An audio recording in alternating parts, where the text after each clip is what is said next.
Chapter 72. Is that so? After listening to Val's statement, Kessel's expression was unusually complicated. But why is it you? You are supposed to be a noble person, a pure warrior. You have your own creed. Haha. Val laughed inexplicably. Why can't it be me?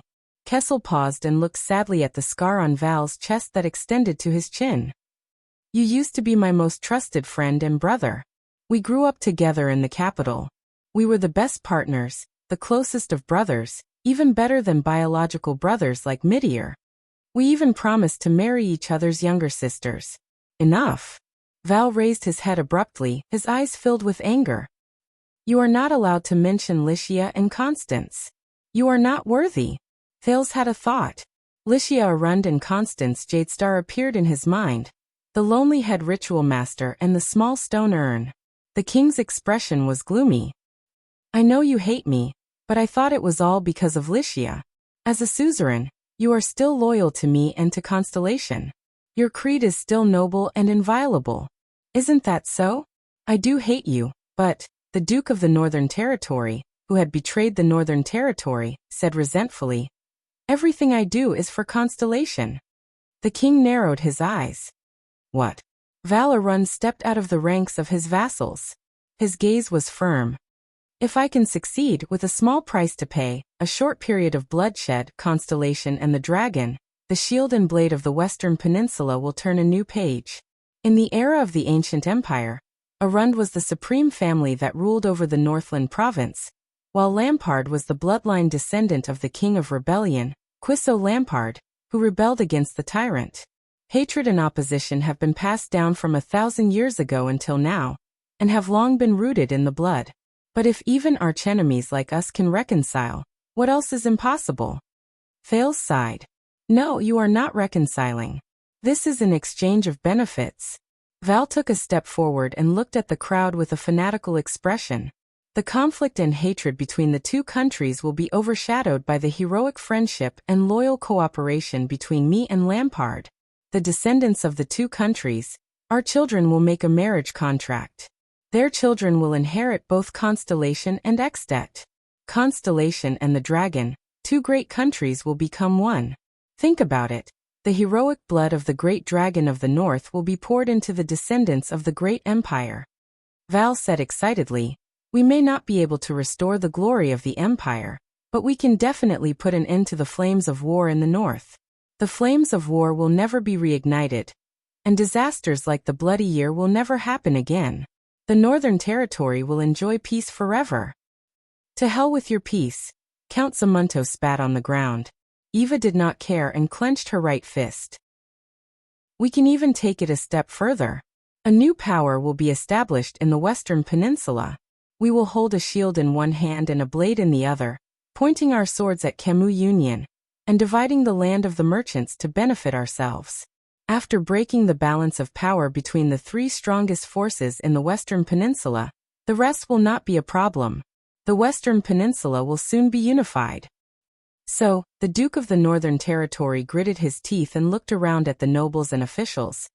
This is all for Constellation, so that it will no longer have to suffer disasters, so that it will become stronger in the end, and so that Constellation and the dragon can have eternal peace.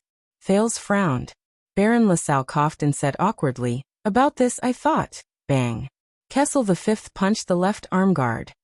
Shut up, Extension. We'll settle our scores later. The Supreme King's voice was powerful, and he said in an unquestionable tone, right now, this is Constellation's internal affair. Russell was at a loss for words. The king stood up slowly and looked down at Val. For Constellation? Kessel V's hair and beard stood on end, which was rare for him. His face was filled with anger. Betraying your own king and vassals, all for the sake of Constellation? Betraying the land and people of the Northern Territory for Constellation? For the sake of the throne, you didn't hesitate to bring death and injury to war. Is this also for Constellation? Kessel Jadestar. Val Arund clenched his fists and faced the king. Do you think you're nobler than me? Val trembled, as if he was suppressing his emotions.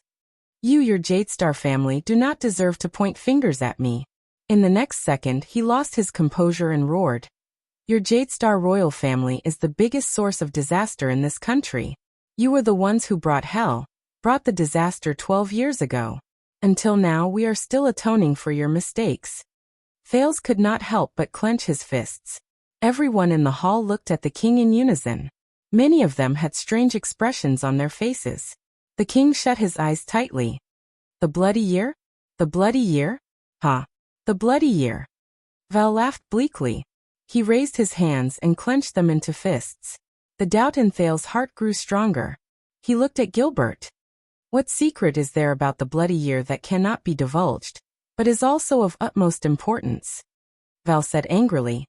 After that disaster, everyone only remembers that the Jadestar royal family was slaughtered, and that the Tabark family was left with only an orphan girl. Who will remember the Northern Territory's contributions and sacrifices? The 15-year-old Duchess Lyanna took a deep breath and closed her eyes. Who will remember how much blood, how many corpses, how many widows and orphans were left behind when Extet's vanguard plowed our land?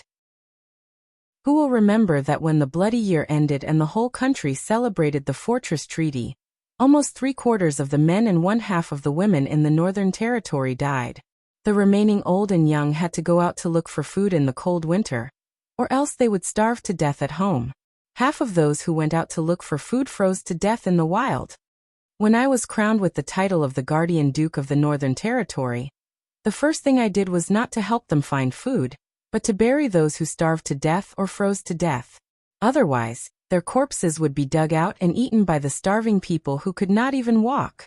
Have you ever seen such a scene, young master of the capital city? Who will remember that my father refused to surrender after Cold Castle was breached? His head was hung in front of Cold Castle's city gate for an entire month. When I untied him, and every day when I went in and out of my own castle, I saw that damned city gate. The sword of reversing light, Prince Horus, penetrated deep into Extet's encirclement. He was courageous and unyielding. He fought to the death without retreating. He was wounded 11 times and died a heroic death. How glorious was that! But who would have known that my brothers, Arun's sons, protected him closely by his side until they died? Rohan, Kuer and Nolanar. The Prince of Constellation's body was solemnly carried back to the capital city. Beside him, my brothers were chopped into meat paste by Extet's axemen. I could only scoop up that pile of sticky meat mixed with mud and flesh and bury it after the deed was done. Who remembers them? My sister and my wife's carriage disappeared in the chaotic wilderness. There was no news of them for 12 years. I had countless nightmares about them. God knows what they encountered. You still dare to say that I only have one daughter as my heir? Why do you think I sent my 7-year-old daughter to the Tower of Eradication? Was it to groom her to be my heir? Bullsh*T. I sent my daughter to the Tower of Eradication because I was afraid that when I was not around, Miranda would be eaten alive by starving people who climbed over the ruins of Cold Castle. Kessel V shut his eyes tightly. Many people in the hall recalled those days and could not help but lower their heads. Val trembled as he said, "After experiencing that kind of hell, the desert war 5 years ago, how could you, Kessel Jadestar, still think that we have too few troops? Think that our army is not as strong as it was 5 years ago? Think that we do not even have enough cavaliers to form 5 vanguards? Do you think that the person I hate is you? Do you think that I hate you for not marrying my sister? Hate that you let her down and made her become a priestess who will never marry? No. I hate Jadestar. It's your damned family. All the disasters are because of your delusional, idiotic father, your uncle, who treats rudeness as humor, your gloomy eldest brother, your conceited, condescending, and good-for-nothing brothers, and you, the supreme king who was born with the blood of a tyrant of the empire. It's this Jadestar family, who is always associated with the calamities, who brought the bloody year to Constellation, who brought this kind of hell. Calamities? Associated with the calamities? He subconsciously looked at Gilbert, who was beside him, but the latter only pursed his lips tightly and did not say a word. Do you think that you are some kind of tragic king? A Jadestar royal family that only has one person left? No. Eva roared crazily. You've only ever cared about yourself, your will, and your world. Why do you think that you have come this far? Everything that happened to you in the bloody year was brought upon yourselves. Just like that damned father of yours, both of you knew what your choices would bring about, but you never cared. You never understood your own vassals, never cared about your subjects, never cared about the people around you. Iron Hand King. Don't you find it ironic when they call you that? You are not an Iron Hand, you are simply cold-blooded. Val, whose emotions had reached the peak, roared in misery and despair. Charlton and Shadowshield. Why didn't they kill all of you in one go? If you did not bring that monster back, the king suddenly opened his eyes and shouted, "Enough!" Kessel looked agitated as he rebuked Durand. Val, you are still as stupid as extreme, and as stubborn as before. Kessel stared at Val with a complicated look in his eyes. You only believe in what you are willing to believe. You are like a stupid piece of wood, ridiculously ignorant. Val panted and stared at the king in a daze. Chapter 73. Two members of the royal guards in eternally new silver armor walked to Val's side without a word. Duke Cullen shook his head helplessly. Friends are heartless, brothers turn against each other. Is there anything more tragic than this? No one answered him. After a while, Valorun smiled faintly and raised his head. At least I did something. He looked at Baron LaSalle, who had a strange expression on his face. I brought war, didn't I? Even if Lampard and I planned everything, weren't the restless nobles of Constellation the ones who killed the prince? In a split second, Zayn, Koster, and some of the counts all had strange expressions on their faces. Only Duke Cullen was still shaking his head and sighing, as if he was still immersed in the earlier falling out between the brothers. Val said mournfully, "Haha. Kell, Constellation has yet to recover from its injuries, and is no match for Exdet. What are you going to do?" "Then you shall watch from here," the king said coldly. "Compared to a coward like you, watch me. Watch how the cold-blooded Iron Hand King faces the wrath of the great dragon." "Why?" Val laughed miserably. "Are you going to recruit children under 14 as soldiers again?" The king ignored him and turned to Exdet's emergency envoy. "Baron LaSalle, I've fulfilled at least the third of your conditions just now. It's a pity that I can't hand over either the Guardian Duke of the Northern Territory or the Archduke of Black Sand region to you. Since the people from your kingdom are involved, it doesn't make sense for you to ask us for compensation for territory or resources." LaSalle replied with a heavy expression. "This is impossible. I only saw the Constellation court arguing back and forth, but there is no evidence to prove that the Archduke of Black Sand region is involved. Exdet insists on the compensation conditions just now. The specific amount can be discussed, but it must not be waived. Otherwise..." He raised his head. "Otherwise, let us meet on the battlefield. Let our swords do the talking." The nobles in the hall began to whisper. Val, who was guarded by the guards on both sides, even began to sneer. Moreover, King Nuven's anger and despair after losing his only heir cannot be quenched by a mere murderer. LaSalle added with a gloomy expression. The king sighed. "Yes," Kessel V said gloomily. "I feel it." Russell raised an eyebrow. "I can feel his anger and despair," the king said dejectedly. To King Nuven, this is indeed unfair. The diplomat group was assassinated. The prince was unfortunate. No matter who did this, not only did they humiliate Exdet, they also humiliated Constellation. Constellation's humiliation in this matter is 1,000 times, 100 times greater than the former. Many gazes swept towards Val. The king raised his head, his eyes cold. Constellation has never thought of running away from its responsibilities.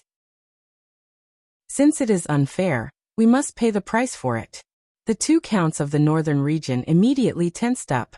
Was the king really going to sacrifice the northern territory? Well, after all, Dukarund Samunto stole a glance at Val, who was smiling nonchalantly.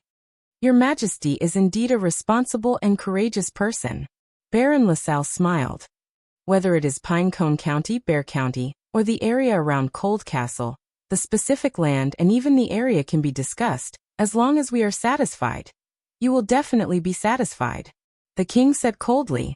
Under the watchful eyes of the crowd, the Supreme King of Constellation grabbed the scepter beside his hand, stood up from his throne again, and slowly walked down the stairs. With heavy footsteps, Kessel V walked towards the puzzled LaSalle. Go and reply to King Nuven and your master in Black Sand region. Constellation is deeply sorry for the assassination of the diplomat group. They are deeply guilty. LaSalle smiled and nodded slightly. I will convey your message. As for compensation, we need a map to measure the territory. No. LaSalle was stunned. The Supreme King said coldly. Constellation does not have any territory to compensate Extet, and it cannot make up for King Nuven's grief and loss. LaSalle's expression changed. Thale's breathing tightened. Is this going to be a sign of this _ Sparta? But Constellation will not shirk its responsibility, the king said softly. The next moment, all the hair on the prince's body stood on end, because the 39th Supreme King of Constellation, Kessel Jadestar, slowly raised the scepter that shone with strange starlight and pointed it at Thales. You haven't met him yet, right? Kessel V said slowly. This is Thales Jadestar, the second prince of Constellation, my son, and my only heir. Everyone looked at Thales. I will send him to Dragon Cloud City to apologize to King Nuven and Extet. Thales was stunned. So was LaSalle. The king did not even look at Thales, but his cold words continued. If this is not enough, if the grief of losing a son cannot be quelled with an apology, didn't King Nuven want fairness? Then I will give him fairness. Tell King Nuven that he can kill my son, the only heir of Constellation, and avenge his only son and heir who died in Constellation. Let him use blood to fill the emptiness, and slaughter to wash away his hatred. Use my son's life to exchange for his son's life. Use Constellation's blood to make up for Extet's blood. What? Thales stood dumbfounded. He understood the king's words. But he did not understand. What? At that moment, everyone in the hall, be it the nobles, suzerains, officials, guards, servants, or even the Duke of the Northern Territory, had their mouths wide open in shock. Your Majesty. Gilbert's face was ashen. He wanted to speak immediately, but someone was faster than him. Your Majesty. For the first time in his life, Duke Cullen looked serious. With a nervous expression, he said loudly, Do you know what you are saying? Thales trembled, and his ears rang. But he could not feel his own breathing. Shut up, Bob, Kessel replied coldly. Your king has already made his decision.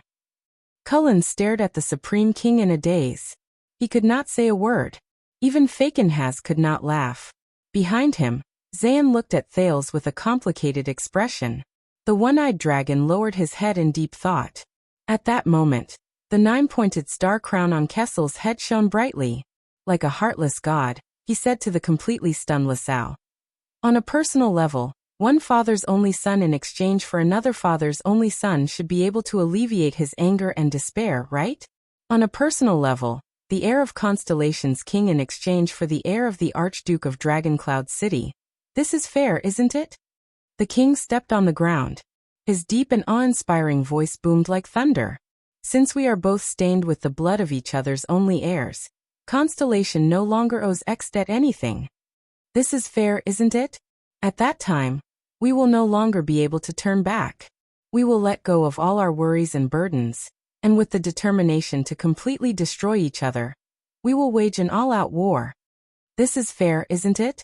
LaSalle's pupils shrank continuously. He was already dumbfounded by the king's sudden and shocking words. He raised the scroll in his right hand, and his chin trembled. He wanted to say something, but nothing came out.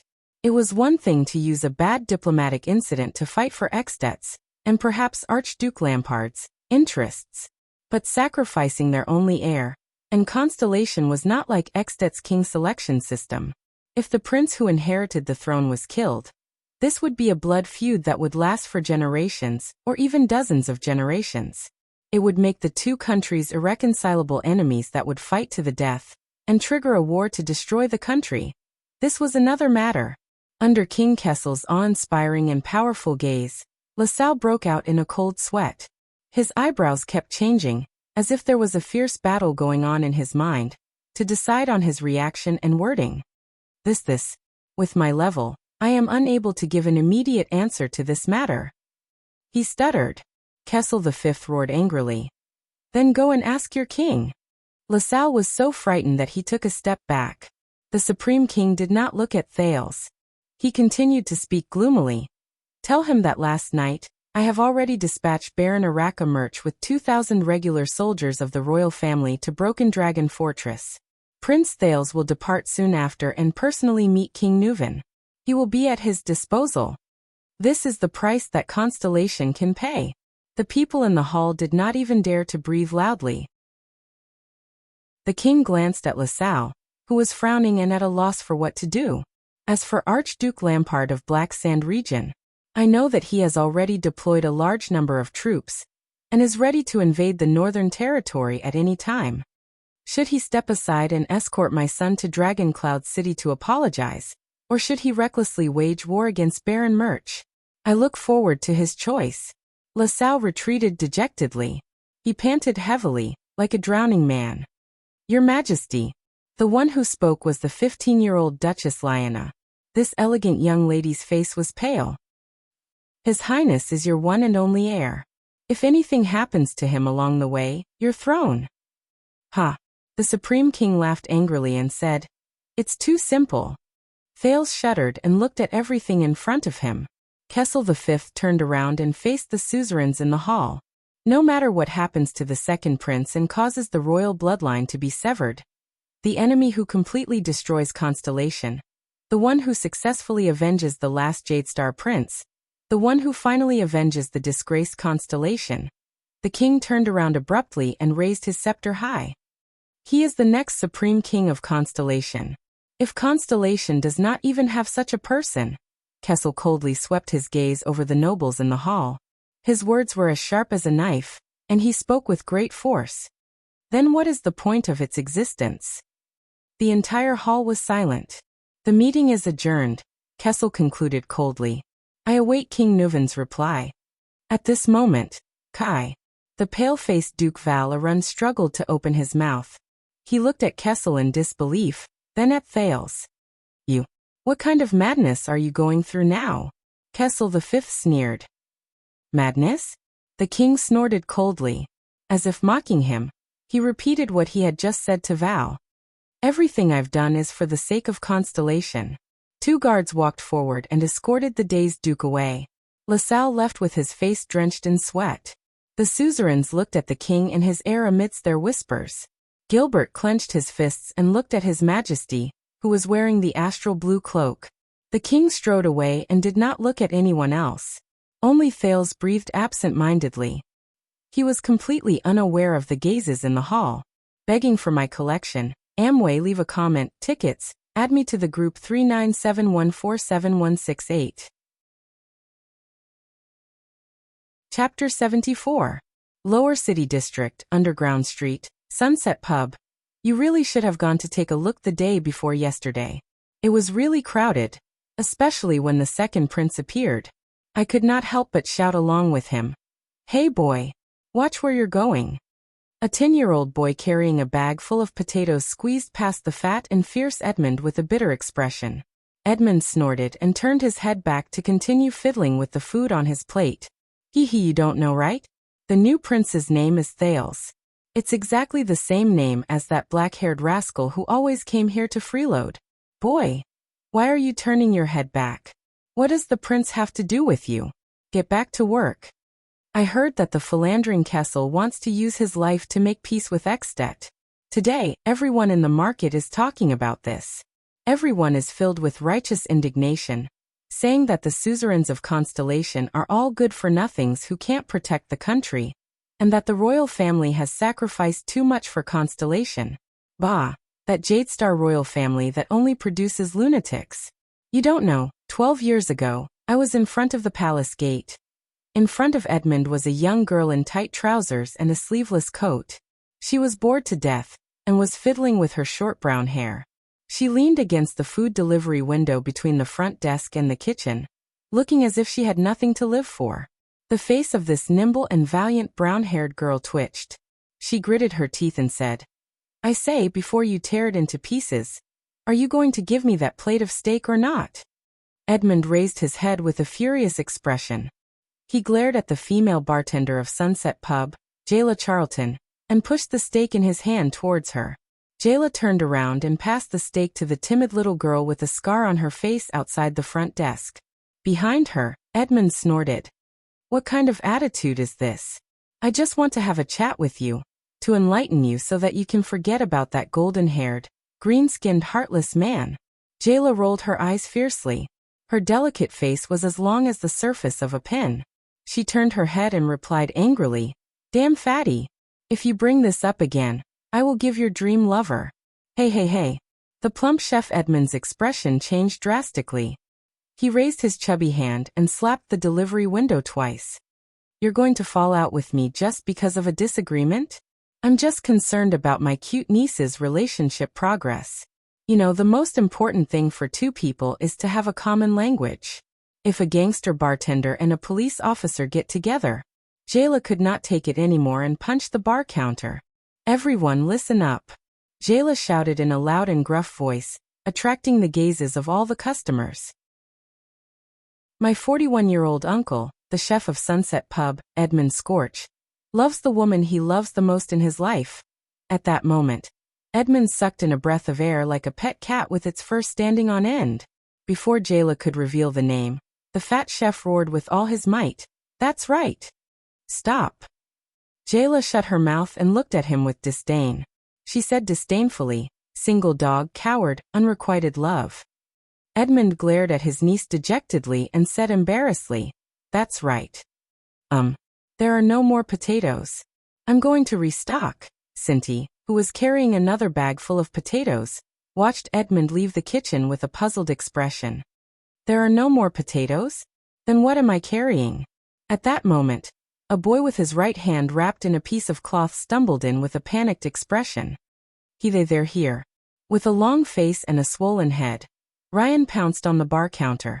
The poor child was hugged by the surprised Cindy. Jayla's expression darkened, and she put down the rag in her hand. Coria, who had just returned from delivering food, raised her head to look at the entrance, and could not help but tremble. With a pale face, she watched a dozen fierce-looking men dressed in black rudely push aside the customers who blocked their way and slowly walk into the pub. The noisy pub instantly fell silent. "Go to the kitchen." Jayla extended her hand to the side of her leg, and calmly said to the three child beggars. However, two thugs dressed in black walked out from the dozen of people. They looked hostile and blocked the entrance from the bar counter to the kitchen. The three child beggars cowered and hid by Jayla's side. "What is the meaning of this?" Jayla angrily asked. "This is Sunset Pub. This is not Black Street. Even Morris would not dare to behave atrociously here." However, the thugs were unmoved. They only walked to every corner of the pub with indifferent expressions, as if they were standing guard. One of the thugs, who looked like a tough guy, took out a single-sided axe from behind his back. Under the angry and fearful gazes of a few customers, his expression was cold as he swung the axe with one hand. He chopped at a table. Bang. The huge force smashed the table in half and sent it flying. Many customers covered their heads in panic, trying to block the flying shards. The resolute axeman turned his head coldly and said loudly to the others in the pub, "The Brotherhood is doing business. The Brotherhood has business. Get lost." The customers in the pub recognized the identity of these people, and whose subordinates they were. Thunder Axe Oscu, one of the 13 generals of the Brotherhood. They were the tough guys who were in charge of smuggling arms across borders. Many people stood up without hesitation and left the pub as if they were fleeing. At that moment, a silver bolt of lightning flew towards Oscu at an extremely fast speed. It was a flying knife with a strange arc. Sunset Pub's famous wolf limb knife. Oscu's expression changed. He swung his axe and knocked away the flying knife just in time. Ding. But Oscu's body trembled. He was shocked to find that the flying knife had a strange power that vibrated and transmitted to his hand. He could not help but freeze. Oscu gritted his teeth to resist the tremor.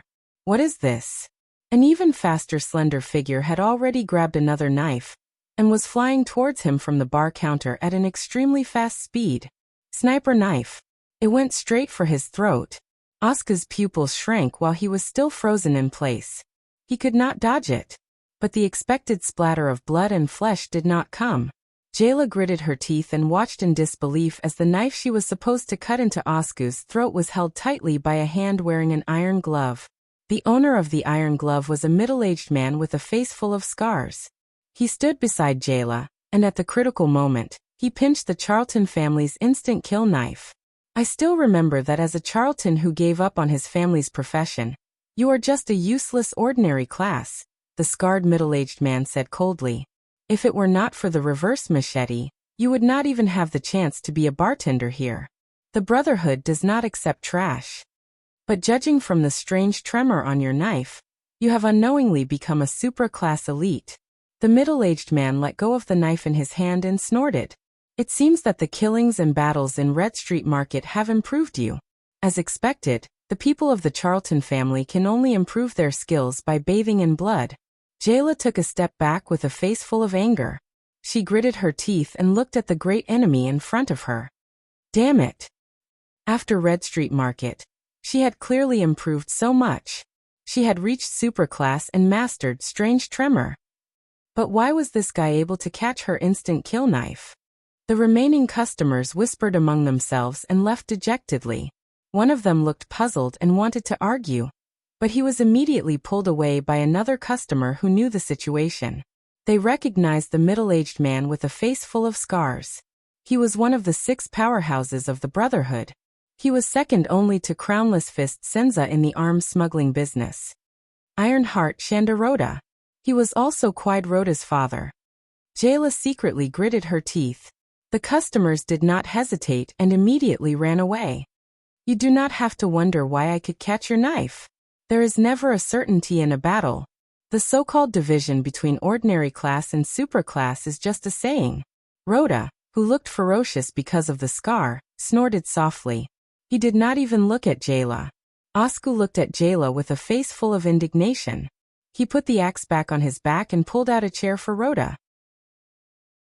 Due to various reasons, it is very normal for people of the same class to be crushed by one side, or for people of different classes to be evenly matched. Rhoda, whose face was full of scars, casually sat down on the chair. He crossed his arms and looked at the female bartender, who looked as if she was facing a great enemy. When I was young, I even saw a supra-class swordsman. In a battle where the disparity in strength was so great that it was almost impossible for him to win. He killed 2 supreme-class elites. What? Jayla's pupils shrank. Rhoda looked at the shocked Jayla and said with a smile. That was the battle where the person I admired the most became famous. Faced with that kind of encirclement and that kind of enemy, I thought I was going to die there. Until he raised his sword. So from then on, I no longer believed in any absolute division of strength. Even supreme-class elites could be killed like pigs. Rhoda leaned forward. There was a thoughtful and serious look on his scarred face. Then why is it impossible for my useless son to be killed by a few child beggars? Jayla furrowed her eyebrows and looked at Rhoda in surprise. He really came. The 3 children behind her shrunk even more. Jayla subconsciously took a step to the side and blocked the 3 children. She raised the knife in her hand. Now, are you sure you still want to use your knife in front of me, little girl? Rhoda exhaled and smiled in satisfaction. The female bartender glanced at Oskau, and the dozen strong men around him from the corner of her eyes. She knew that this was the elite team in the Brotherhood who were in charge of smuggling firearms. She could not fight against them. Jayla gritted her teeth and stabbed the wolf limb blade in her right hand into the table by the side. Damn it! What should I do? So this is the original form of the reverse machete? The middle-aged man with the scar looked at the strange curve of the wolf limb blade. He used the iron glove on his right hand to rub the 4 rings on his left hand and said slowly, "The legendary assassin of the Brotherhood changed his weapon because of the creativity of a little girl like you. In just a few years he even changed his nickname. How rare." "I call it the wolf limb blade," Jayla said coldly. She looked like she was trying to chase him away. "What does it matter? No matter how famous the name of the weapon is, it doesn't matter." Rhoda laughed softly. "The key lies in the person who uses it. In your hands, this knife can only cut meat, but in the hands of the reverse machete, It can break through layers of defense and kill the previous Duke of Iris Flowers of Constellation. Jayla furrowed her brows and looked at the middle-aged man with the scar in front of her. Let's get down to business, Jayla said coldly. The old man doesn't like people interrupting his business. Shanda Rhoda, a terrifying existence among the 6 powerhouses of the Brotherhood, sneered.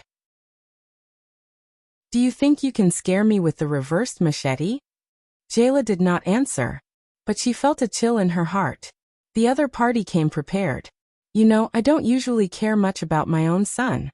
I don't even know if he's a child born from a prostitute. Besides, he's a piece of trash. Rhoda snorted. That's why I don't really care whether he lives or dies. Rhoda raised his head and exercised the joints in his neck. But since he took my surname and is working in the Brotherhood, in that case, I will not tolerate someone using his life to challenge my authority. Rhoda's words were sinister. I can't tolerate someone who bears the blood debt of the Rhoda family not receiving the punishment he deserves either. Jayla furrowed her brows. She looked around her again. What should I do? When will Edmund return? What about the old man? It took me some time to track him down to this place, Rhoda said flatly. I broke more than 10 child beggars, and only then did I find out that the most suspicious murderer might be hiding in Sunset Pub. Rhoda's gaze fell on the 3 children. Coria was so frightened that she immediately cried. Jayla gritted her teeth and thought of Thal's words.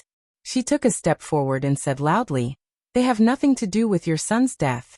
There's a missing boy, and he's the real murderer who killed Quide.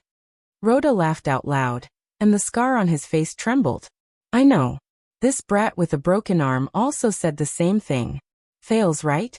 He has the same name as the new prince. Then the question is, where did he go? Jayla took a deep breath and forced herself to forget about that night in Red Street Market. You shouldn't have asked me. Rhoda narrowed his eyes. Then why are you protecting these 3 child beggars so tightly? Does Sunset Pub really need 3 child beggars who can't even lift a plate to operate? That's my business. Jayla pursed her lips and said. Unexpectedly, Rhoda raised his eyebrows and nodded. That's true. While Jayla was puzzled, Shanda Rhoda leaned back nonchalantly and waved at his subordinates. So, I guess you won't mind. Leave all these runaways to me? Before Jayla could react, Rhoda's subordinates stepped forward without hesitation. Amidst the cries and kicks of the 3 children, the thugs coldly separated them and roughly carried them on their shoulders. Sister Jayla, Coria cried. But her mouth was covered by a thug.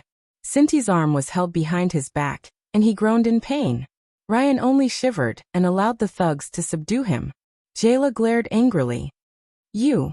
The agitated female bartender suddenly pulled out the knife on the table. As her figure moved, the swift killing knife, which had forced the bald Sven to surrender and beg for mercy in Red Street Market, was resolutely unsheathed.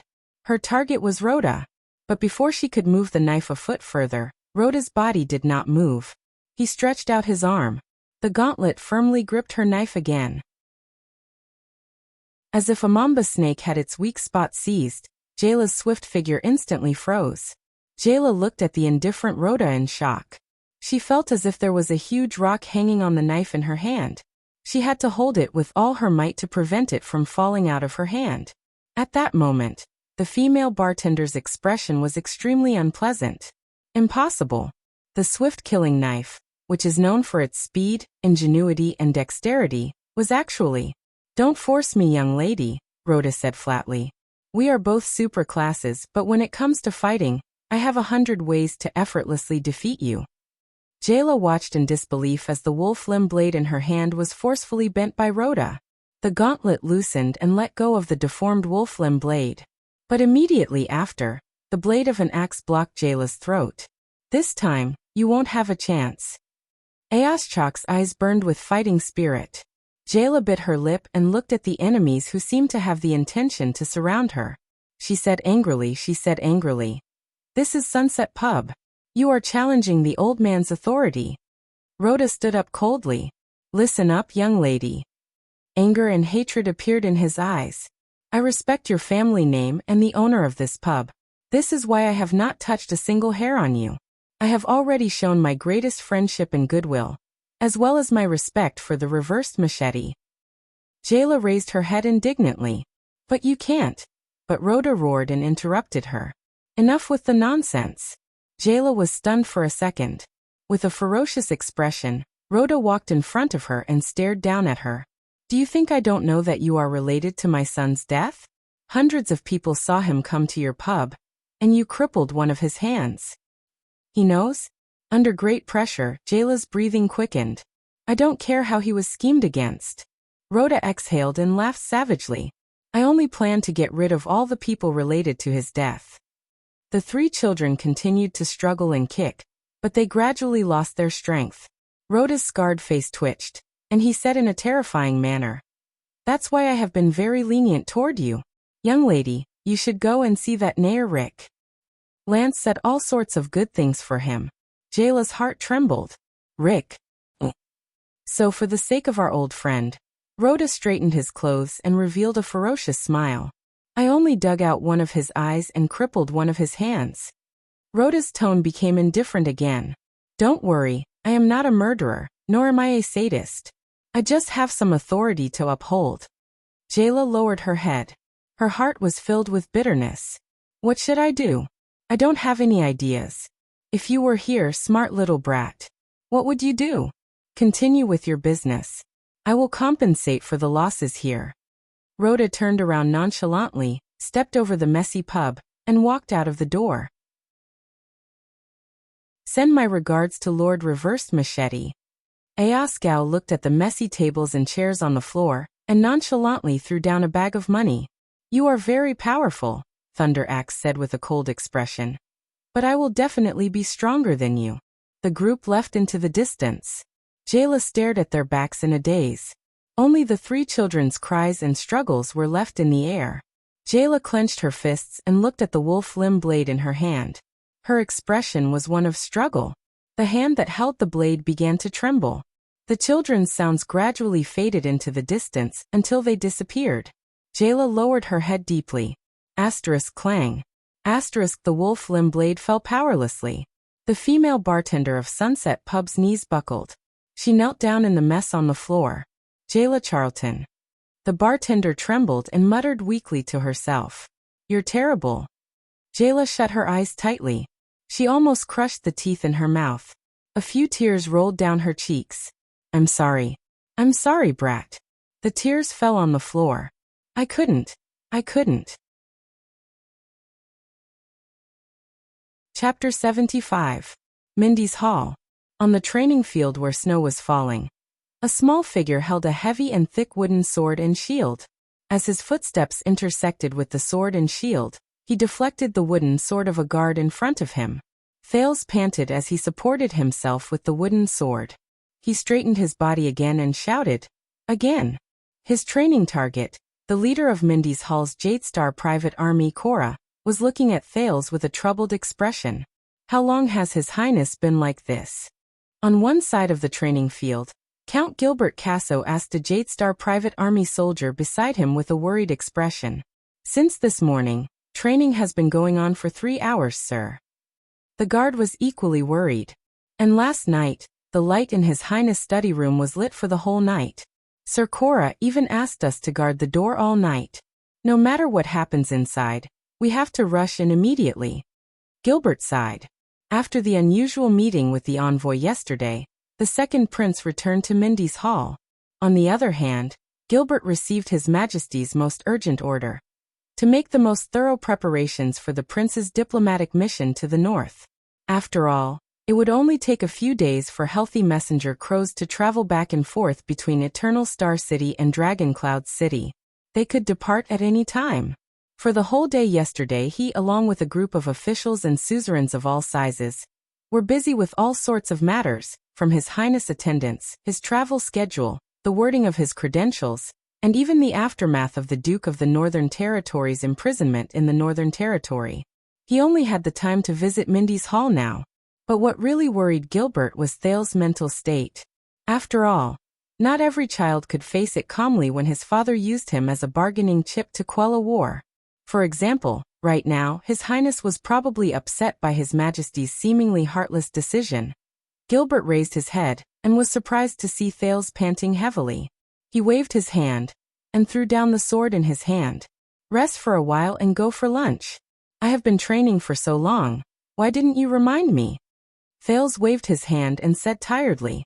The relieved Cora quickly nodded and agreed. While Thales began to untie the shield in his hand, Gilbert took quick steps forward.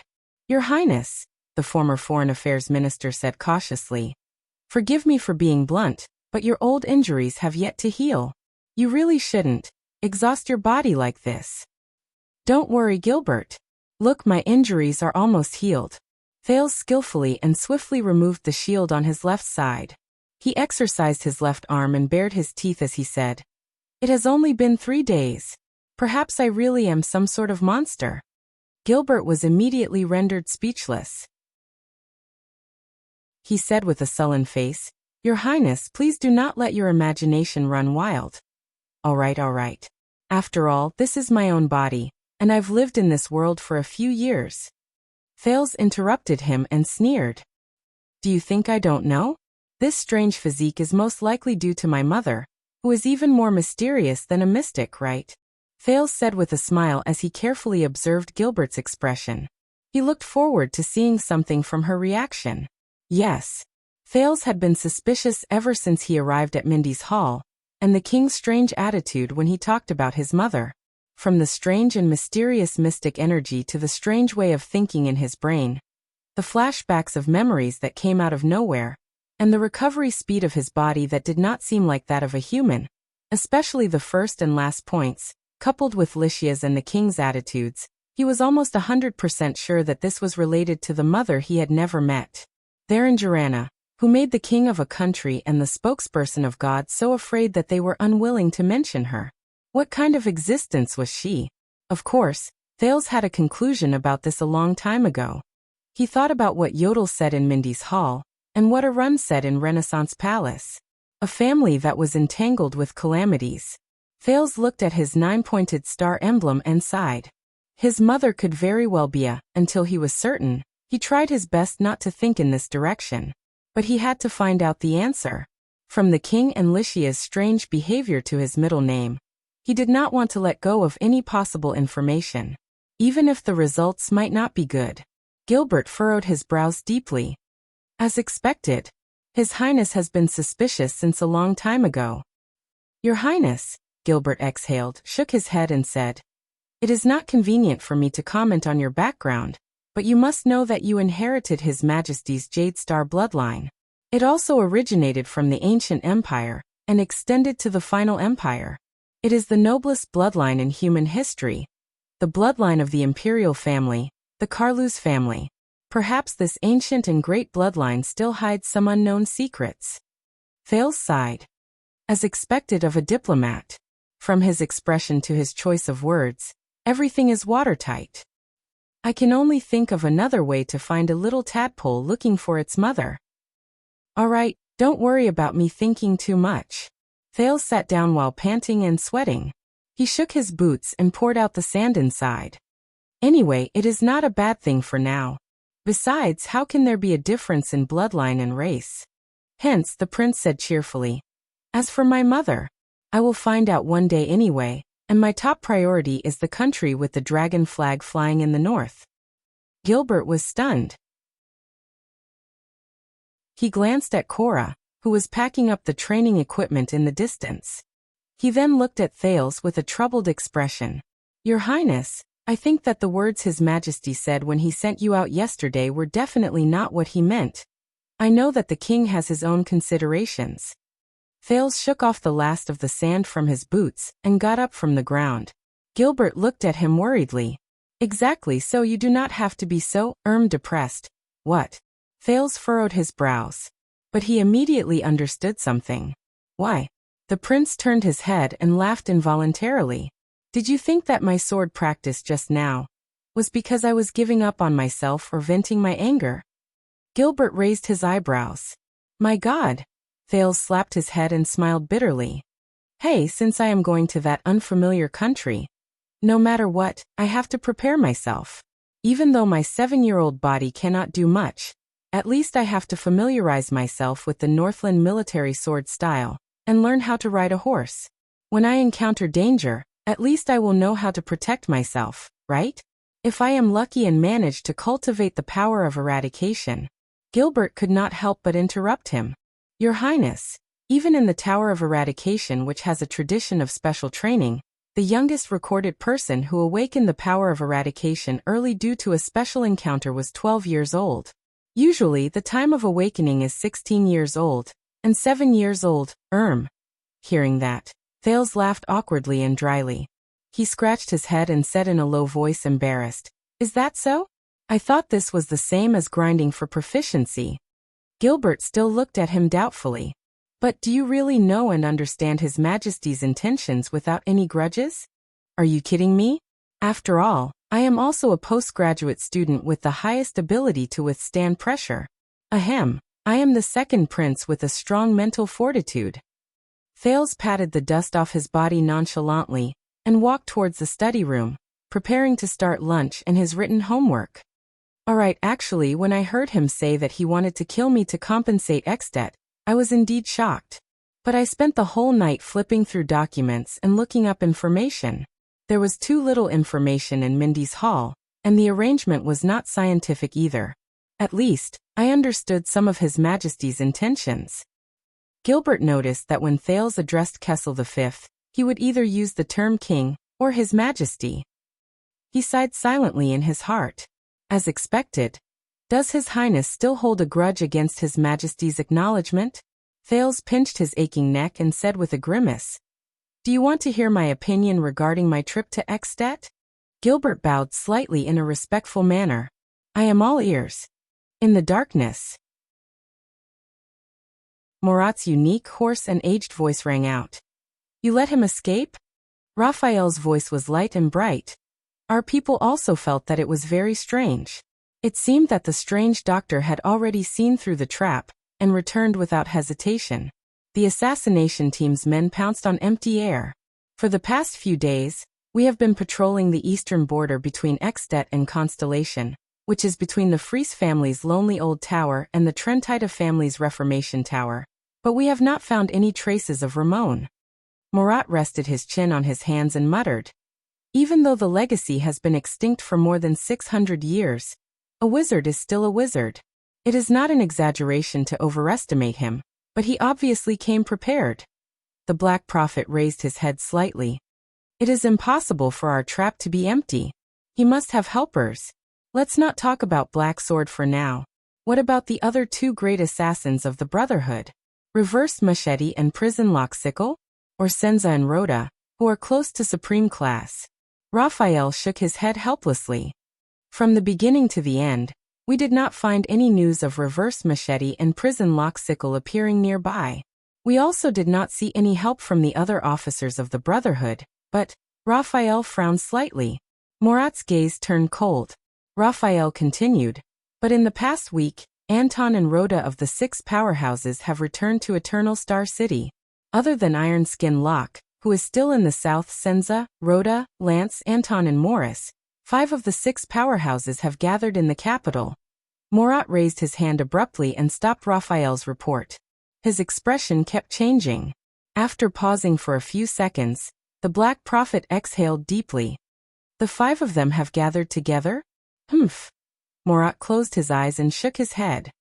"I know who Ramon's helper is. It is not someone from the Brotherhood." Raphael looked puzzled. Murat opened his eyes gently. His gaze was sharp. "It was the secret room who first leaked the news to us, but the elite assassination team of the Kingdom's Secret Intelligence Department found nothing at the border between the two countries. Isn't it obvious?" Raphael looked up in realization. Murat was silent for a long time. "Haha." The Black Prophet chuckled. "It seems that Ramon is not a wizard at all. We have been tricked by that old woman in the north again. But it is definitely not without reason that she used fake news to attract our attention. She is helping the Brotherhood, so what is the latter? Trying to hide? Withdraw half of the manpower in the north and focus on investigating the movements of the Brotherhood these few days. The gathering of the 5 of them is definitely not without reason." Murat could not help but laugh. He actually dared to make a deal with Extet's secret room. That brat Lance is indeed my most outstanding disciple outside of Norfolk. At this moment, a violent noise suddenly came from a cage covered with black cloth beside Raphael's hand. Raphael opened the cage expressionlessly. A fist-sized head that looked like a bird and a rat poked out from inside. Its body was covered in bright red mucus. It opened its mouth with sharp teeth and handed out a piece of paper before quickly retracting it. Murat did not even look at the ferocious, strange and creepy creature. He only stared at Raphael. The latter looked at the small piece of paper, and his expression became increasingly pale. Raphael put down the piece of paper. His face was unprecedentedly solemn. We have received reports that the 2 leaders of the 8 psionic warriors of Blood Bottle Gang, Illusory Blade Catherine and Red Viper Nikolai, have appeared in Reval City one after another. And 2 days ago, our informants in the neighboring Steel City, he said solemnly, they have found traces of the blood mystic. Murat's pupils suddenly shrank. It seems that we have caught a big fish. Murat smiled. Raphael muttered to himself, but to actually hide in Steel City for so many years. Did the dwarves in the Hall of Kings Chronicles not find out? Murat closed his eyes and shook his head. Because of the Sunset Goddess, the relationship between the Hall of Kings Chronicles and Empress Helen has worsened over the past 300 years. The blazing wind cannon has also mysteriously fallen into a state of cooldown. They do not even have a single usable legendary anti-mystic equipment. Even if they knew, they could only pretend to be deaf and mute. Raphael frowned and scoffed. Are you sure it's the blood mystic? What's the specific report? The Black Prophet gripped his cane tightly and asked solemnly. But he immediately noticed that Raphael only had a sorrowful look on his face and sighed. The young man in white lowered his gaze and spread open the piece of paper. No report, he said solemnly. Murat raised his head abruptly. His sharp gaze pierced straight into Raphael's. He waited for his explanation. The young man in white exhaled and said faintly, the reason why we discovered the blood mystic is because, from the City of Steel to Reval City, we have a total of 34 spies. All of them died. Raphael said quietly. Also, flesh and blood were scattered everywhere. Not a single corpse was left intact. It matches our records, the style of the blood mystic, he did not continue. After a while, Murat heaved a deep sigh. It is demonstrating to the Secret Intelligence Department that it can find any one of us at any time outside the capital. As expected, it is that damned, he said hoarsely, homicidal maniac. Chapter 76. Renaissance Palace. Den den den. A hurried sound came from outside the door. It was the sound of high-heeled leather boots tapping on the stone floor. Asterisk bang. Asterisk the heavy door to the bedroom was pushed open. What's wrong with you? A clear female voice filled with anger rang loudly. The maid who was sweeping by the side was so frightened that she quickly lowered her head and rushed to the door. From the corner of her eye, she saw Gines Bajkovic, His Majesty's lover, the first-grade female official, the once famous lady in the capital, the legendary police officer, and the exciting and undulating life story that could be written into a bard's poetry collection. The valiant and heroic female official stepped into the room angrily and shouted at Kessel V, who was standing in front of the windowsill. Do you know what you're doing? Do you want to murder your own son so badly? In front of the window, Kessel V Jadestar slowly turned around as he looked at the king who was surrounded by the people in Renaissance Palace. As a king, I have to do this. That's all.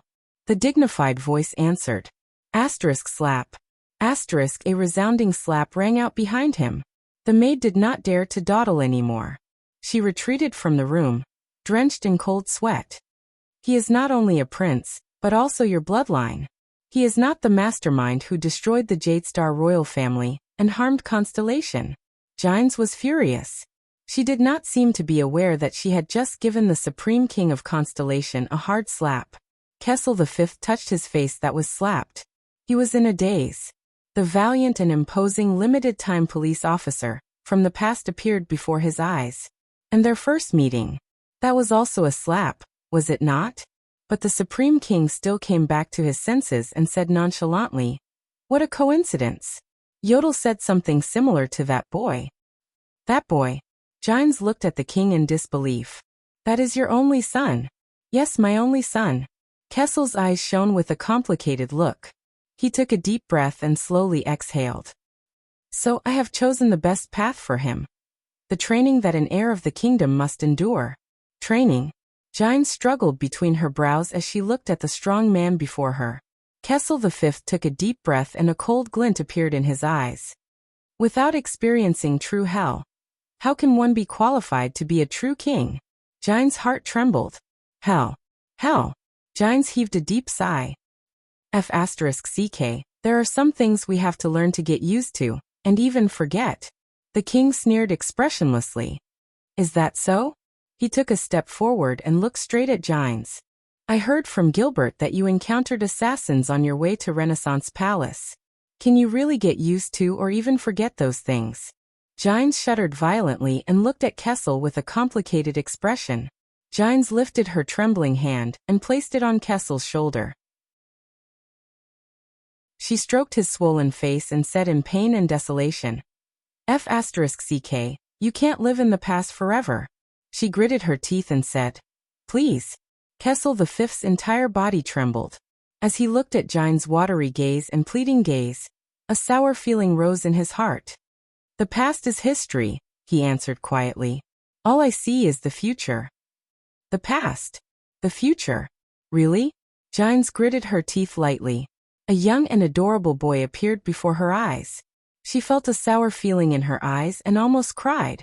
The king looked at Gines and unknowingly clenched his fists. As for that man, Thales. The king gritted his teeth and closed his eyes. You do not have to worry about him. I will prepare everything for him. Everything that a Jadestar needs. He will definitely not become the next Lydia or Luther. Gines' hand trembled. She lowered her head slightly and revealed a desolate smile. You know, for the past 20 years, I have experienced countless interrogations and seen countless gazes. She gently wrapped her arms around Kessel's waist and snuggled into the king's wide embrace. The female official said desolately, All of you Jadestars, be it Midir, Horus, or King 80. Their eyes were always filled with vigilance, world-weariness, and struggle, regardless of whether it was towards the world or themselves. And now, she leaned against the king's chest and continued with a pained expression. After that year, your eyes were also filled with that color. When Kessel heard the names of his 2 elder brothers and the late king, there was sorrow in his eyes. But his eyes are different. I can feel that he is different from all of you. Even if this is so unusual in a 7-year-old boy. The king sighed. The king sighed. That's because that boy hasn't experienced what I've experienced, Gines quietly said.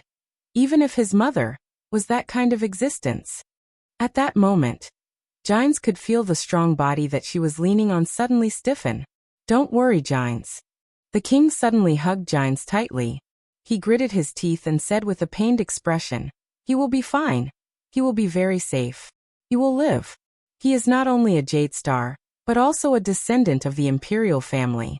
He is also that woman's son. Forget about Emir Extet. Even if he is in hell, he can still grit his teeth and live. Kill me and avenge Prince Mariah to eliminate King Nuvan's hatred. That is what His Majesty said, right? Thales walked to the hall on the first floor, and looked at Gilbert as he gestured towards the scullery. He continued, From the looks of it, Extet seems to be a very dangerous place. After all, we have an old grudge against the Fortress Treaty. Moreover, the diplomat group was assassinated, and the only heir of their common elected king was among the dead. King Nuvan is currently in a rage, and the suzerains of Extet are also drooling over our territory. Under these circumstances, the Prince of Constellation is practically a sheep walking into a tiger's den. Thales heaved a long sigh of relief. But is my current situation better than when I go to Extet in the future? Gilbert was slightly startled. As the only heir of the Jadestar family, I was born to oppose all the suzerains. Look at Nanchester, look at Covendier, not to mention Arund, who has just been imprisoned. After all, if something happens to me, they will have a chance. Thales walked up the stairs and passed by the portraits of the 3 kings of Constellation. His gaze was blank. Before I appeared, their focus was on His Majesty. After I appeared, I was destined to be a new target. Even with Renaissance Palace's power, they could not guarantee my safety. There is a Far Eastern proverb.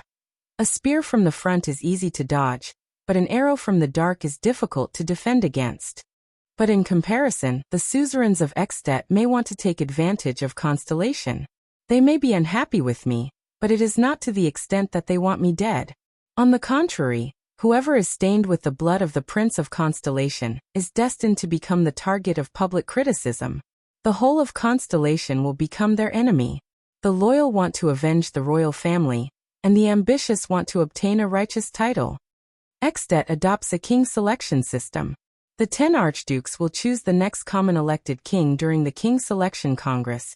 After the death of each common elected king, the next common elected king will rule for life.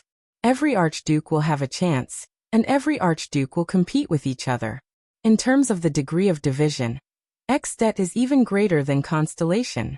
Constellation may not have recovered its power, and is not strong enough to go against Extet, but under the temptation of the crown, it is more than enough for them to work together to crush one of the suzerains of Extet. Besides, the other suzerains of Extet will probably be happy to stand by and watch their competitors in the King Selection Congress fall. In the words of the Far Easterners, I am like a hot potato. No matter which suzerain of Extet it is, once I am in their territory, not only can they not harm me, for the sake of their own interests, the suzerains have to do their best to protect me. Gilbert raised his eyebrows. It seemed that he was indeed overthinking things.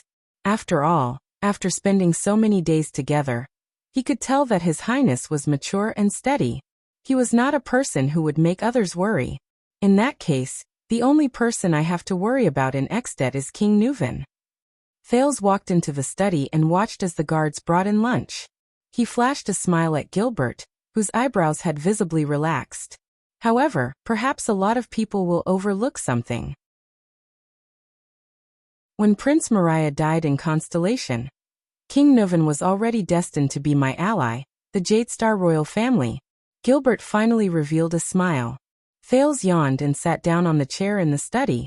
He pushed away the books and notes on the desk, which were in a mess because he had stayed up all night. He continued to speak confidently. In the absence of a direct male heir, Constellation allows female heirs to inherit their father's title, territory, and property. Our Duchess of Blade Edge Hill is such a person. However, Extension women do not have the right to inherit. Since the old King Neuven has lost his only male heir, it means that the succession of Dragoncloud City will be problematic. The Walton family no longer has any hope of winning the next king selection. They are destined to enter a period of decline. In this situation, Extet declaring war on Constellation, or killing an heir of equal status, like me, might be able to alleviate King Neuven's pain and hatred from losing his only son. However, once he calms down, he will realize that this will only usher in the final destruction of the Walton family. The territories that can be obtained through war or negotiation with Constellation are all near the 3 archdukes in the south of Extet. The Archduke of Black Sand region, the Archduke of Prestige Orchid region, and the Archduke of Reformation Tower. They are all popular candidates for the next king selection. Even if the lands obtained under this situation belong to the Walton family as an enclave, they will be slowly eroded by the 3 archdukes in the near future because they are too close to the 3 archdukes. In other words, in the conflict between Constellation and the Dragon, the 3 archdukes, who are the biggest beneficiaries, will only become stronger. The Walton family, who has lost its direct heir, will only become weaker after King Neuven's death. In the end, they will fall. In this situation, King Neuven can only do his best to prevent the conflict between Constellation and the Dragon, be it war or negotiation. He can't let any of Constellation's territories or resources fall into the hands of the 3 archdukes in the south. Only then can he maintain the balance of power between the 10 archdukes in Extet, and ensure that the weakened Walton family will not fall. Moreover, in order to divert the attention of the 3 archdukes in the south and exert pressure on them, is there a better ally than Constellation? A colossus that is the shield of the Western Peninsula, and a prestigious and powerful family like the Jadestar royal family? Only by treating Constellation or the Jadestar family as natural allies and ensuring that we recover our strength and become even stronger. Can the Walton family survive and have another chance at the next king selection? In this situation, the interests of the Walton family and the Jadestar royal family will be aligned like never before. The Walton family and the Jadestar royal family are already natural allies. Presumably, having King Nuvan kill me is just the king's way of making the other party calm down. After King Nuvan's rage subsides, tacit understanding will sprout in both King Nuvan and King Kessel's hearts at the same time. There is no need for agreements, no need for oaths, no need for negotiations. This is a natural alliance. The alliance of two kings that belongs to the Walton family of the Cloud Dragon Spear flag, and the Jadestar family of the Nine-Pointed Star flag. Thales heaved a deep sigh. The descendants of the two human heroes of the Battle of Eradication, Raikuru and Tormund, can only cooperate with unprecedented sincerity when the two countries are unprecedentedly hostile toward each other. How ironic! Hence, from this, it could be seen how immature the two feudal countries of Constellation and the Dragon were in this world that was clearly a feudal society, but had a lot of unreasonable black technology. On the surface, the highest ruler controlled the country's foreign affairs and military power, but in reality, they were treading on thin ice in a life-and-death battle with the local suzerains, advancing step by step. What a pitiful and unbearably weak state autonomy! The prince put away the memories of the past, raised his head, and continued to speak. So, compared to Constellation, which seems calm but is actually full of danger, Extet, which seems to be full of hostility but is actually safe and secure, is the best place for me to go. This is His Majesty's intention, right? Let's hope so. Thales added in his heart. After all, the expressionless king appeared in front of him. I can't see any kinship in that king's eyes. He snapped out of his daze and said with a smile, so as the representative of the Jadestar royal family, I might be tested by King Nuvan in Dragon Cloud City. I might be troubled by vile people, ridiculed by suzerains, and used as a bargaining chip against Constellation. I might even encounter conspiracies from various forces with different motives. However, I will definitely be safer than being in the country. In the next second, Thales' eyes shone with strong confidence and certainty. So I will definitely live on. Gilbert chuckled softly, but then he raised his head and solemnly said, Since you think so, Your Highness, I have nothing to worry about. I came here today to discuss with you about the candidates for the diplomatic mission, as well as the candidates for your attendant. Thales nodded. However, before that, Gilbert bowed slightly. Your Highness, there is someone who wishes to see you. Meet me. Thales had just picked up his knife and fork when he heard that, and raised his eyebrows. He wants to meet me at this time? Thales nonchalantly picked up a piece of potato and put it into his mouth. If you're interested in watching rare animals, come here because of its reputation, and hope to see the last Jadestar prince, please reject it for me. Be more polite with your wording. I have already offended too many people. But Gilbert shook his head. No. I think this person might be one of the few who did not visit you because of your status as a prince. In fact, he has been recuperating in the barracks at the back for more than a month. You mean? Thales seemed to have remembered something. He raised his head in surprise. Thud, thud. Thud came from outside the room. Gilbert nodded and said with a sigh, he suffered such a serious injury that he could only eat through a tube. Even the doctors thought that he would not be able to survive. But his will to live was truly astonishing, and we never ran out of medicinal herbs. Gilbert gave way to the person at the door of the study room, and sighed slightly. Come in, this is the person you insisted on meeting. The second prince of Constellation, Prince Thales Jadestar. Thales put down his knife and fork and furrowed his eyebrows. The person's left hand was wrapped in thick bandages and wooden planks. He was also leaning on a pair of crutches. It was obvious that he was not very skilled. With great difficulty he walked into Thales' room. His throat was a mass of twisted flesh with terrifying scars. His legs only reached his knees. Even though his face was full of stubble, he was extremely thin, his hair was cut short, and the tattoos on his face were much fainter. Thales still recognized this man at first glance. He was the man who once wept in despair, but was now recovering from his serious injuries. The Phantom Wind Follower.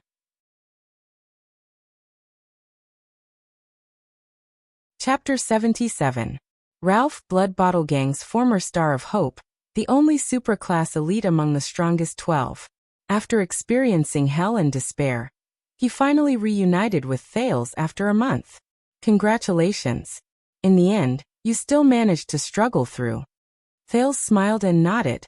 You did not lose to this damned world. Ralph trembled slightly and suddenly opened his mouth. His throat, which was knotted with flesh, trembled slightly, but he could only mutter something indecipherable. He also knew that he could not say anything now. Faced with such a situation, Thales did not know how to react for a moment. It's okay. What do you want to say? He scratched his head. Just write it down with a pen. Ralph's gaze darkened. We tried. Gilbert sighed. He is illiterate. Other than numbers, he can't even write his own name. Hearing this, Ralph closed his eyes in self-abasement and lowered his head even more. Thales felt a little awkward. He had almost forgotten that Ralph was a gangster. Thales, who had been a child beggar before, knew that most of the people who joined the gang had unfortunate encounters. They had to earn a living in illegal activities every day, so naturally, they did not have the chance to receive a decent education. But in the next moment, under Thales' astonished gaze, Ralph gritted his teeth and struggled to support himself with his walking stick. He lowered his crippled body and bowed towards the short and thin Thales. He bowed deeply. Thales sighed. All right, I've received your gratitude. Ralph raised his head and trembled as he looked at Thales. What are your plans after this? Do you have anywhere else to go? I don't really recommend you to return to Blood Bottle Gang. Ralph trembled slightly. Return to Blood Bottle Gang? Return to Big Sister Catherine's subordinates? He looked at his leg and revealed a pained expression. And there's still Nikolai. When he thought of the enemy who stabbed him in the back, Ralph's eyes shone with a fierce light. A few seconds later, Ralph exhaled with his psionic power and shook his head sadly. Thales stared at him. All right. The prince smiled. Then you can stay with me for the time being. I should be able to support you. Ralph's eyes brightened. This boy, apart from being his savior, he also had a powerful background. Gilbert. Thales turned his head and looked at Count Casso. How much longer before we depart for Extet? Based on the time it takes for the messenger crow to contact Dragon Cloud City, it will take at least 3 days, Gilbert said with a smile. At most a week, Your Highness. It should be enough. Thales nodded and looked at Ralph.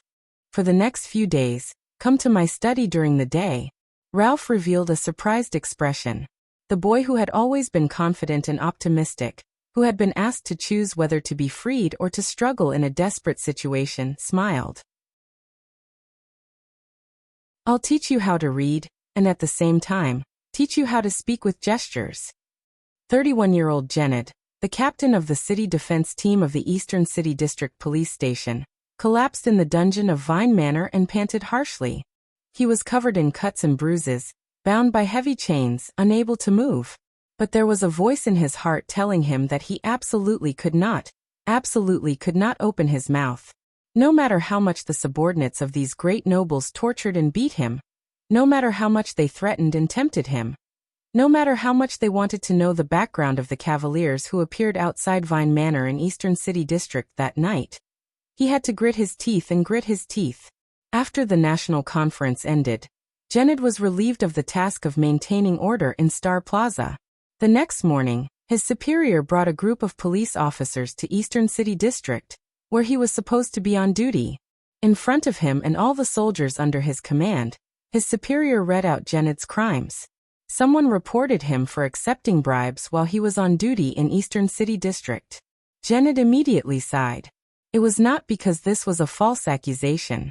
Instead, it was because in Eastern City District, it was a widely acknowledged custom to collect tips from the subordinates of the nobles.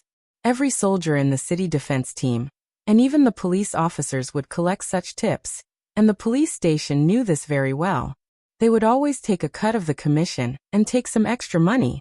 This was also the only extra income that Janet could get for his team members, who were only paid a meager salary. Why was I the only one who was reported? The soldiers under him also looked shocked. However, there was no way Janet, who had been in Eastern City District for almost 12 years, did not know that he had probably offended someone important. Under the watchful eyes of 10 police officers, Janet only had the time to take out the saber that he had treasured and maintained for 12 years. It was the saber that the Duke of Star Lake had casually removed and handed to him when he saw that Janet was unarmed after the retreat at Walla Corridor. Use this in exchange for the flower in your hand. Because of you, at least we can have a full meal. He handed it to the young man he thought most highly of in his team. Then, his hands and feet were chained, and his head was covered as he was brought into a carriage to a manor. The carriage took many turns, but Janet had been patrolling Eastern City District for more than 10 years. He had not lost the habit of observing and memorizing roads he had developed in the Starlight Brigade when he was a soldier. How could he not recognize that this was the Covendier family's Vine Manor, which he would pass by 3 times a day on his patrol? A group of people who looked like soldiers had tortured Janet for 2 whole days. It was for no other reason. It was for the sake of asking about the Cavaliers who broke into Eastern City District at night.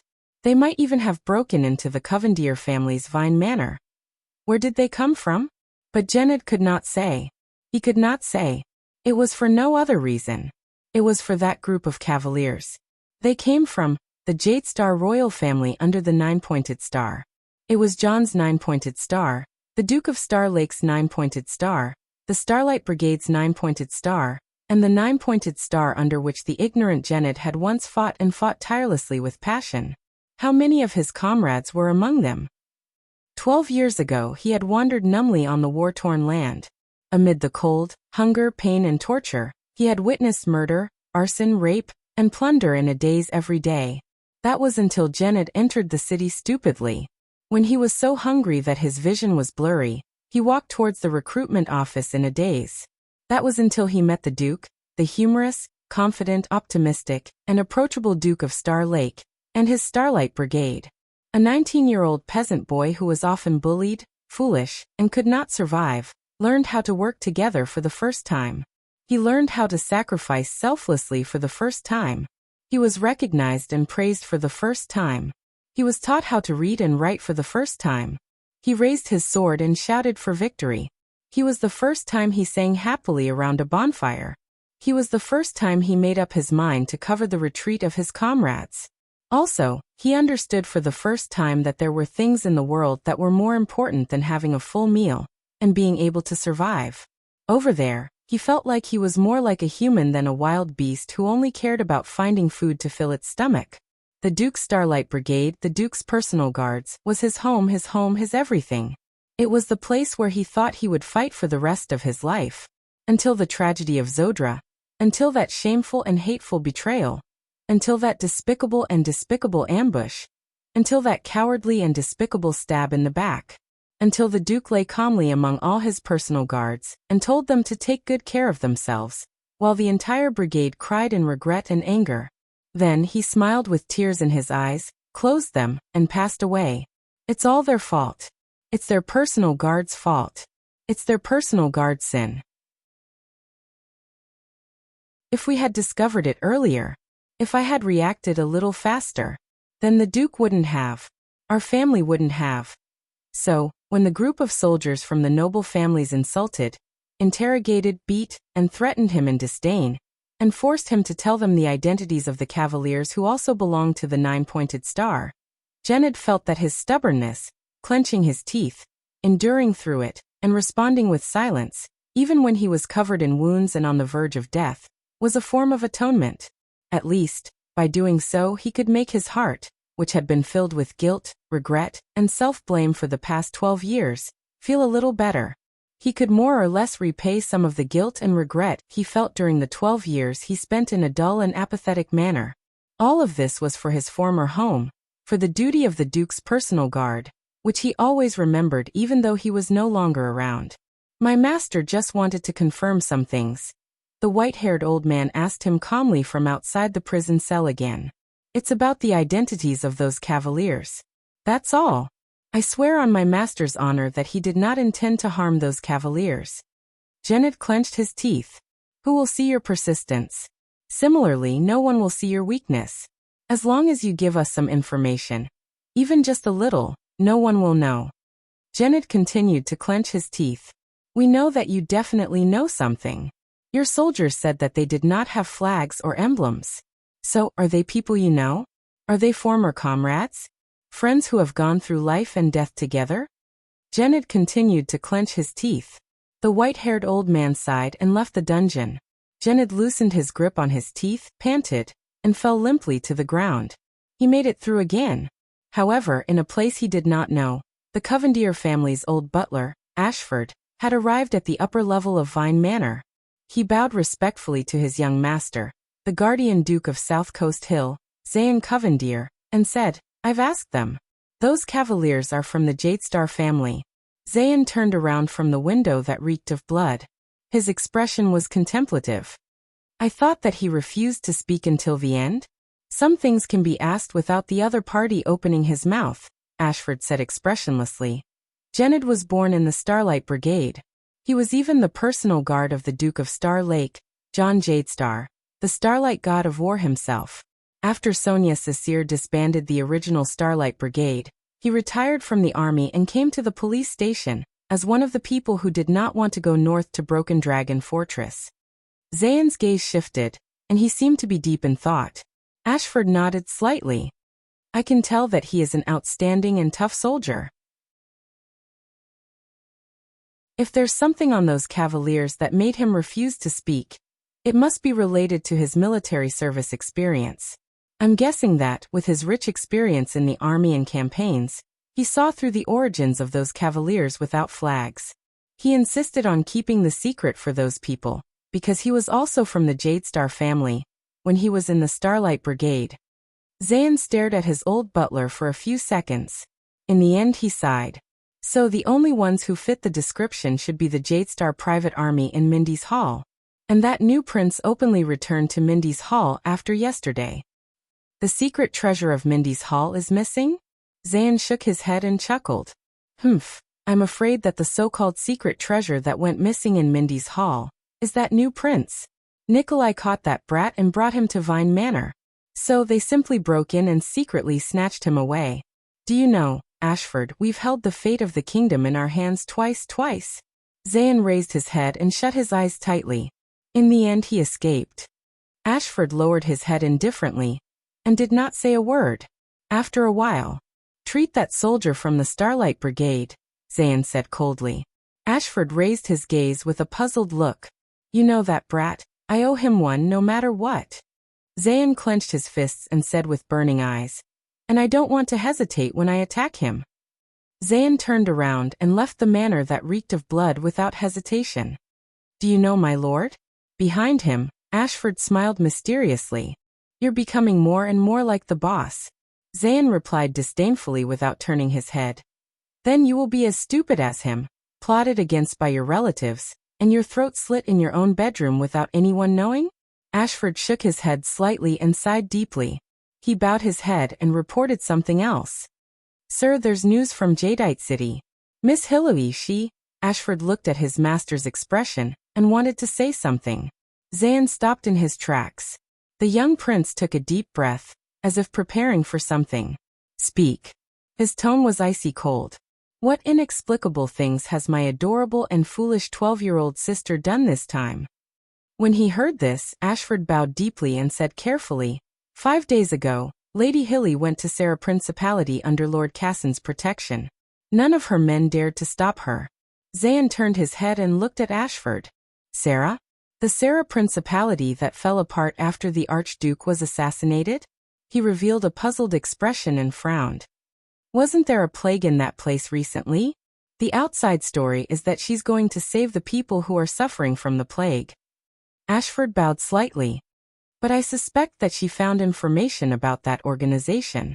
That organization? Zayn's expression instantly turned as cold as snow. His face twitched as if he thought of something unbearable, until he suddenly exploded. Isn't it enough that she killed her own parents? The Duke's voice was filled with anger and hatred. What kind of disaster does she want to bring back to Covendier, to this family? Ashford did not speak. After more than 10 seconds, Zayn exhaled harshly. In the end, he still waved his sleeve. Send more men to ensure her safety. Zayn shut his eyes tightly, gritted his teeth and said fiercely, and ensure that her identity is kept a secret. Absolutely, absolutely, absolutely not leaked. His voice trembled as he used the word absolutely 3 times. Ashford nodded lightly. Considerately, he left the hall of the manor before the Duke did. After the butler's figure disappeared into the distance, Zayn trembled and held onto the pillar. Thud. He punched the pillar with all his might. Then, the Duke of Iris Flowers leaned his head deeply against the pillar. He exhaled a mouthful of air in pain. The previous negligence and failure. I won't allow it to happen a second time. I can't fall. I can't fall. I must become king. I must.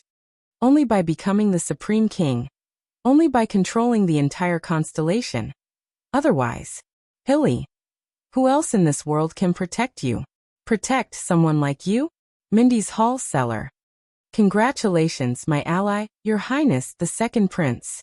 The silver-haired, red-eyed lowly Serena, who was over 400 years old and a refugee from the Night Kingdom, looked at Thales with a complicated expression.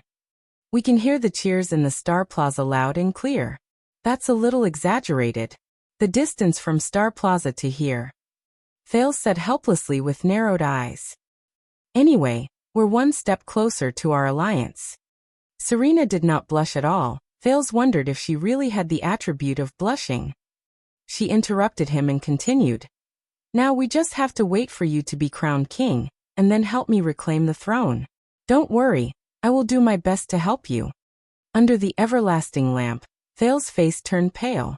Do your best to help me? You're saying it like I'm not the only heir to the kingdom, and if you don't help me, I can't inherit the kingdom.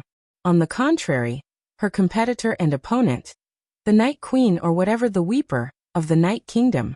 Thales felt a headache coming on.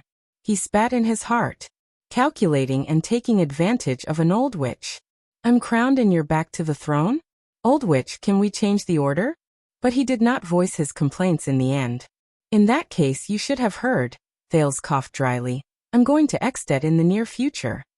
Serena nodded and revealed a mysterious smile. This mortal brat. Do you think I don't know what you're planning? Before I leave I will entrust all of you to Father.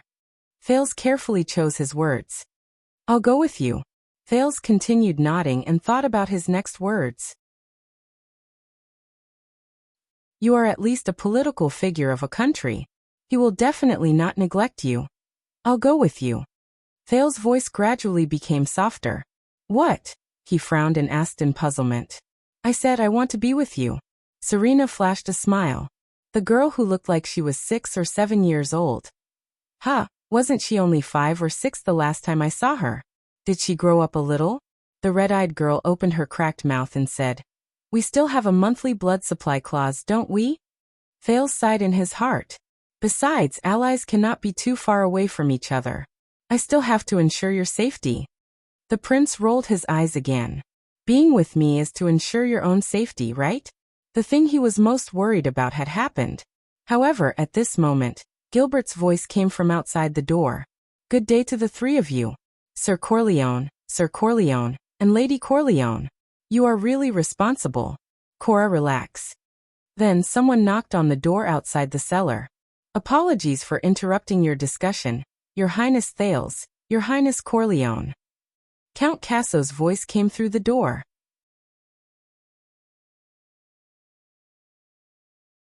Chapter 78.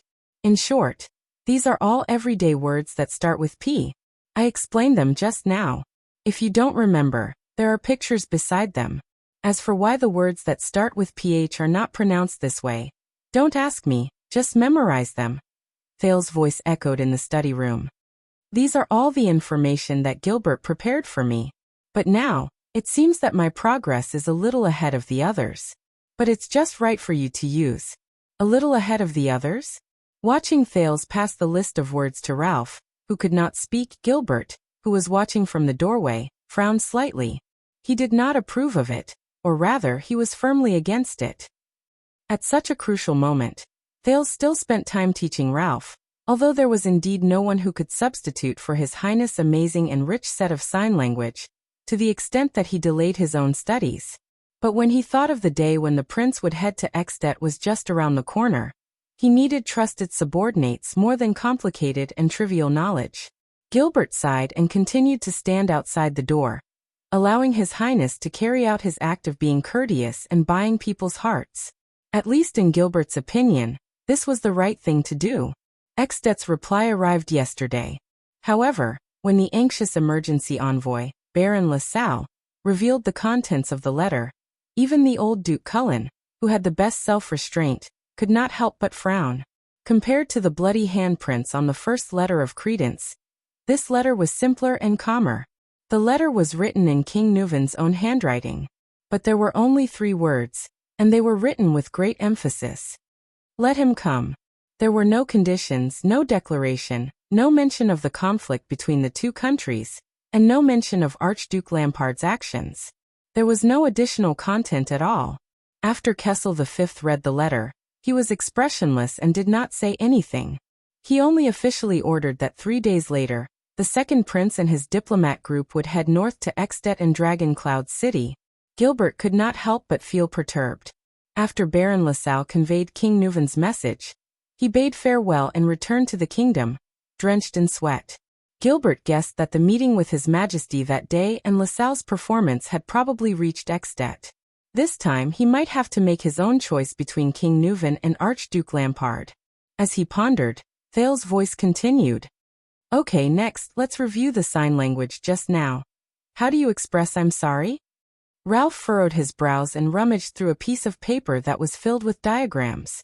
Then he raised his head, raised his right palm in puzzlement, and circled it gently in front of his chest.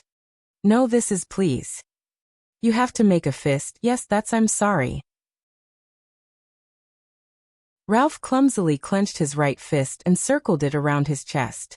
Opposite the phantom wind follower, Thales nodded slightly without raising his head. Half of his attention was on Ralph, and the other half was focused on his right hand, on a book under the table. From the Final Empire to Constellation. Thales realized that ever since he was assassinated, he gained a hidden ability, multitasking. For example, right now he could completely teach Ralph sign language while flipping through the books and information he needed under the study table that he could not let Gilbert know, especially about calamities and mystics. Thales was too eager to understand these secrets that were related to himself, especially after he was assassinated the last time he was suspected to have used mystic energy. The excruciating pain that almost tore his entire body apart had been bothering him. Would the next time he used mystic energy be the day he died? However, it was as if he was pushed by fate. From the national conference to the Extet envoy's audience, and then to being sent out as an envoy, he had no time to stop and investigate the truth about himself and the mystics. Originally, if the matter regarding Extet had not been so urgent, then Ralph's arrival would have given Thales the excuse of taking some time to teach him sign language to reduce his Gilbert's class time, every day. He would not be able to look up information that might arouse suspicion during Gilbert's class. He had also thought of publicly expressing his curiosity about mystics in exchange for a chance to look up information about mystics in public. However, who knew if the books he flipped through would be recorded by someone specially assigned to record it, and pass it to Kessel, or even Morat. The ability to multitask allowed him to take time out to search for his own secrets, just like today. However, this new ability did not make him feel complacent at all. Instead, it made him even more anxious and panicked. How many more abnormalities are there in this body? When will these abnormalities expose my secrets? Thales had a premonition that all the secrets were related to his birth. His mysterious mother, the High Ritual Master Lycia's secretive and strange attitude, the suspicious conversation between the king and the High Ritual Master during the bloodline ceremony, and so on. The truth about my mother was already listed by Thales as the second of his 5 great unsolved mysteries. It was ranked before the bloody year, flashback of memories, and abnormal body. It was second only to the most pressing mystery of the mystics. When he thought of this, Thales could not help but sigh. Then how do I sign thank you? He asked casually. Ralph found the drawing with great difficulty. He clumsily tapped his chin with the tip of his right palm, then flipped his palm outwards. Thales's gaze shifted between the book and Ralph. However, at this moment his vision began to blur again. Wu Qiren's voice was the first to ring. "Young mistress, are you going to the special school again to volunteer for the disabled?" "Yes." "Sigh, don't use such a derogatory term. They are not handicapped, nor are they sick. Every time you call them that, you are isolating them from normal society. You should use physically handicapped, or physically handicapped." "Sigh, I always feel that instead of spending your time here, you should go and study for your degree. In the future, you can influence and improve special education from the perspective of the social structure. After all, it doesn't matter if you have one more person. The inconveniences in their lives will not become better because of your occasional actions. That is not how society changes." Wu Qiren. "It is not their fault that their lives are inconvenienced. It is precisely because we as people in society did not fulfill our responsibility to allow all people to live in society without any obstacles regardless of their conditions. We can be considerate enough to design individual washrooms for children who are less than 1.2 meters tall so that they can live in society without any obstacles. Then, why can't we allow a deaf and mute person to communicate with others without any obstacles and live in society without any obstacles? Why do you have such a sense of social science morality now? This is not morality, it is basic values. It is your way of thinking that promoting social progress from a macroscopic structure is the right way. That is problematic. I do not believe that a person who does not even bother to give sympathy and help to those around him will bring real help to society. I am talking about you, Wu Qiren. Ren. Stop. Let's stop talking about serious matters.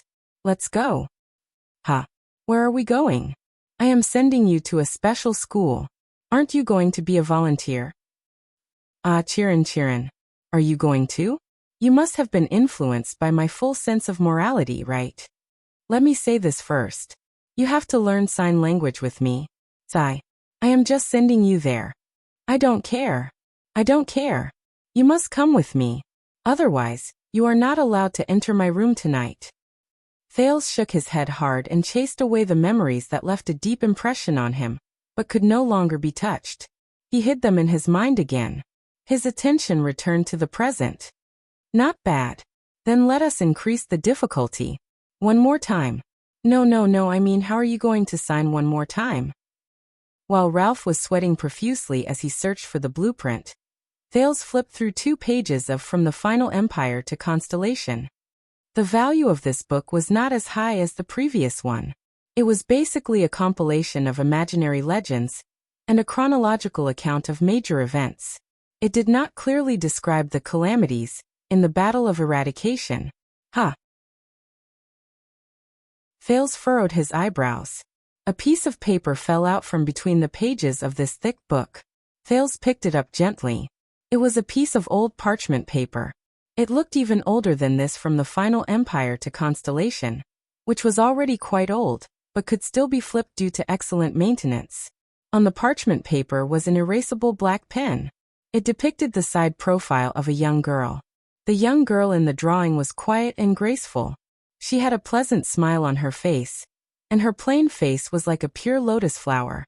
There was only an earring on her left ear that looked like a multi-pointed star. This piece of paper was obviously older than this book. Could it be that some senior casually used it as a bookmark? Thales was puzzled. He moved his gaze downwards and saw the inscription. TEK, as 4 letters. They were probably the initials of the painter. As Ralph clumsily gestured, Thales flipped to the back of the parchment paper and saw a scribbled word. Enemy. It was accompanied by a huge exclamation mark. Enemy? Thales shook his head. He did not understand its meaning. Gilbert's voice suddenly traveled into his ears. Your Highness, sorry to disturb you. Thales calmly stuffed the parchment paper into his bosom, closed the book, and quietly pushed it to an inconspicuous corner at his feet. The prince raised his head and looked at Gilbert with a smile. His Majesty has just sent news. Gilbert tipped his hat at him and bowed slightly. He hopes that before you depart, You can make a trip to Renaissance Palace and complete the royal family's family gathering. Family gathering? Thales opened his mouth in shock and bewilderment. What family? Isn't the Jadestar royal family? At this moment, the figure of the first-grade female official appeared behind Gilbert. Just follow me, Gines said flatly. Her gaze when she looked at Thales was filled with pity and pity. Renaissance Palace. Since you have already been acknowledged as a prince, Gines said in a cold voice as she led the dressed Thales up the cold stone stairs in her high-heeled boots. Then, you must come and meet your nominal mother. Even though she is not your biological mother, at least before you go to Ekstedt. Mother? Thales asked in surprise. What mother? Naturally, it is your father's only wife. Gines' face showed that she could not bear to look at him. Queen Kia. Thales was stunned for a few seconds. They stopped outside a palace. Gines looked at the tightly shut door and said softly, His Majesty is too busy and did not come today. A wordless disappointment crept into Thales' heart. But Gines' mind was obviously not on the father and son. The next moment, the female official said to the puzzled Thales in a serious and stern manner, Later, no matter what happens, do not be surprised and do not be afraid. Before Thales could react, Gines pushed open the door and walked in. Kia, Gines said cautiously, I am here. Thales followed the female official and slowly walked into the room. It was a spacious room with simple decorations, but it was quite stylish and filled with elegance. In front of them was a lady with a fresh and elegant face. She was about 40 years old and dressed in a luxurious star-blue gown. She turned around and looked at Gines and Thales. Gines, you are here. The luxurious lady, Queen Kia, revealed a pleasant and sincere smile. This is great. Recently, Kessel has been extremely busy because of the diplomatic relationship with Ekstedt. I thought that you probably do not have much time. Thales was a little reserved. After all, he was considered the king's illegitimate son. At the same time, he was also surprised by the scene before him. If Gines was the king's lover, then how could the Queen Kia get along so well with her? This is the person I told you that I would come and see you today. Gines' voice faltered, as though she felt that there was no need to say too much. So she took a deep breath and pulled Thales forward. She said quietly, This is Thales, Kessel's second son. So it is you? Kia slowly walked to him and squatted down gently. Kessel's youngest son? She looked at Thales with her gentle eyes. Thales was so embarrassed that he could not even breathe smoothly. Do not be afraid, I am also your family. The queen stroked his head and showed a loving expression. Look at your eyes and nose. They are exactly the same as your charming mother. Thales' breathing immediately stopped and he widened his eyes. Mother? Queen Kia said gently and sincerely. I hope that you can also inherit your mother's intelligence, erudition, and her ever-successful eloquence. After all, there are very few women who are as outstanding as her and Gines. Endless charm. Intelligent erudition. Ever-successful eloquence? Thales eagerly absorbed this information into his mind. That area called mother. It was the key to many unsolved mysteries about him. Gines' expression was a little unpleasant. She only answered hastily.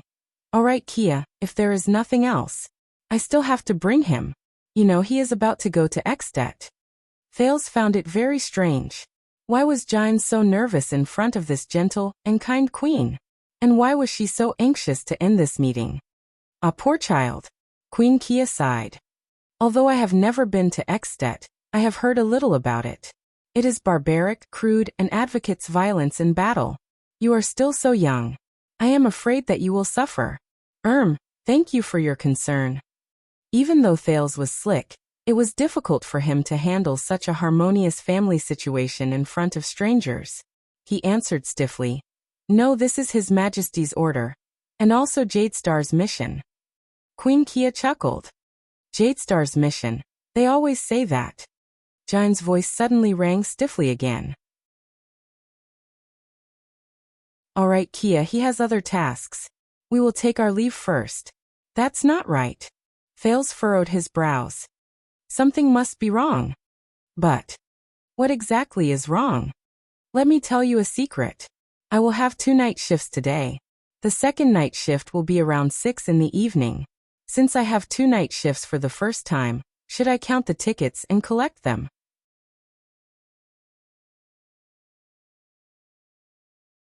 Chapter 79. This chapter may contain a small amount of discomfort for the reader. Please follow the doctor's advice and take it at your own discretion. No, don't leave so quickly.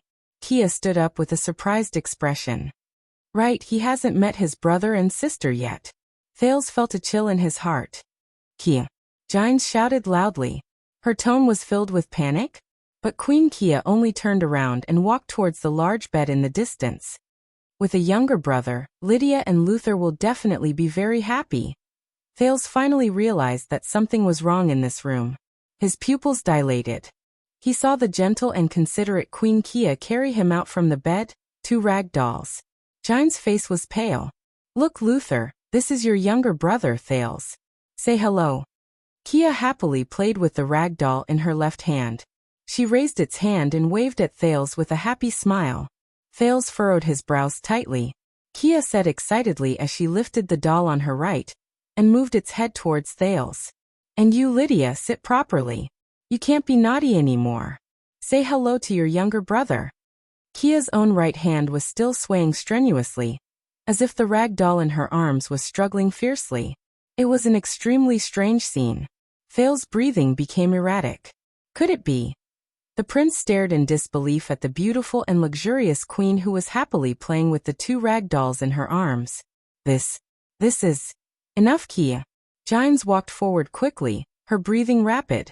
The first thing she did was to pull Thales away. But Queen Kia's expression quickly changed. Why? Kia looked at the rag doll in her arms, then at Thales. Her expression suddenly became strange, and her tone became flustered. Why, Luther, you're not as tall as your younger brother, Thales? Thales gritted his teeth and took a step back. The next moment, Kia looked as if she had seen something unbelievable. Her expression became fearful and panicked. Thud. The rag doll in her right hand fell gently, but Queen Kia did not seem to notice it. She only looked at the rag doll in her left hand with a pained expression, and was about to cry. I know now. Kia looked at the rag doll in sorrow and despair. The reason you became shorter is because you lost. Go. Gines gritted her teeth and said to Thales, you go first. But Thales was already rooted to the spot. Kia's hands were tightly wrapped around the doll. A second later, Kia began to cry in agony. She said something that made Thales' hair stand on end. Luther, head, you're missing a head. Luther, your head. Where's your head? Where's your head? Your head, it sits off? Kuya raised her tear-stained face and screamed in panic. She lay down on the ground and looked around. Quick. We have to get your head back. Thales felt his skin crawl. Gines immediately went forward and hugged Queen Kia, using all her strength to stabilize the trembling queen. Kia abruptly looked at Gines and widened her eyes. Did you see my Luther's head? About this big. It's round, and it can roll. It has 2 eyes. Thales looked at the scene before him in disbelief. Kia struggled fiercely and waved her arms madly. No. Don't stop me. I want to protect him. Protect Luther. My son. Gines gritted her teeth and dragged her to the bed with all her might. At this moment, Thales' arm was gently pulled by a hand from behind. Thales jumped in fright. Still in a state of shock, he suddenly turned his head. The person who pulled his arm was a stranger. It was a long-haired lady wearing a black robe and a goose-down shawl. The lady in black had a delicate face, but there was sadness on her face. Thales panted and finally calmed his breathing.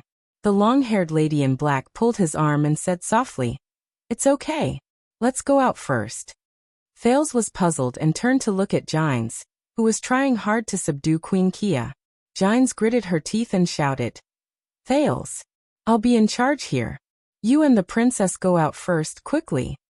"Her Highness?" But Thales did not think too much about it before he was dragged out of the room by the long-haired goose-down lady. Behind him, Kia struggled more and more violently, shouting crazily, "Guards! Guards! Quick! Assassin! An assassin!" Lady Goosedown tugged at the livid Thales and quickly walked out. Only Kia's hysterical voice could be heard from afar. From time to time, there were maids and servants with gloomy expressions rushing towards Kia's room. He seemed to be used to such a scene. Kia's screams were still ringing in his ears. "Whimper, my Luther, no. No. Your head. Ooh. Why can't you put it back? Why can't I put it back together? Why does it keep falling? Why? Stick it together. It'll be fine once it's glued. Luther? Am I right?" Thales only walked forward with a pale face. He felt that what happened behind him was too cruel. He did not dare to face it. It was not until Kia's voice disappeared far behind them that the two of them stood still in a corridor. Thales looked behind him with lingering fear. "I'm sorry." Lady Goosedown, who was dressed in black and had long hair, said softly. Usually Kia does not act up so quickly. Thales looked behind him in a daze. Doubts began to slowly rise in his heart. Thales raised his head and looked at the lady.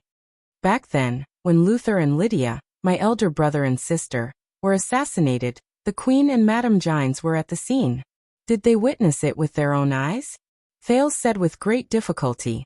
After a few seconds of silence, sorrow appeared in the eyes of the lady dressed in black and Goosedown. "Yes," she said slowly, "that day, Prince Luther was—" Lady Goosedown shut her eyes tightly. As she reminisced, she spoke with difficulty. "Gines and I rushed over when we heard the noise, but we were too late. It was said that his head rolled under the bed. Princess Lydia was kidnapped. Gines snatched a horse and chased after her. I ran to inform the guards and left the terrified Kia alone in the room." Thales exhaled deeply. He suddenly had an answer in his mind. "I see. That day, I was assassinated on the way to Renaissance Palace." Gines' abnormal reaction. She even alerted the assassin who was not coming for me in advance. Is this the reason? They experienced that kind of scene? So. But you do not need to be afraid, Thales.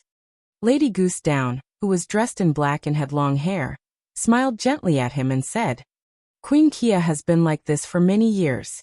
When she's awake, she's always hysterical and full of resentment," the Velvet Lady said with a sigh. "When she's acting up, she's quiet and peaceful. I only feel that Luther and Lydia are still by her side, jumping and playing." The lady's expression gradually became desolate and miserable. After the tragedy happened that year, the palace was in chaos. Even King Adi and Prince Midir were. The guards were so nervous that they drew their swords whenever they saw anyone. So no one cared about this place. The servants all fled. Only Kia hugged the prince's body tightly and refused to let go. It was said that she locked herself in her room. I was forcibly isolated by the guards in a safe house. The panicked nobles sealed Renaissance Palace and locked Eternal Star City. By the time King Kessel took control of the kingdom and stabilized the situation, it was already 2 weeks later. The lady sighed and lowered her head. Thales sighed softly. During those 2 weeks, Kia guarded the room tightly. She hugged the dead Prince Luther and cried. She relied on the water in the vase to survive.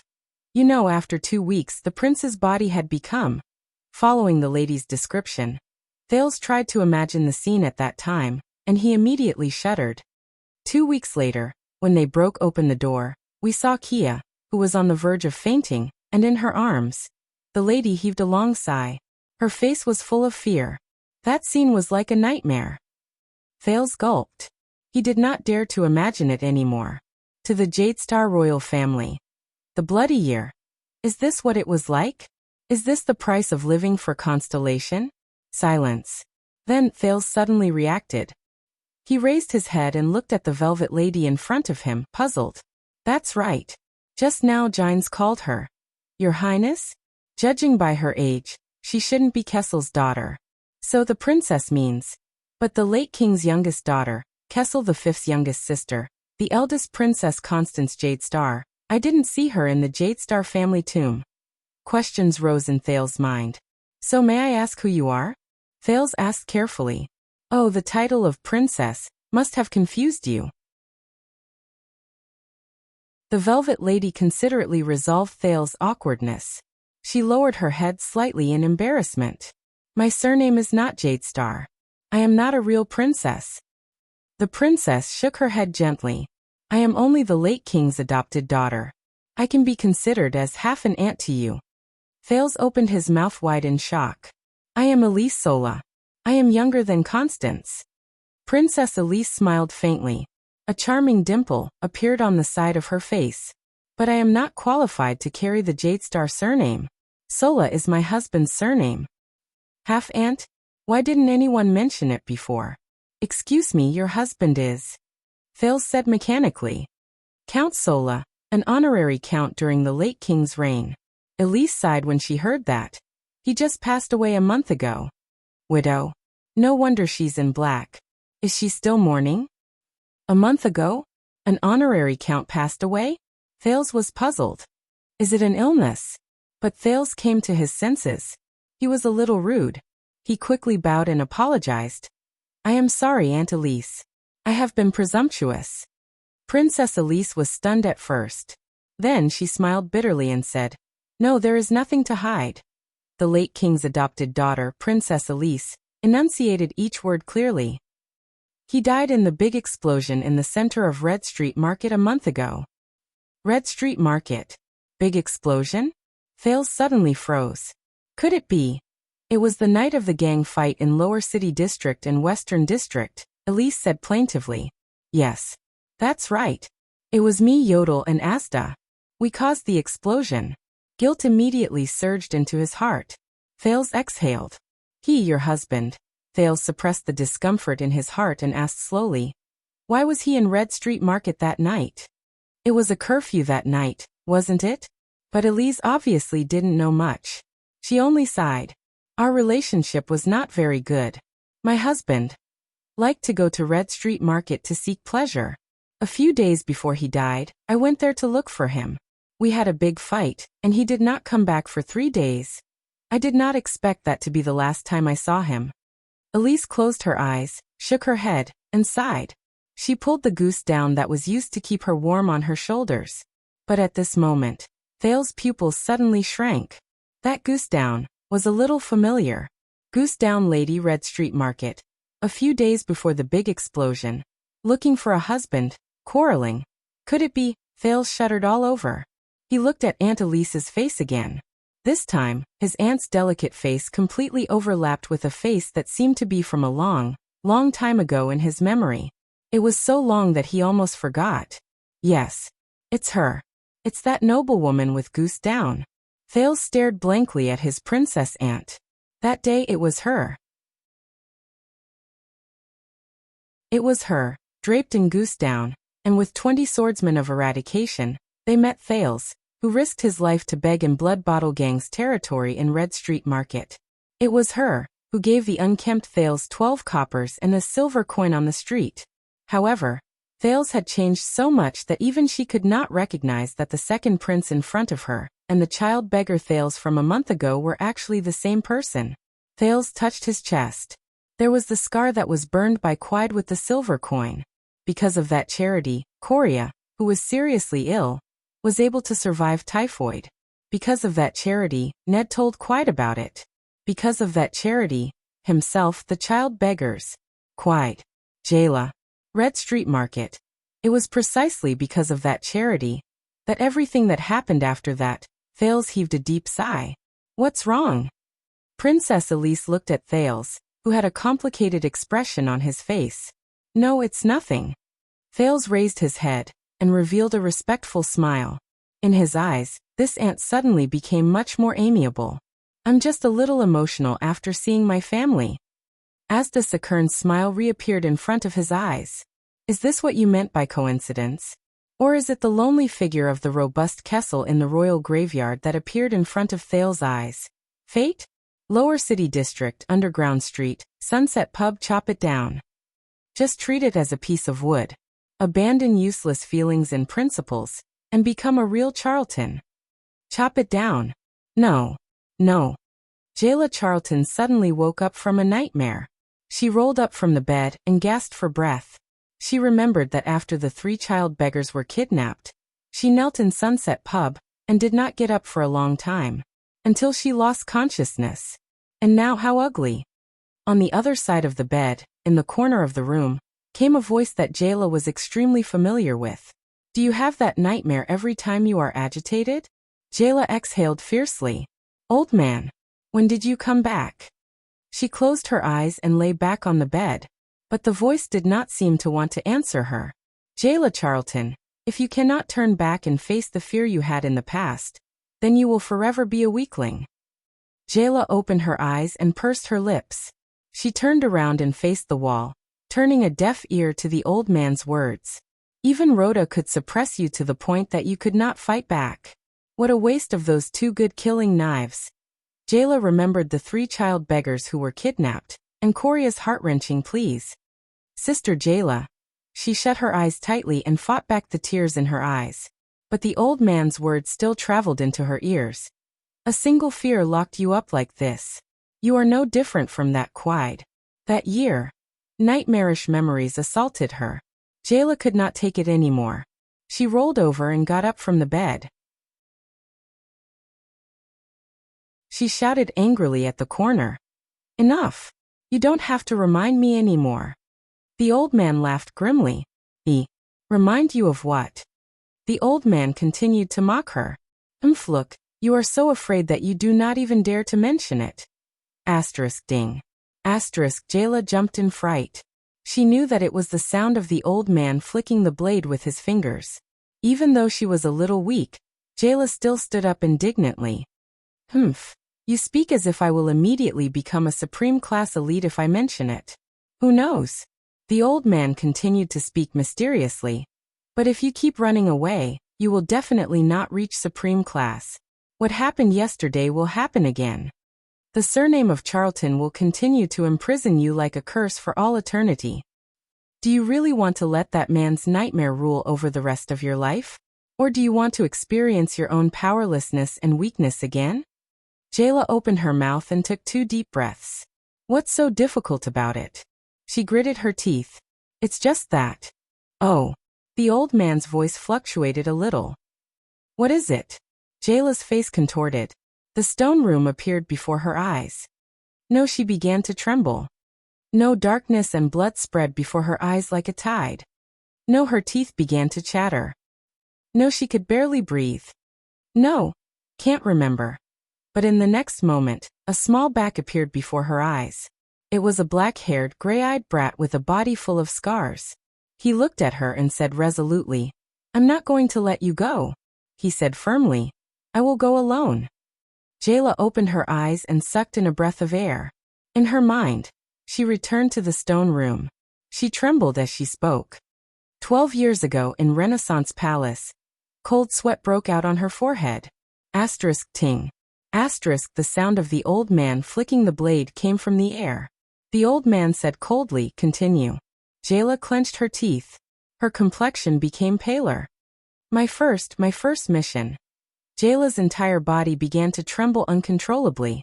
But the scene of Rhoda calmly grabbing her blade and taking away the 3 child beggars flashed before her eyes. That was Coria's pleading gaze. Jayla shuddered and felt nauseous. Jayla could feel some liquid flowing out of her eyes. Everything in front of me turned bright red. So scary, Jayla trembled. Her lips could not touch. At that moment, it was the old man's violent shout. Speak. Jayla's body trembled violently. What followed was a ray of silver light that shot towards her. Thud. A wolf limb blade was nailed to the wall half an inch away from Jayla's left ear. Jayla shuddered. All the scenes, people, sounds and colors from that day appeared clearly before her eyes. That day her eyes were lifeless. She could not help but shout loudly. I cut off a baby's head while he was still alive. After shouting this, Jayla panted heavily. She felt as if all the strength in her body had left her. 12 years. She shouted. She finally shouted. Thud. Jayla trembled and knelt on the ground. She covered her mouth and endured the nausea. She cried out loud. The old man's voice traveled faintly from the corner. Now pick up your blade. Your own blade.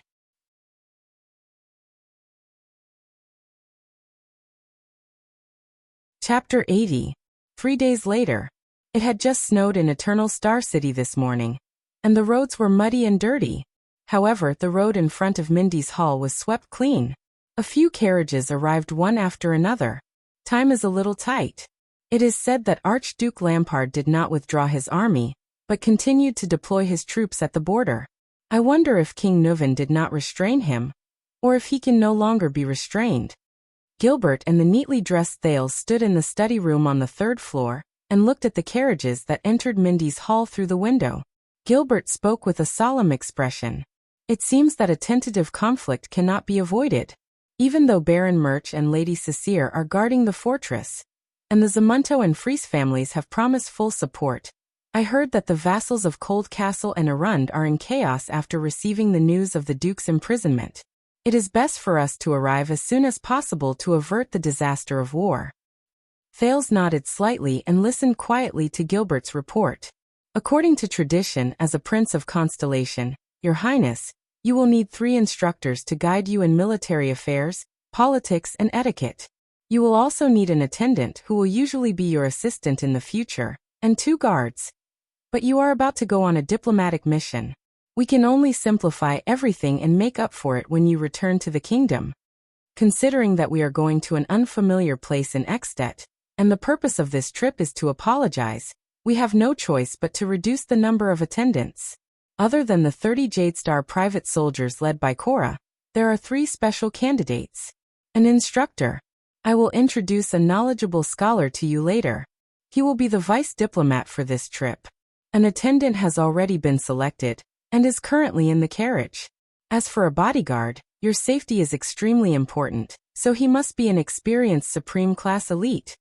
When Thales heard this, he could not help but be stunned.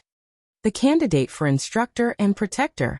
Gilbert, do you mean that you, Yodel, and even Gines will not follow me on this trip? Gilbert revealed a helpless smile. He said flatly. I am the signatory of the Fortress Treaty, and I have a notorious reputation as a schemer in Ekstedt. My appearance in Dragon Cloud City will only bring you unnecessary trouble. As for Yodel, Gilbert shook his head. In Northland, for the past 10 years, there have been 5 famous Supreme Class elites, commonly known as the 5 War Generals. They are under King Nuvan, and a few archdukes respectively.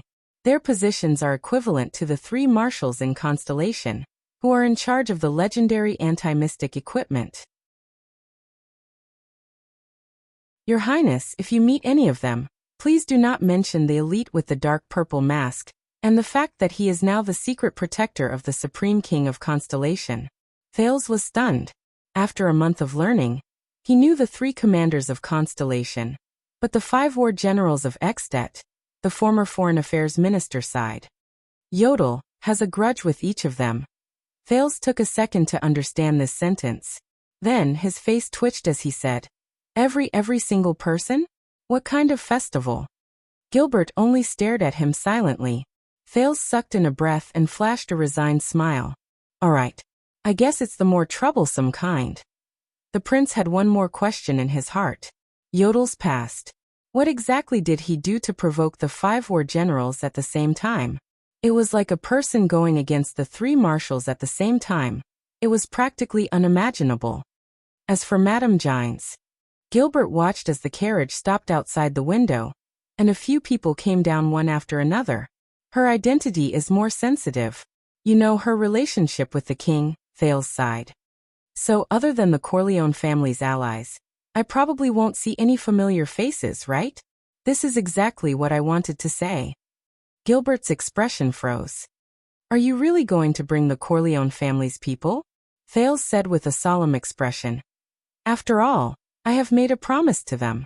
I don't like to go back on my word. Also, even though that old witch Serena is annoying, she did use the Blood Clan's voice transmission to help me at a critical moment. It would not be an exaggeration to say that she saved my life. Thales furrowed his brows. After all, they have a Supreme Class elite and 2 Super Class elites. Serena also hopes to rely on my identity to restore her position.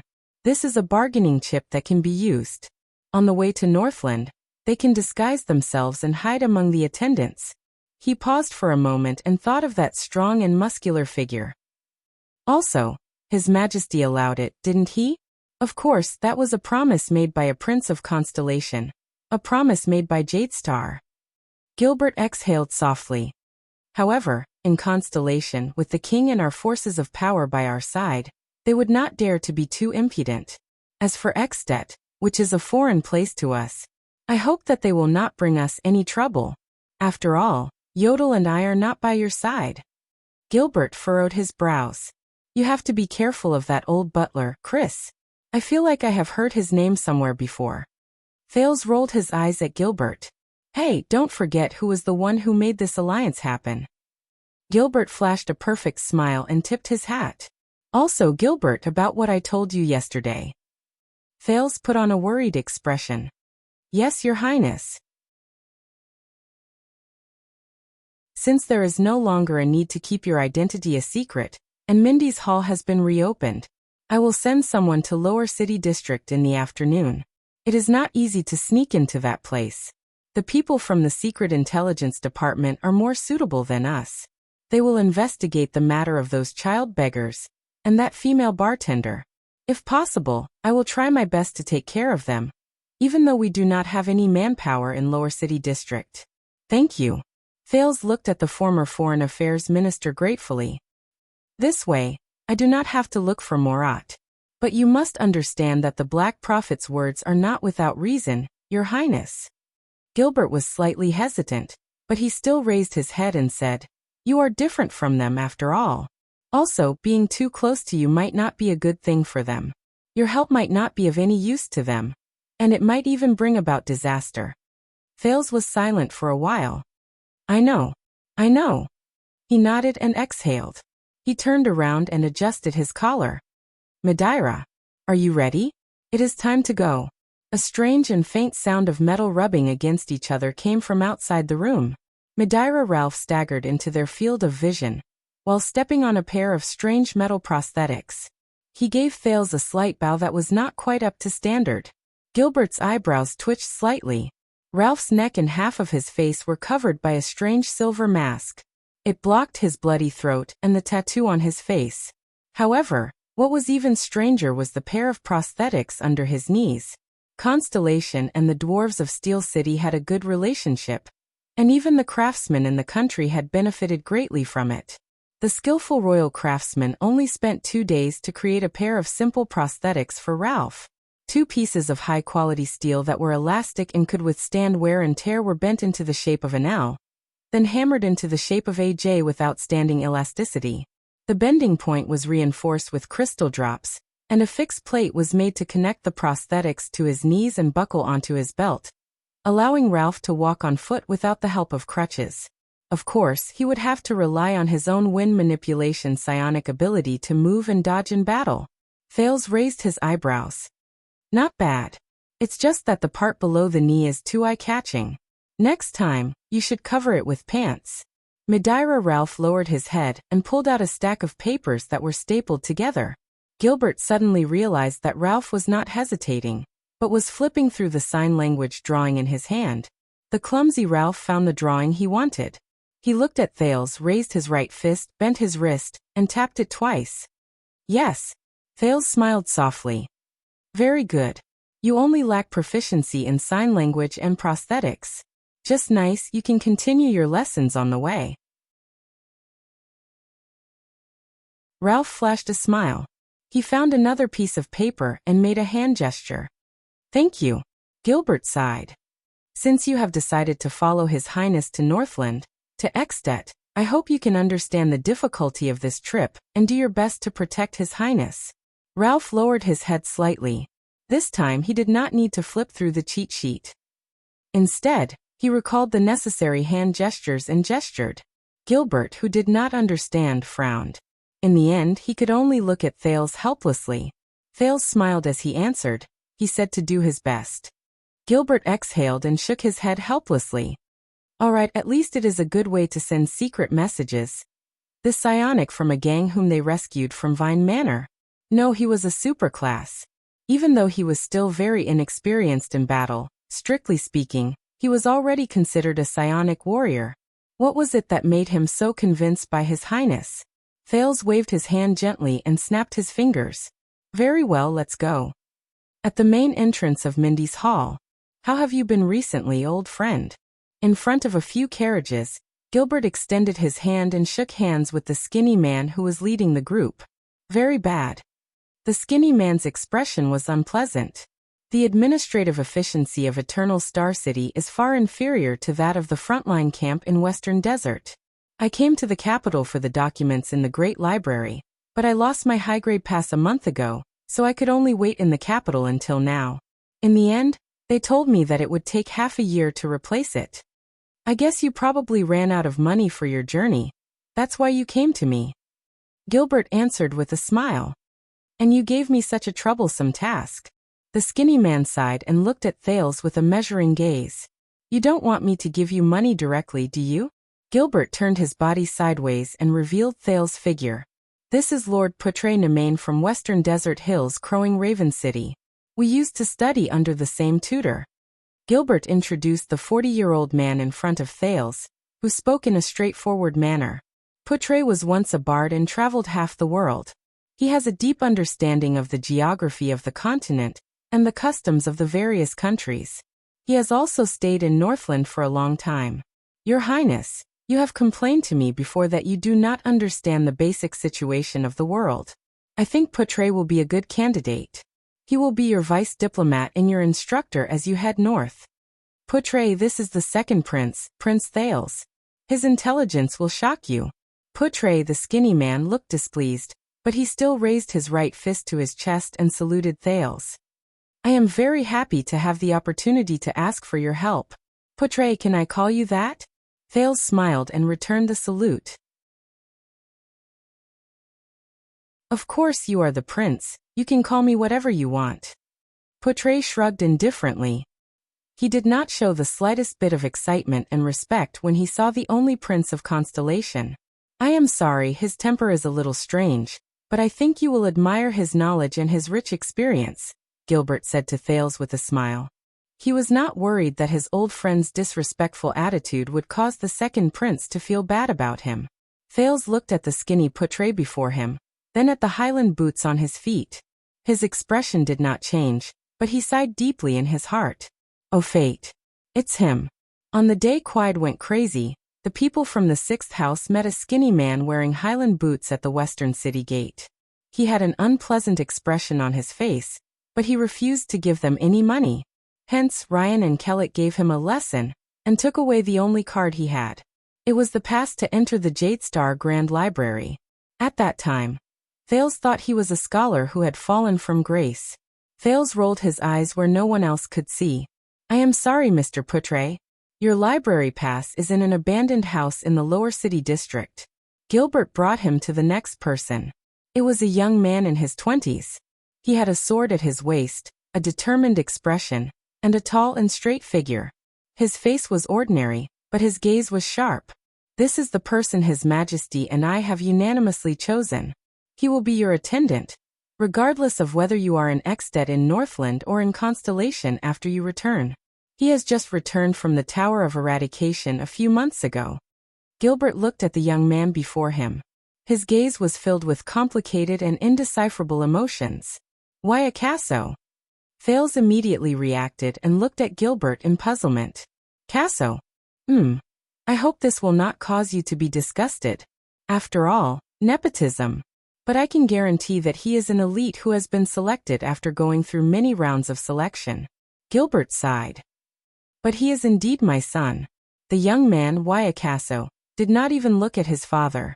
He bowed respectfully towards Thales. Nice to meet you, Your Highness. My sword and wisdom are yours to use. For the rest of my life, I will serve you wholeheartedly. Thales felt a little awkward. Is it really okay to use for the rest of my life? And for the rest of my life, the moment we meet? But he still nodded and returned the greeting with a cheerful expression. I will rely on you for the rest of my life, Waya. Waya lowered his head respectfully. This life and this body are at your disposal. Thales rolled his eyes in his heart again. Gilbert is obviously very good at socializing, but why is his son? Is he a little serious or dumb? But he could also feel that Waya and Gilbert did not seem to get along. Is the relationship between father and son cold? Gilbert sighed and continued forward with Thales. This time, when Thales saw the figure under the cloak, he did not need to be introduced. He already cried out in surprise. "It's you." The petite figure under the cloak turned around with her hands on her hips. "Yes," the person said in a carefree manner. She was neither respectful nor cold. Instead, she made people feel that she was sincere. "It's me." Gilbert, who seemed to be like this after meeting his son, said expressionlessly, "You should have met this person before. She is the same as Yodel. She was originally one of His Majesty's secret protectors. This time His Majesty specially transferred her out." Hey, what do you mean transferred out? Kessel can't order me around." The cloaked woman who covered her face interrupted Gilbert's words. She walked in front of Thales without any trace of politeness. In front of the dumbfounded prince, she patted his shoulder with her left hand and pointed at herself with her right thumb. "Brat, my name is Ida." "Ida?" Thales was stunned. "Ida Wong?" Asterisk thud. Asterisk while Gilbert and the others had unpleasant expressions on their faces, Ida knocked on Thales' head fiercely. "What Wong?" "I'm not from the Far East." As Thales grimaced and touched his head, she whistled. "Listen up, my name is Ida Rorikit Giselle." Ida seemed to have encountered some kind of obstacle. She scratched her head desperately for a few seconds. Finally, the cloaked woman put down her hand weakly and said dejectedly, "Hey, forget it. My name is too long. Sometimes, I can't remember it. You can just call me Ida." Thales stared at Ida dumbfounded. He felt that his originally serious outlook on life had been refreshed once again. But this feeling of being hit on the head is really familiar. A few familiar figures appeared before his eyes. He did not know how Jayla and the children were doing. He had only received some vague information from Morat. "Madam Ida." Gilbert's face was ghastly pale. "Next time, please pay attention to your behavior towards His Highness." Thales touched his head, which was gradually no longer hurting. He noticed that although Gilbert was dissatisfied, he had no intention of holding him accountable. So he also tacitly agreed. "This person has the right to hit the prince's head? What's wrong with that?" Ida said unhappily, "Can't I hit him? When I hit Mindy's head in the past, even Kira did not dare to have any objections." Thales' expression froze. He noticed that Gilbert did not refute her. "Wait. Mindy's? Kira? Which Mindy's of the royal family?" "Kira. Could it be the supreme class elite of the royal family? Enemy of the wolves Kira Jadestar from 200 years ago?" Her voice sounds very young, but Thales raised his eyes and looked at Ida. "Just how old is she?" Thales forced a smile on his face. "Madam Ida. You are really very lively." "Yes." Ida seemed very happy under the cloak. She punched her palm. "My whole family said the same thing. It's because of this. They chased me out." Thales did not hide it. He rolled his eyes fiercely. Gilbert coughed violently and attracted the attention of a few carriages. "Everyone, if there are no questions, we can get used to each other on the road. I believe that everyone knows the destination and mission of this trip. But if there are no questions, let us get on the carriages," he said loudly. "His Majesty and the Dukes are waiting at the North City Gate to send the diplomat group off." Cora nodded. The 30 Jadestar private soldiers got busy. Gilbert nodded at Thales and sent him to the carriage. The prince's attendant, Wyacasso, stared at Ralph, who had a strange expression on his face. But under Thales' smiling face, he still followed the phantom wind follower and the second prince into the same carriage. "Putre." Gilbert called out to the thin man who was about to get on the carriage. Putre turned around expressionlessly. The former Foreign Affairs Minister, Count Gilbert Casso, said with a solemn expression, "I am handing over the prince and the future of Constellation to you. You have traveled through half the world.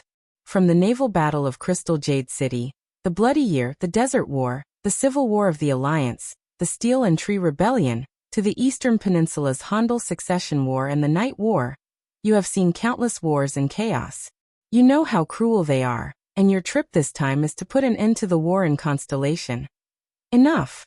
Putre interrupted his old friend. The thin man still had a displeased expression, but his eyes shone brightly. I will accept it. It is the same as 12 years ago.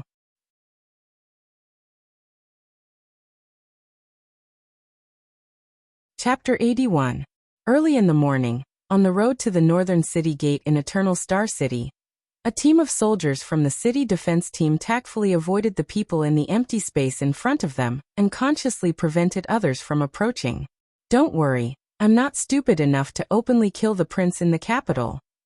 The guardian Duke of Land of Cliffs region, Coaster Nanchester, stood tall and straight in the middle of the road.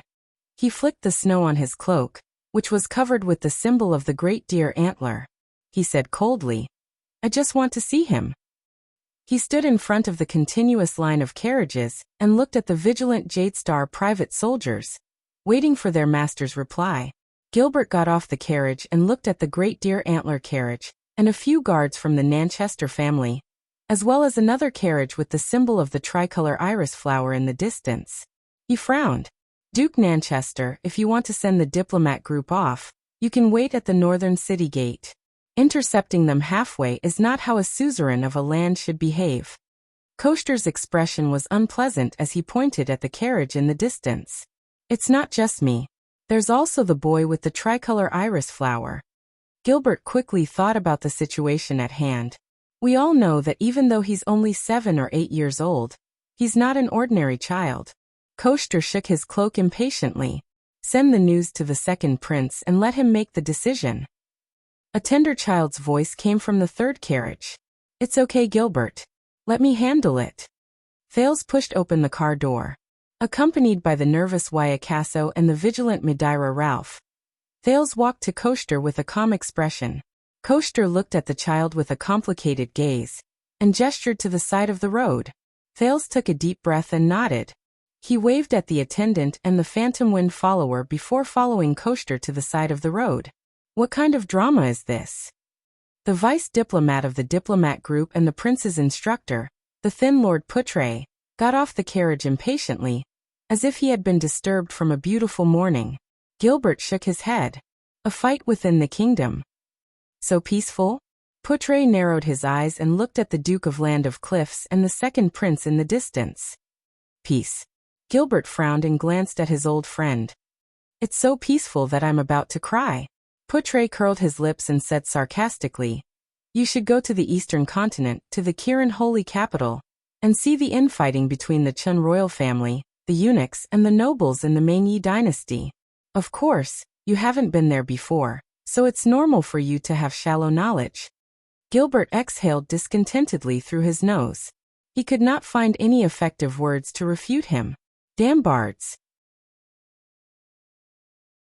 Thales looked at the hostile Duke of Great Deer Antler in front of him, and pondered over the other's intentions. He must have come with a purpose. But we are destined to be enemies. Be vigilant. I didn't expect that the first person to come would be you, Thales said quietly. Coaster snorted softly. I don't want to see you in front of so many people. Fakenhas' sarcasm is too annoying. The one-eyed dragon stared at him coldly. Brat, I know you're very smart. I'll cut the crap and listen. I don't like no one ever dared call me a hypocrite. Thales spread his hands helplessly.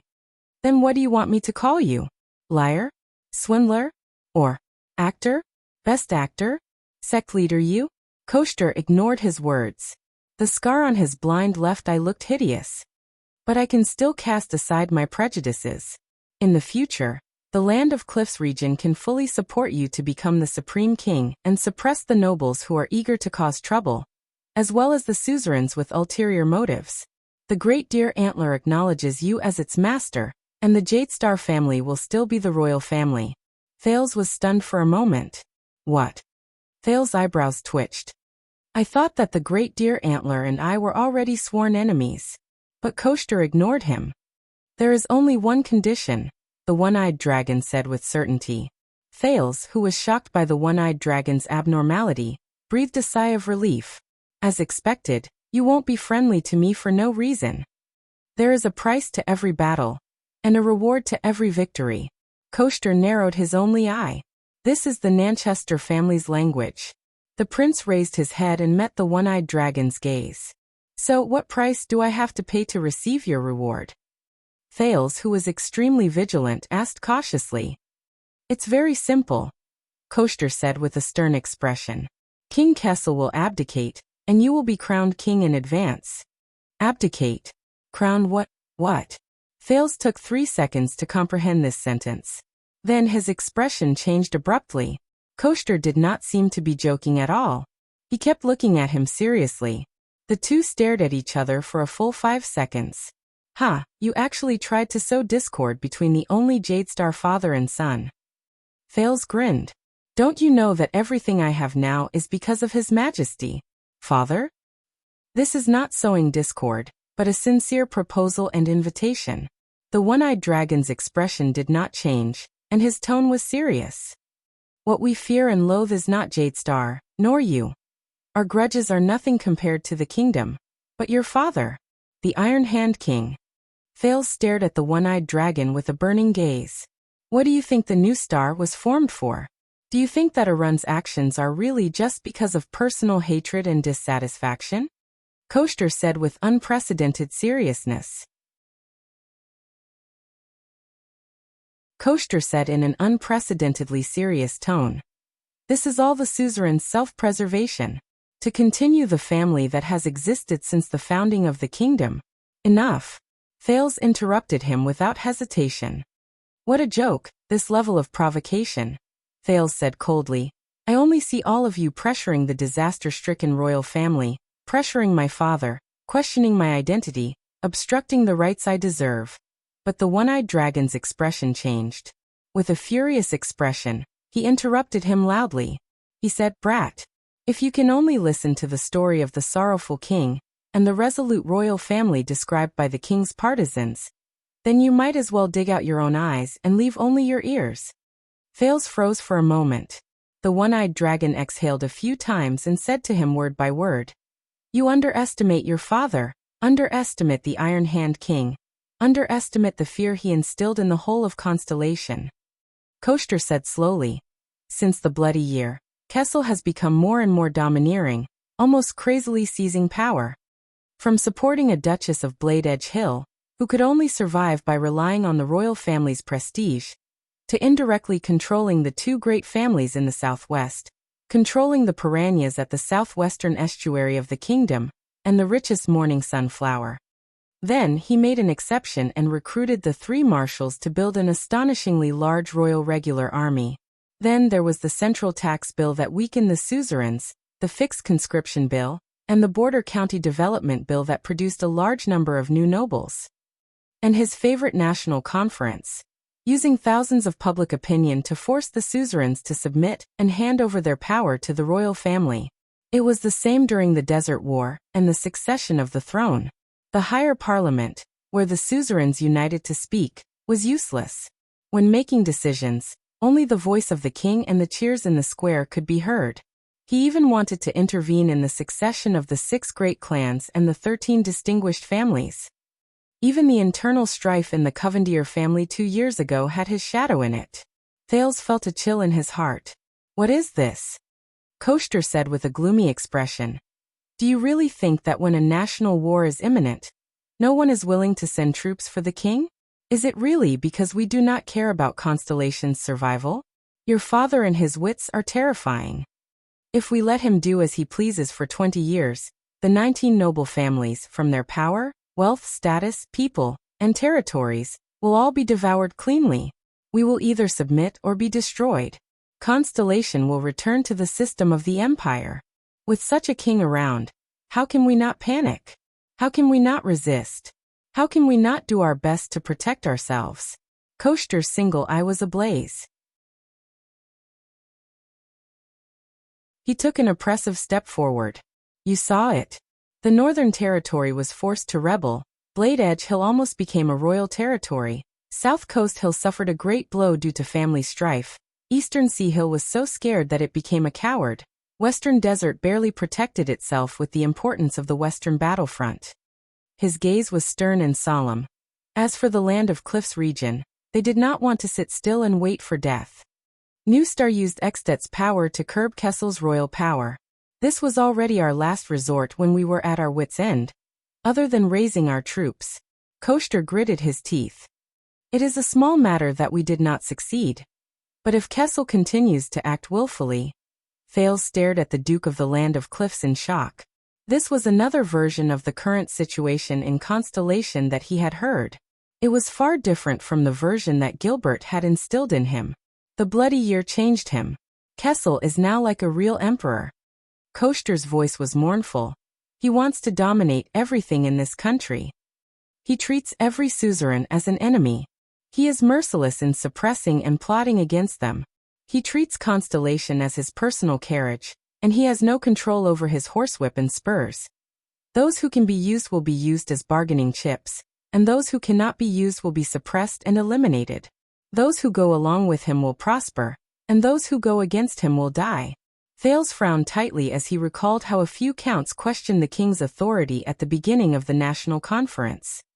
This is not a good thing, whether it is for our suzerains, for Jadestar, or for all of Constellation. If this goes on in this ancient country, sooner or later, there will be a great disaster. Koster gritted his teeth. His single eye was like lightning. You are about to go to Extet. This is not a good errand. But it will allow you to see another constellation from another angle. See how the children of the northern wind and the dragon view us. Thales lowered his head and calmed his breathing. Why did Tormund agree to rule together with the suzerains?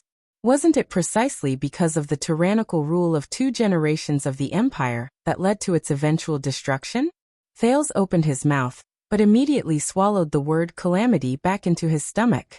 He had a feeling that the end of the empire was not as simple as the calamity strike that Gilbert mentioned. Koster turned around coldly and pulled up his cloak. If your goal is to become a tyrant like your father, and you are willing to pay the price of Constellation's downfall, then pretend that I never said these words today. The one-eyed dragon stared at Thales, who was deep in thought. His gaze was complicated. But you said that day, if you care about Constellation's stability, peace and prosperity, if this is your wish, and not to become the only supreme king, then my suggestion will be valid forever. Duke Nanchester left his final words and turned to leave. Have a safe journey. Don't embarrass Constellation. Thales stared at the departing one-eyed dragon in a daze. This person. This is another Koster, completely different from the Duke of the Land of Cliffs who forced the king to appoint a crown prince during the national conference. No, he told himself. This is all a scheme by the other party to ruin Kessel's image, to drive a wedge between father and son. A voice from a very long time ago rang in his mind. From a feudal state to a centralized absolutist state, this is the only way for almost all European countries to go through. But Thales still clenched his fists lightly. He raised his head and looked at Koster, who was walking away, and Zayn Covendier, who passed by him. I hope I did not disturb you. Zayn bowed politely. Of course not, Koster replied coldly. I will be satisfied if you don't fall for the trap and think of me as the mastermind behind the assassination. Zayn's expression froze as he watched Koster board the carriage. Thales, who felt a headache coming on, sighed deeply. He looked at Zayn and asked impatiently.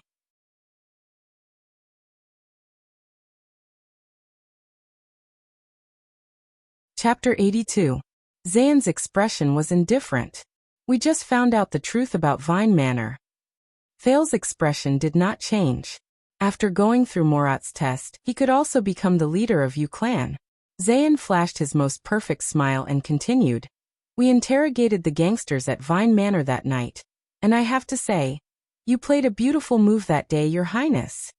Zayn stared at Thales with a ruminating gaze. Even in a desperate situation, you could incite discord between the Blood Clan and Blood Bottle Gang to avoid being killed. Thales sighed in his heart. He still managed to find out. But his mind was a mess at the moment, and he had no intention of dealing with the master of tricolor iris flowers. Thales spread his hands indifferently. I don't know what you're talking about. But you're about to go on a long journey. You have to be careful. The immortals are not easy to deal with. Zayn placed his hands behind his back. His smiling eyes occasionally sparkled.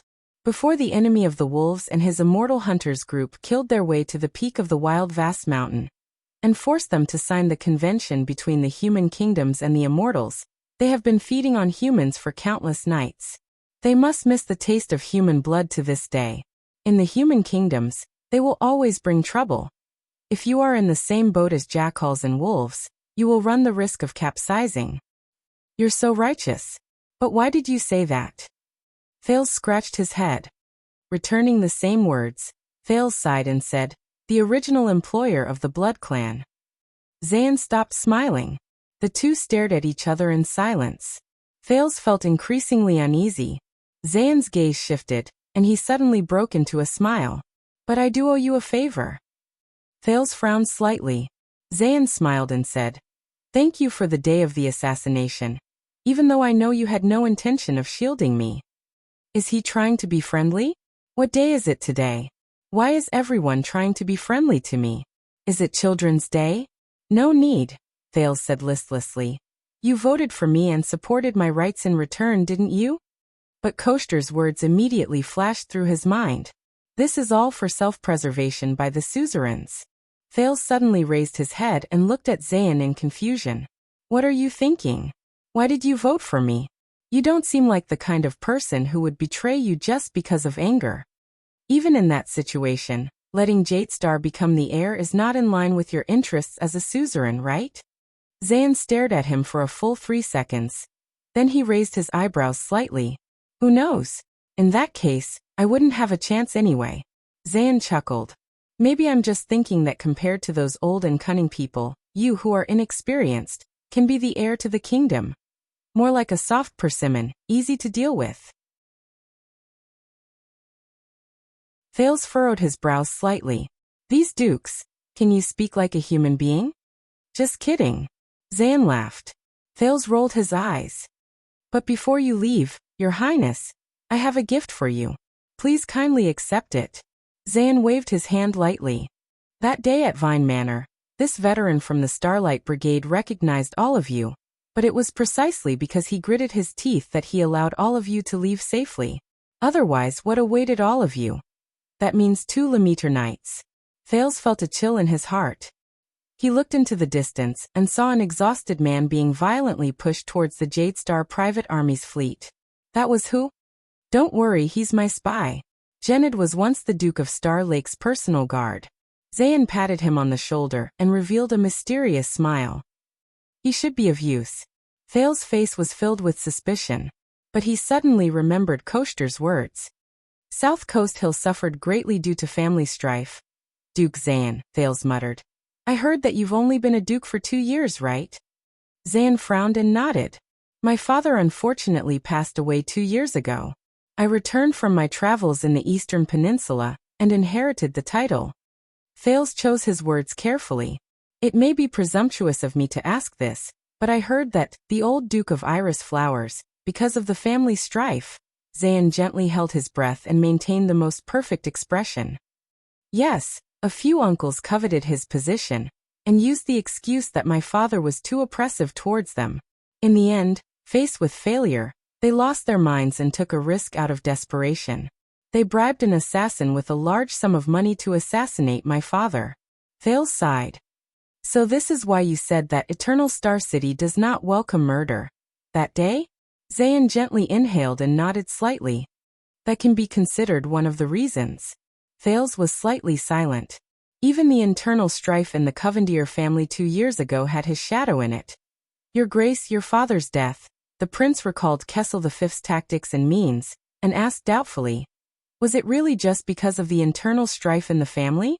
Or is there another inside story? Zayn's heart jolted. This brat. What do you mean? The young duke could no longer maintain his expression, and asked in return with an unpleasant expression. Thales did not notice Zayn's expression. He lowered his head and continued to think about the possibility of the royal family interfering in the inheritance struggle. The 19 noble families will all be devoured, the prince muttered. Is there a deeper, more essential truth behind the duke's death? For the continuation of our family since the founding of the nation. For example, the duke unfortunately died in order to protect the continuation of the family, the future of the next generation, and not be harmed by the outside world. Thales raised his head. His gaze was sharp as he tried to discern something from Zayn's eyes. What do you think? At that moment, Zayn felt as if thunder had exploded in his heart. His heart raced, his breathing quickened, and his eyes widened as he stared at the second prince in front of him. But in his mind, a storm had already been set off. Why did he deliberately mention my father's death? The continuation of the family. The survival of iris flowers. He's a member of the royal family, so he must know. The first Duke Covendier was the first Chief of Secret Intelligence and Chief of Intelligence of Constellation more than 600 years ago, and also the person in charge of the project of world cleansing. So, the future of the next generation of Covendier. Is he talking about me or Hilly? The weather was cold, but Duke Zayn Covendier, who had excellent self-restraint, was already drenched in cold sweat without realizing it. Damn it.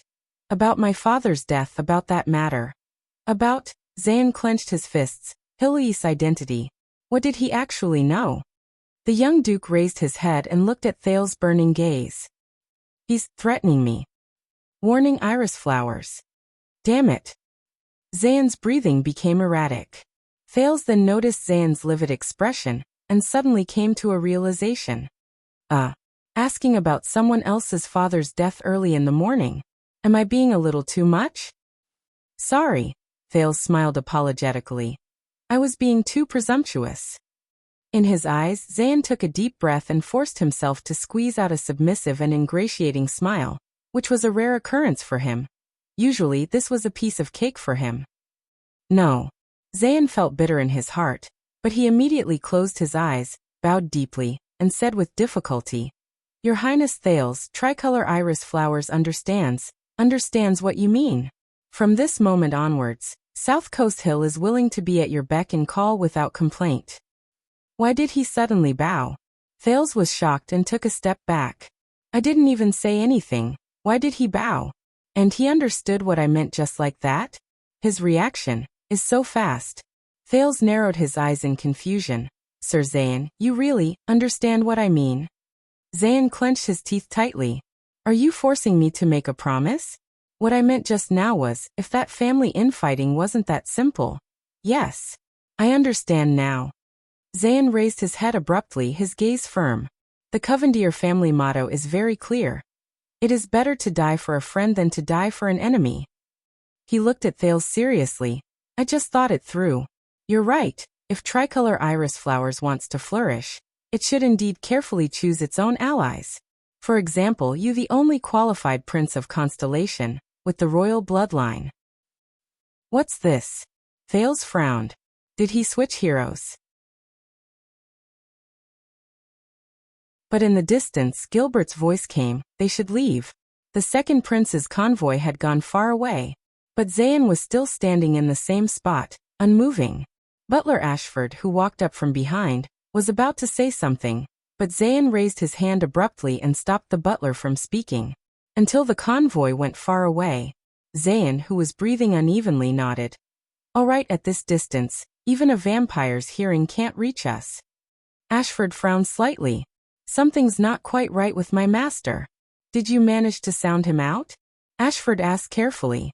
Zayn frowned and nodded habitually. When I asked about the Blood Clan, he subconsciously agreed. The vampires are indeed traveling with them. Zayn heaved a long sigh and murmured, How bold and fearless. Ashford said respectfully. Then according to the original plan, inform Blood Bottle Gang, and start by ruining his reputation. No. Zayn raised his head, his gaze determined. And with a hint of determination. Watching Thales leave, Zayn narrowed his eyes and made up his mind. No one could hurt Hill. No one. Even the royal bloodline. The young Jade City Master, Guardian Duke of South Coast Hill, Master of Tricolor Iris Flowers, one of the 6 great clans of Constellation, Zayn Covendier, whispered to the butler beside him. Pass the message.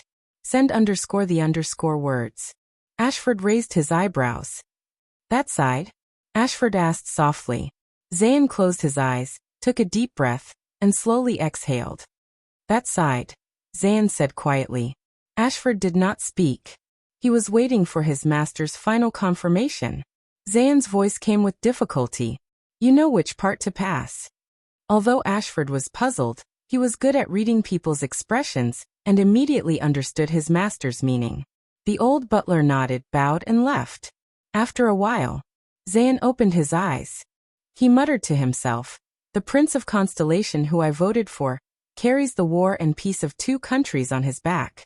At least, within the country, there should not be any suzerains of Constellation who would dare to endanger your life, right?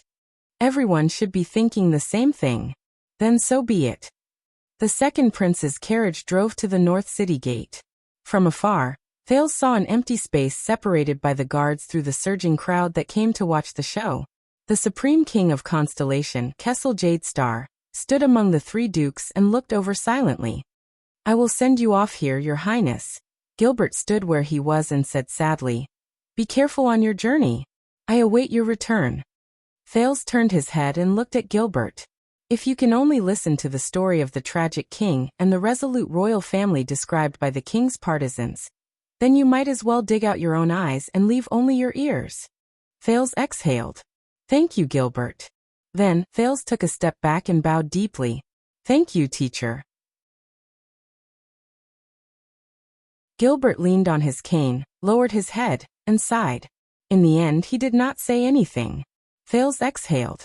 Accompanied by Putre and Waya, with Ralph's appearance, it was better for him to stay in the carriage, while for some reason, the lively Ida did not get off the carriage at all.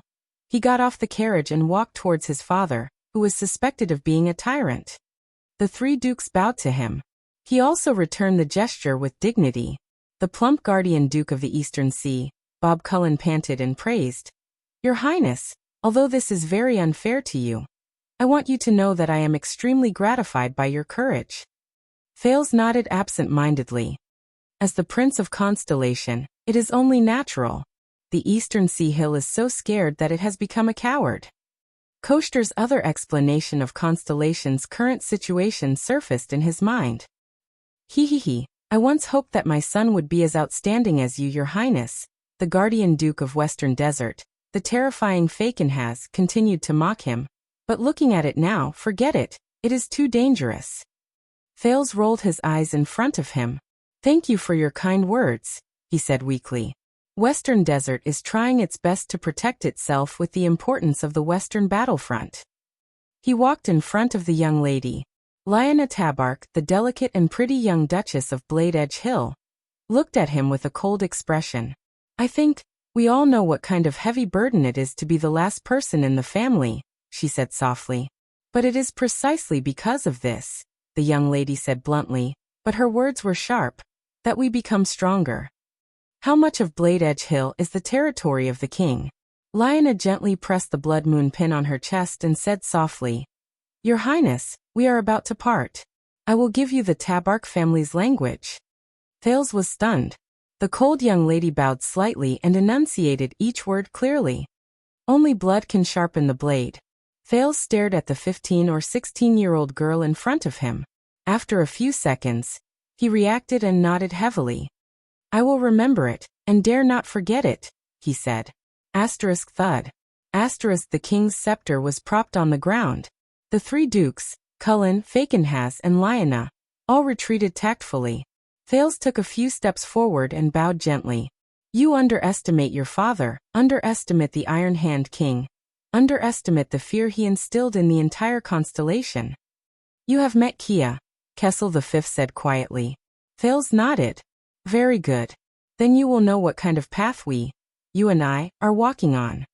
Kessel looked at him coldly. The bloody year changed him. "Our enemies are everywhere in this world."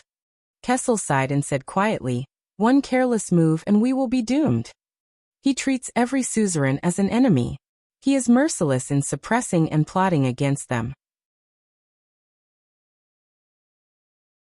He treats Constellation as his personal carriage, and he has no control over his horsewhip and spurs. Thales inhaled. In Kessel's eyes, there was such determination in his gaze. "Go on your way, young Jadestar," Kessel said slowly. "Bring glory to your country, bring glory to your family. Live for Constellation." Thales raised his head and nodded lightly again. Behind him, Jines Bajkovic could not help but take a step forward. "Boy, The female official seemed a little awkward, but Gines still took a deep breath and said with complicated emotions, "Remember to practice your sword. Remember to practice your sword." Thales flashed a smile. "Yes, Madame Gines." After Poutre and Waya bowed to the king, the latter gave them a few words of encouragement. Thales knew that the time to depart had finally arrived. However, at this moment an unexpected person walked to his side with a cane. "Your Highness," Morat Hansen said with a hoarse voice and an unpleasant smile on his face to the vigilant Thales, "when you reach Ekstedt, please help this old man pass a message to an old woman." With a bad impression of the Black Prophet, Thales asked in bewilderment, "Which old woman?" Morat grinned. "You will know when you see her." Thales furrowed his brows deeply. On the city gate, which Thales did not notice, a masked figure slowly disappeared into the air. Hence, the fleet of carriages with the double cross-shaped stars flag and the 9-pointed star flag slowly set off. All the way north. Thales leaned against the wall of the carriage and exhaled.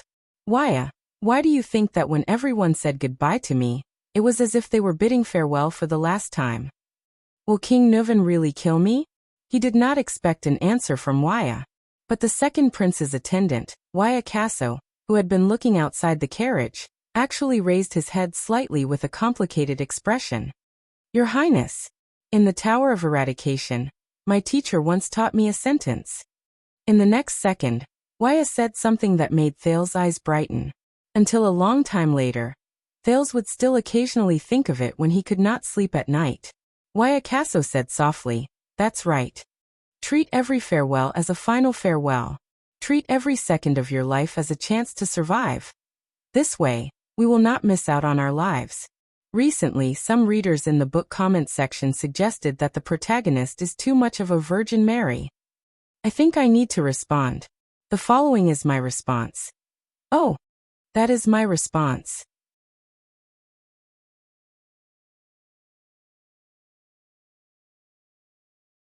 Chapter 83. Your Highness, you are really well loved among them. The subjects have not forgotten that it is Constellation and the Jade Star royal family that ensure their prosperous lives. The one who spoke was Baron Lamore. As the suzerain of 4 local villages, his castle stood at the center of the 4 villages. To the south, one could see the Central Territory's Renaissance Avenue, which was covered in yellow fallen leaves. To the north, one could see the birch forest unique to the Northern Territory. This was the 4th morning of their journey north to Ekstedt. Along the way, they stopped a few times to resupply. If everything went smoothly, they would enter the Northern Territory this afternoon and reach Broken Dragon Fortress tomorrow night. Baron Lamore might only be in his 30s, but his obesity was comparable to that of the old Duke Cullen. The Baron was smiling so widely that his eyes could not be seen. He spoke enthusiastically to the second Prince of Constellation, Prince Thales Jade Star, who was surrounded by his smiling subjects of various sizes. The subjects are looking forward to your arrival and feel honored. The continuation of the Jade Star royal family is really a great favor from the Sunset Goddess. Baron Lamore stroked his belly and said with a smile, "I believe that in the future, under your Highness' rule, Constellation will be even more prosperous and happy than it was in the past. At the end of the day, we are the descendants of the Empire." Thales walked in the clean and spotless village, where even the snow stains had been swept away. He maintained the most basic smile and waved at his subjects, who were dressed in bright and beautiful clothing. Waya, Cora, and 5 Jade Star family's private soldiers stood by his side, nervously separating him from the crowd. Behind them was Ida, who was obviously lethargic from the way she walked. "It is best that we leave immediately, Your Highness," Cora, the leader of the Jade Star private soldiers, said with a serious expression. "This is really not a good idea." "Indeed." Waya stopped a squire. "Your mission is an envoy, not an inspection. You are just passing by." Thales nodded. In an inadvertent moment, he made a few gestures that no one could understand. "How is it?" Waya looked at the prince's gestures and frowned. He looked at the other direction of the village in displeasure. As expected, Ralph's figure appeared in a secluded spot in the distance. He racked his brains and made 2 gestures at Thales. "The ones behind are fake. Everything. Fake." Sigh. Thales' heart sank. He looked at the child who was 7 or 8 years old who was closest to him. She was about his age. The child's skin was dark and he was so thin that he was just skin and bones. He was wrapped in a set of thick clothes that clearly didn't fit him. His small hands were hidden in his sleeves, and he couldn't take them out at all. His eyes were filled with fear and cowering, but he still forced himself to reveal a fake smile.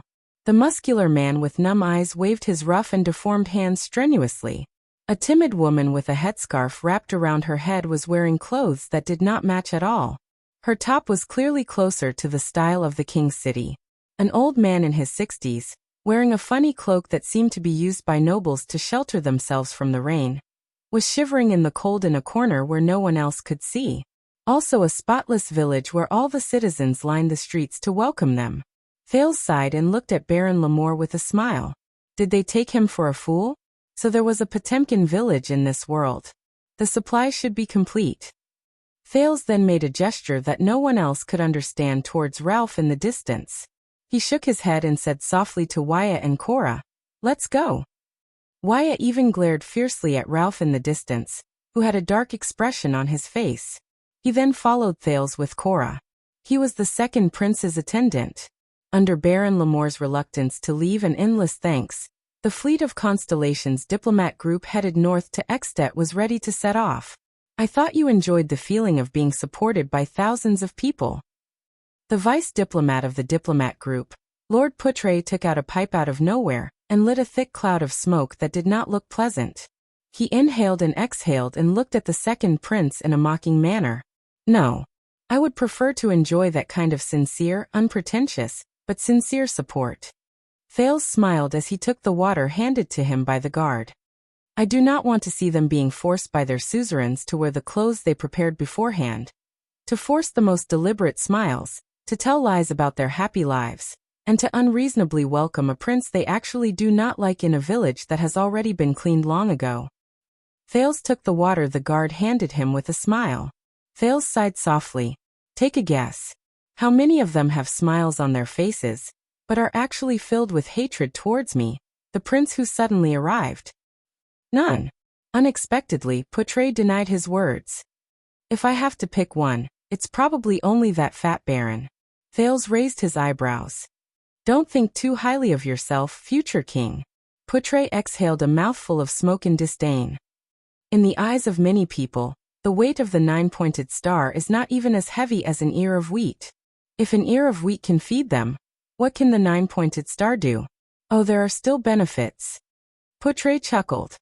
For example, the suzerains can feed them a full meal and distribute some unwanted clothes to welcome a certain heir of the 9-pointed star who passes by in a dignified manner. Thales' expression was solemn. Before he got into the carriage, he cast one last glance at the village at the junction of the Northern Territory and Central Territory. He could not help but say, "This is the intersection point of Renaissance Avenue and the Birch Tree Forest. The specialties of the Northern Territory and the goods of Central Territory all pass through here. There is no shortage of land and hunting forests, but the people here are still so poor. Is it because of excessive deductions, land problems, or heavy taxes? Let's change the words. Baron Lamore is one of Count Talon's vassals. He delivers taxes to the latter and responds to conscription. The Talon family is a distant relative and supporter of the Jade Star royal family. To put it more accurately, the rulers of the territory are too loyal and patriotic." Putre snorted through his nose and said sarcastically, "The reason why the villagers here are so poor is because the rulers of the territory are too loyal and patriotic." Thales was silent for 10 seconds until Wyatt interrupted his thoughts. "Your Highness, that veteran refuses to leave. He is still following us." Wyatt pointed at a staggering figure behind them and sighed. "We have already passed the Talon family's Ice River City. I think the dry rations and supplies he has on him are not enough to support him on his journey back to Eternal Star. Besides, he does not have any clothes to keep him warm. The further north we go, if you ask me, we can hand him over to the Baron." Cora touched his red hair. "Then we don't have to worry about him starving to death or dying on the road." "You saw his face. I guess that veteran is not very good at dealing with nobles, and the Baron will probably throw him straight into the dungeon. Thales shook his head and looked at Gened's stubborn figure in the distance. And he is, after all, the late Duke John's personal guard. He can be considered to be of the same lineage as the Jadestar family. Thales' eyes sparkled. He thought of the late king's youngest brother in the tomb. Starlight god of war, liberator of Zodra, Duke of Star Lake, John L.K. Jadestar, 613 to 660. Then bring him along. Thales looked at his vice diplomat, puzzled. Lord Putre was annoyed when he realized that his pipe had frozen out again. He fumbled for his pockets in a flurry. It was Waya who sighed, took out a flint, and walked forward. If you ask me, with such perseverance to follow us on foot for 3 days and 3 nights. Thank you, you have saved my life. If he is not the most loyal subordinate, then he is the most dangerous enemy. Putre lit his pipe and looked at the carriage at the back of the caravan, which contained a coffin. He said disdainfully, no matter which one it is, you have a reason to bring him in and place him under your observation and control. After all, you have everything in this filthy caravan, don't you? Thales frowned and pretended that he did not hear Putre complaining to him about the Blood Clansman's traveling companions. Loyal subordinate and dangerous enemy. I do not want to take the risk to bet on either possibility. It's hard to say.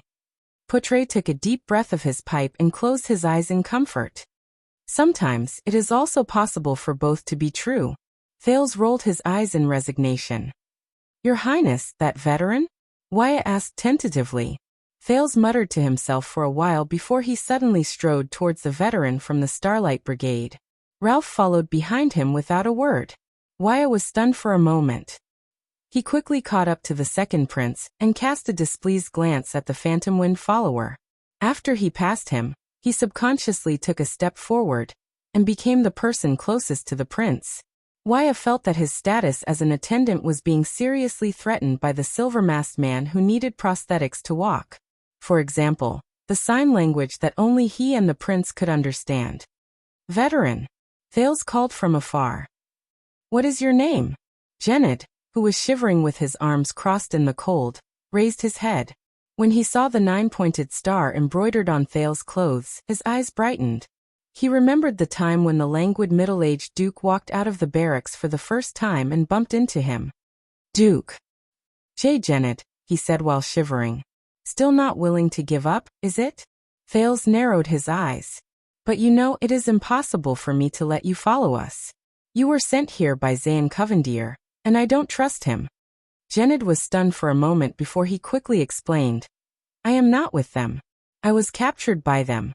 I don't know why they sent me here. But it has been 3 days. Why are you following me? Thales interrupted him and stared straight into Gened's face. Give me a reason to believe you. Gened stared at Thales in a daze. That's true. I am not the Duke after all. He won't believe me.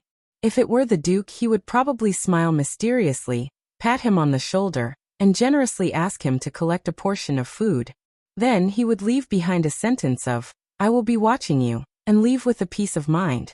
But it is precisely because of this personality of the Duke that the veteran, who was in his 30s, gritted his teeth and raised his head. On the way here, I heard from those who imprisoned me that Your Highness, you are going to Extet?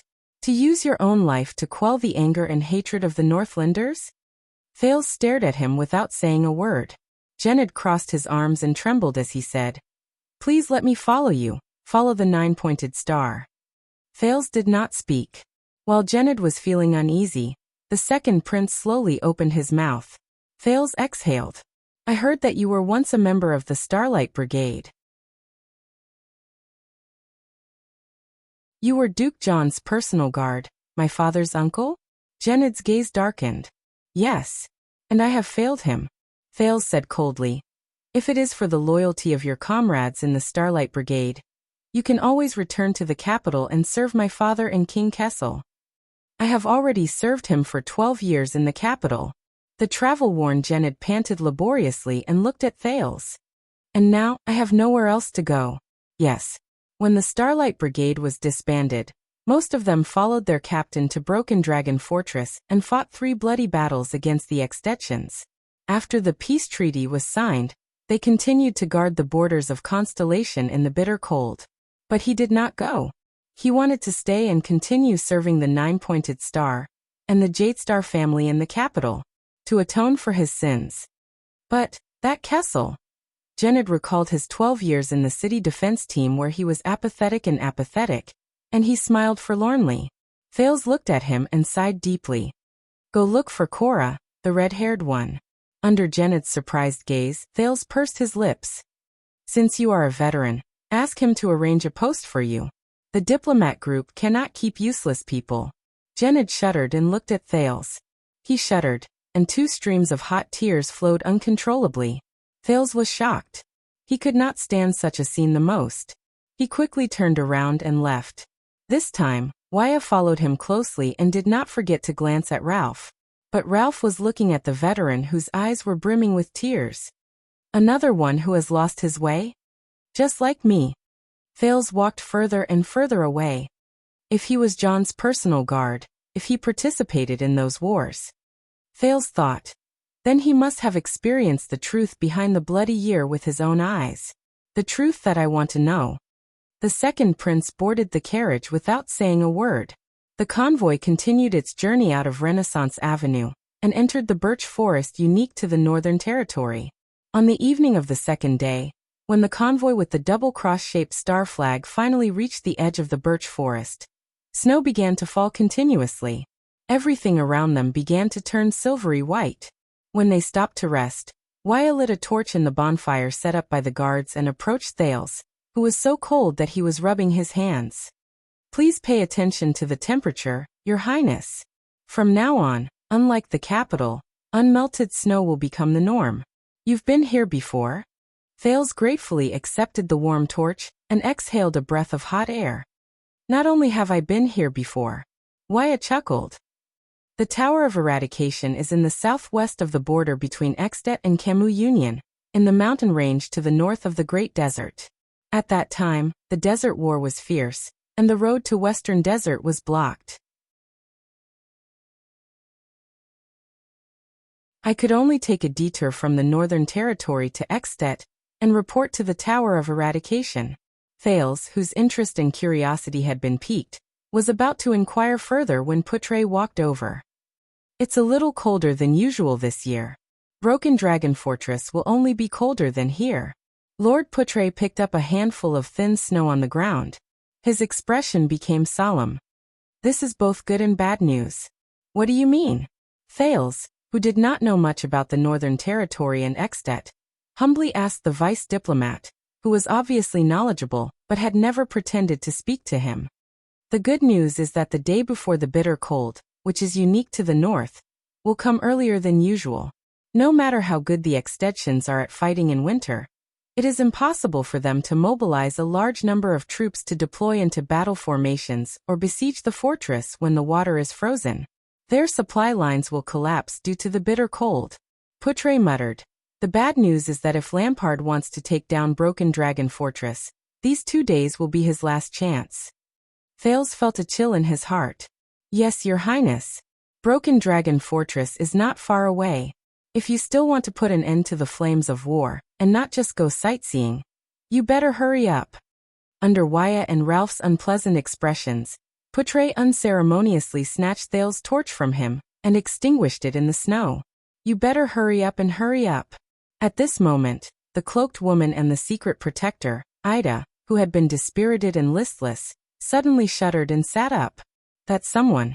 Ida stammered as she patted the snow off her body, but she was immediately interrupted. Enemy attack. In the distance, a loud and angry voice shouted. It was the veteran Genid's voice. Thales stood up abruptly. Waya and Ralph, who were beside him, were faster than him. One of them unsheathed his sharp blade, while the other shielded him behind himself. Cora. Putre shouted calmly. Formation. Cora roared. The 30 Jadestar private soldiers shouted, unsheathed their swords, and formed a wall with their shields. They surrounded Thales and formed Constellation's famous astral formation. But Thales, who was firmly protected between 2 people, The attendant and the phantom wind follower looked around in confusion at the birch tree forest in the evening. Where are the enemies? In the next moment he no longer had to be confused. Shadowy figures strangely appeared behind almost every tree in the surroundings in an instant. There were at least 20 of them. Thales felt a chill in his heart. He had seen this kind of body movement that suddenly appeared. It was like a frame skip in an animation. The Jade Star guards lit their torches as if they were facing a great enemy. They were teleported to a few key points in the circle formation to provide illumination. The light from the torches illuminated the surroundings. Figures dressed in luxurious clothes and armor, both actually appeared on everyone's body at the same time. Appeared one by one from the dark forest. There were men and women, and every one of them was tall and handsome. But everyone's gaze was sharp as they stared at them coldly, as if they were looking at prey that was bound to die. Poutre also drew a sword and held a torch as he shouted calmly, "Who goes there?" Under the astonished gazes of all the constellations, a graceful figure slowly walked forward in a dignified and quiet manner. It was a woman. It was the first woman that Thales saw after he transmigrated. She was so beautiful that she was suffocating. How should I put it? She's breathtakingly beautiful. She was dressed in a well-tailored black gown that perfectly accentuated her figure. Her face was gentle, her hair was silvery, and her purple eyes looked as if they were sparkling with tears. She was an endearing sight. If she were in Red Street Market, she would definitely be an existence that only nobles of Duke level could meet. The adorable beauty, whose age could not be determined, slowly opened her cherry mouth. Her face was clearly an endearing sight, but at that moment, she was like a robot as she said coldly, "Good day, everyone. I am Katerina Van Corleone. My enemies like to call me the Weeper." Everyone's breathing froze for a moment. The first thing Thales did was to look at the carriage with the black coffin behind him. He was shocked and bewildered. Corleone? Katerina? Weeper? Isn't that? But everything before his eyes was still going on. The black-clothed beauty, who had an endearing and innocent appearance, had watery eyes. Her tone was like a bone-chilling wind as she spoke slowly. "I am now ordering all of you. Hand over my sister. Then all of you." Her eyes were fierce as she pressed her hands on her upper abdomen.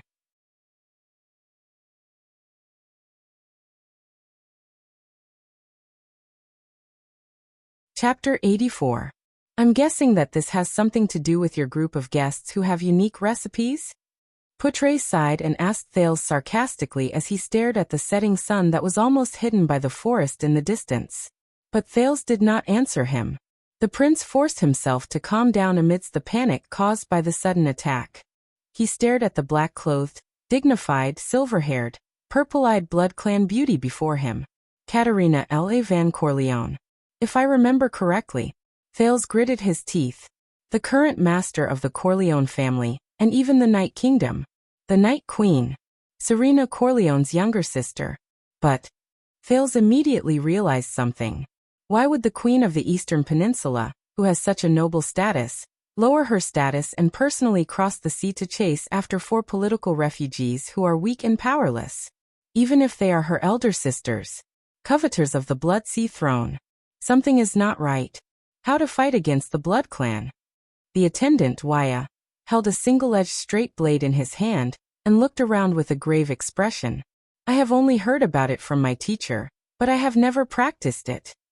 The young attendant tried his best to remain calm, but judging from the sudden increase in his speaking speed, he probably did not expect to encounter the situation before him after only being by the prince's side for a few days. Congratulations, then. Not everyone has such a good opportunity to practice it. Poutre was rather calm. He carefully observed the blood clansmen around him who were staring at him with burning gazes. Beheading or piercing the heart. These are the few effective methods. Although some powerful blood clansmen can even recover from having their hearts destroyed. Silver or sunlight can also weaken or even harm them. In battle, you must first rely on steady footsteps, and second on your ability to predict your position, because you will never be faster than them. At the same time, you must maintain sufficient vigilance. Just like the power of eradication, Every blood clansman above superclass has their own unique ability that varies from person to person. When used in battle, it can often bring about unexpected results. Waya nodded with a pale face. Mortals of the Western Peninsula. Beside Katerina, a middle-aged male blood clansman who looked like a commander took a step forward. His appearance was firm and his expression was cold. Her Majesty the Noble Queen is waiting for your obedience. Hand over the traitors of the Night Kingdom. We will be more merciful when we act. 21. All superclass and above, and at least 3 of them are supreme class. Ida walked up from behind Thales. Her voice was no longer as lazy as it usually was. Instead, it was solemn and serious. The uncle who spoke, the young man on his left, and the queen dressed like a ball star. If you want to fight, the female secret guard extended her hand to her waist and said solemnly, be prepared for heavy casualties. If it really doesn't work, I can only protect you and escape first, boy.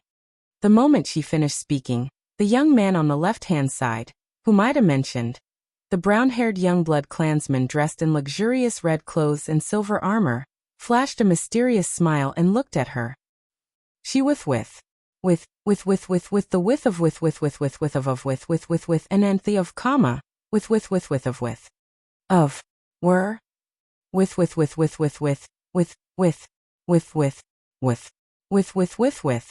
with. Simon, the middle-aged blood clansman said slowly, these are all soldiers. When they cooperate with each other and form a battle formation, their power cannot be compared to that of ordinary adventurers. Very humorous, Hestad. Simon chuckled. Soldiers? In this world, what soldiers can compare to our sacred blood army? Sacred blood army? Thales clenched his fists in secret. The words of the golden-haired blood clansman, Istrone, surfaced in his mind. Even if your enemy is the supreme king of Constellation, with the support and protection of our sacred blood army, he will definitely not dare to make things difficult for you.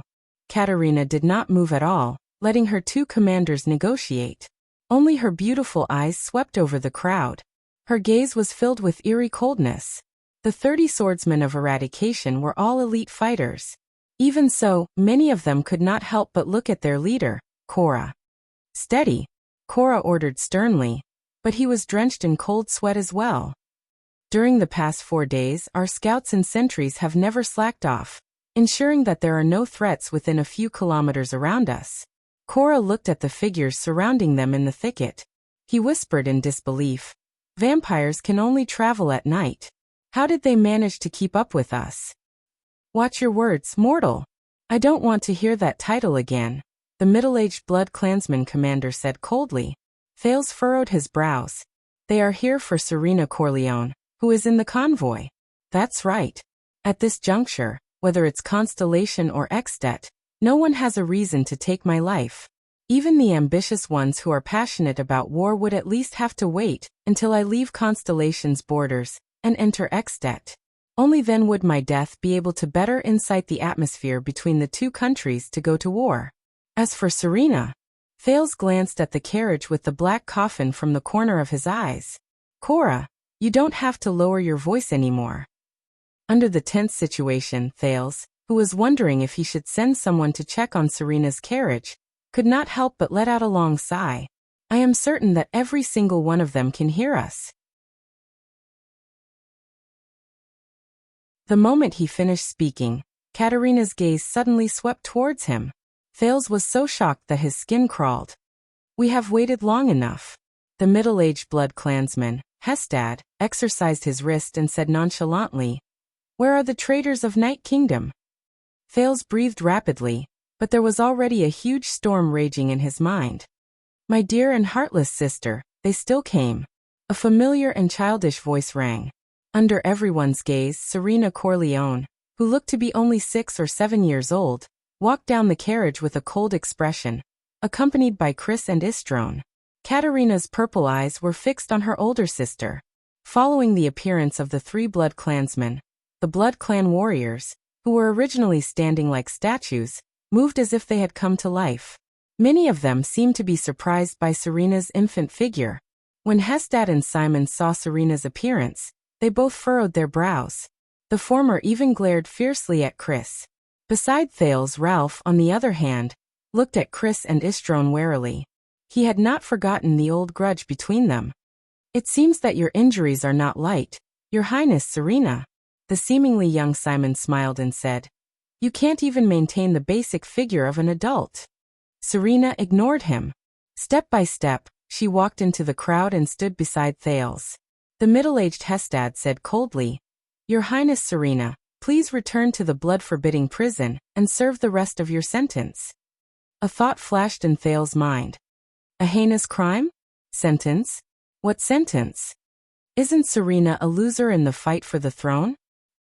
He looked at the silver-haired lowly who was about 6 or 7 years old. "Oh, my dear Marquis Hestad Corleone." Serena raised her eyes and stared deeply at Hestad. "May I know if there are any changes to my sentence? Your original sentence was eternal life." Hestad put on a stern face, as if he hated the little girl in front of him. "Because of your atrocious escape from prison and theft, your sentence was increased by 10 years. So the current sentence is..." "It is eternal life plus 10 years, he said coldly. "Escape from prison and theft?" The doubts in Thales' mind grew deeper. Beside Serena, Istrone's eyes were burning with anger. He could not help but speak. "Is there a difference?" Katerina still stared at Serena with a burning gaze. Hestad Simon as well as Luke, Dni Bruton Isala Caesar. Serena looked around and pouted. "You have brought out almost half of the Corleone family's power in the Sacred Blood Army. Aren't you afraid that the situation in the country will become unbalanced? The archdukes from the other 6 families who are eager to make a move? If I can capture you and bring you back," Katerina spoke slowly. Disgust actually appeared on her alluring face at that moment. "I will not be afraid." Thales sighed sadly. "Why is my luck always so bad?" Now that things had come to this, they could only negotiate. What they wanted the most was Serena. Their biggest disadvantage was that they were in an unfamiliar land, but just like in the past, Thales' terrible luck once again took effect before he could react to it. Crybaby," Serena said scornfully. "Why don't you try?" Katerina's pitiful expression suddenly turned cold. "No." Thales furrowed his brows. He turned his head and looked at Serena. Is this old witch recklessly provoking her opponent? This situation? Is she crazy? As you wish. A fierce look appeared in Katerina's eyes. Her voice deepened again. "Ugly-faced woman." This time, it was Serena's turn to change her expression. In the next moment, the black-clothed beauty, Her Majesty Katerina Corleone, raised her dainty chin. Her purple eyes flickered with a terrifying color as she swept her gaze across the diplomat group.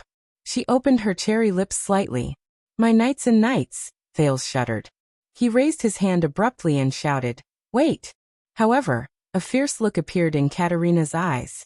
That alluring voice containing a cold, murderous intent spread. "Kill them all." Thales' mouth had just widened. No, wait. The 3 Supreme-class Blood Clansmen opposite him were still standing in their original spots. The 18 Blood Clansmen around them instantly disappeared behind the trees. Astral formation. Prepare for battle. This was Korra's furious roar. Before Thales could finish shouting the rest of his words, Ralph and Waya, whose expressions had changed drastically, pressed him down onto the snowy ground. In the next moment, Thales, whose face was buried in the snowy ground, immediately felt that the originally quiet birch tree forest was like a pot of boiling oil. Countless sounds of explosions rang out. Countless sounds of weapons slashing and shields colliding could be heard. Sounds of flesh being torn apart by sharp claws. Sounds of blood spurting out when arteries ruptured. Sounds of bodies falling heavily. Sounds of bodies being dragged on the snowy ground. Sounds of anxious shouts, nervous reminders, angry roars of indignation, and pained screams. The sounds of the Blood Clansmen's figures flying back and forth. All of them echoed in this sparse forest at the same time. Thales spat out a mouthful of snow from his mouth. Lying on his stomach on the snowy ground, he gritted his teeth and raised his head in fear and nervousness. Asterisk swoosh. Asterisk Waya's single-edged blade flashed before Thales' eyes like a cold light. It forced a blood clansman who had broken through the gap to retreat. Ralph activated his psionic ability in tacit understanding. Strong gusts of wind blew him far away. Aida's figure leaped across the air. The blood clansman's head immediately flew off. However, this was only the scene beside Thales. Under the protection of the person beside him, Thales turned his head and looked around. His pupils instantly dilated. In other places, the Jadestar family's private soldiers were facing a disaster. Blood sprayed everywhere. Falling severed limbs. Heads flew through the air. Blades dyed red. Bodies that fell to the ground powerlessly. Soldiers who were dragged away from the defense line by the blood clansmen. No. Thales widened his eyes. It was not that he had never seen a battle before. However, this was the quickest chaotic battle he had ever seen, where the situation was one-sided. In less than 10 seconds, 8 or 9 of the 30 Jadestar family's private soldiers had fallen. The blood clansmen's figures constantly disappeared and reappeared in the air. Every time they moved, it represented an extremely dangerous attack. It's too fast. Careful, steady. Asterisk grip, asterisk my hand. Asterisk clang. Asterisk above. Be careful above. Asterisk thud. Asterisk this is straight ahead. Ugh. Asterisk ding. Clang. Asterisk they're on the left. Asterisk clang. Swoosh. Asterisk damn it drag him back. Asterisk bang. Asterisk he can't be saved. Be careful behind. Asterisk clang. Asterisk no. Don't you dare. Korra stood at the front line and formed a circular formation with his companions on both sides. He gritted his teeth and slashed at the blood clansman who suddenly appeared. However, the blade slashed at the air and did not have any effect at all. He shouted at the top of his lungs. Hold your shields and hold the line of defense. Be careful of the attacks from above. But it was useless. A soldier beside Korra held his shield and blocked an attack for him. However, at the same time, another sharp claw appeared from the other side. It suddenly hooked and slashed the soldier's throat. Blood splattered. Korra could only roar in anger and resentment. The Jadestar family's private soldiers tried their best to maintain the astral formation. They originally wanted to use their well-practiced and seamless battle coordination to restrain the ghostly and astonishingly fast blood clansmen. But ironically, in this battle, the blood clansmen were the ones who had the most seamless cooperation. 18 blood clansmen, 18 figures of men and women, were orderly divided into 6 groups. They attacked the astral formation of the Jadestar family's private soldiers from 6 directions. One person feigned an attack, one person harassed, and the last person waited for an opportunity to deliver a fatal blow.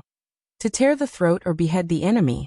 If the first person was accidentally injured by a sword, he would immediately switch positions with the second person.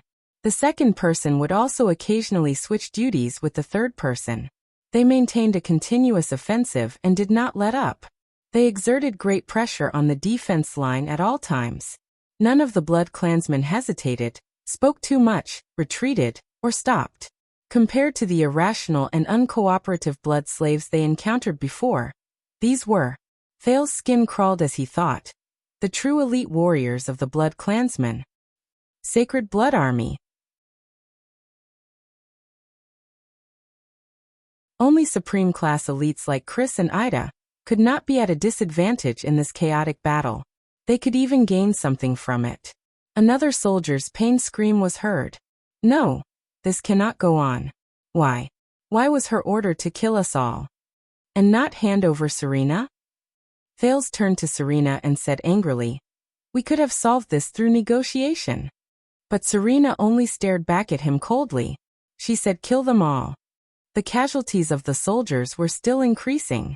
Thales' skin crawled as he watched the Jadestar family's private soldiers fall one by one.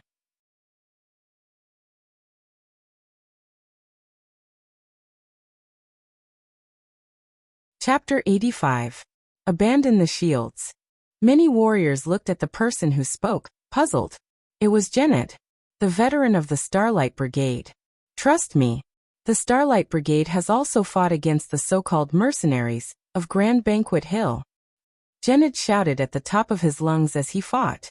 The veteran of the Starlight Brigade roared in a voice that even drowned out Cora's. Abandon the astral formation. Abandon the shields. Stay close to each other. Use your legs to pin the person closest to you. Don't look with your eyes.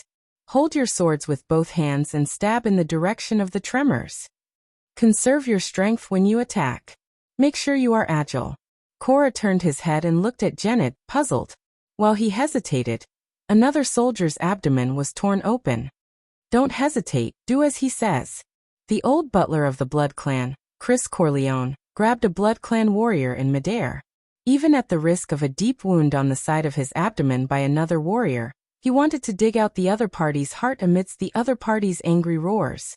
He said coldly, "You are facing the army with the least number of people in the world, but the most experience. The Sacred Blood Army. Many of them have been fighting wars for hundreds of years. The classic old battle formation won't work."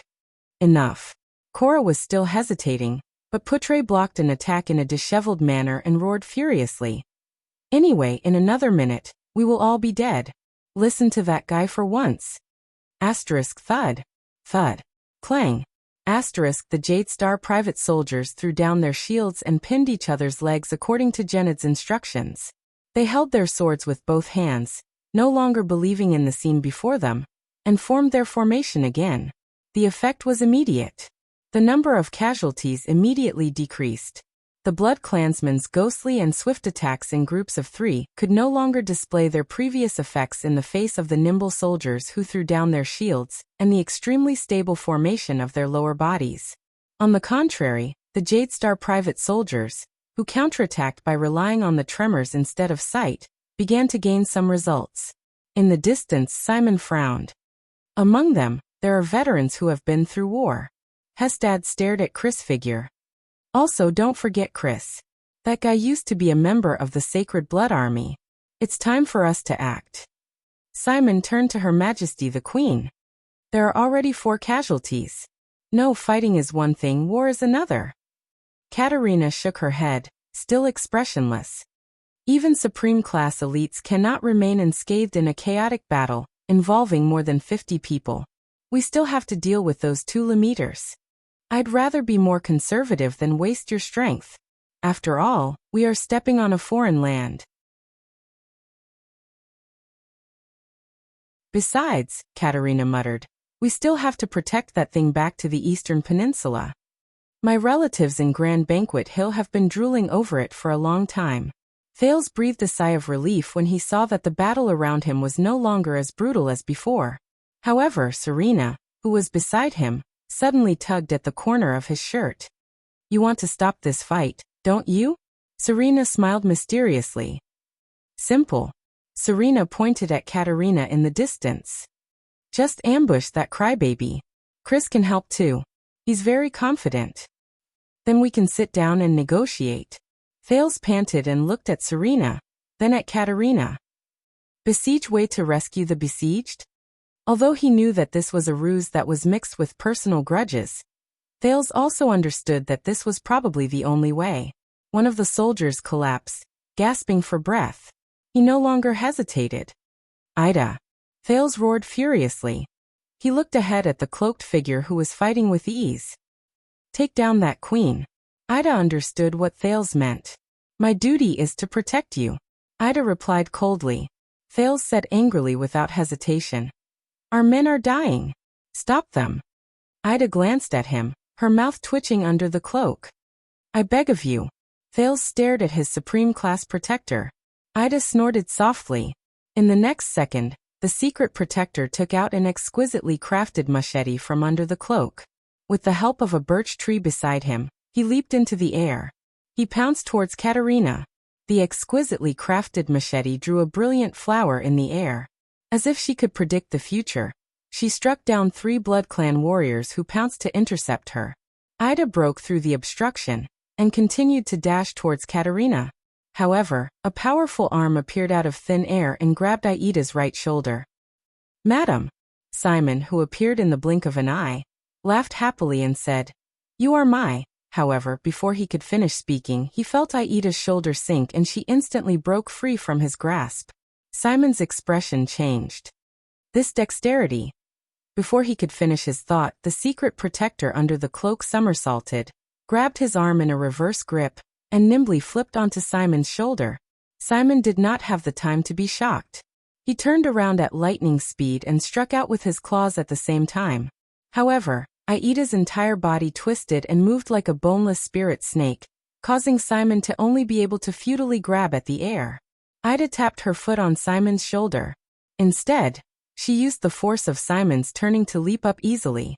As if she was passing through obstacles, she sprinted towards Katerina without stopping. Simon's expression was extremely unpleasant. He was broken through and could not even stop her for a second. Even Katerina furrowed her brows as she watched Aida's movements and leaps.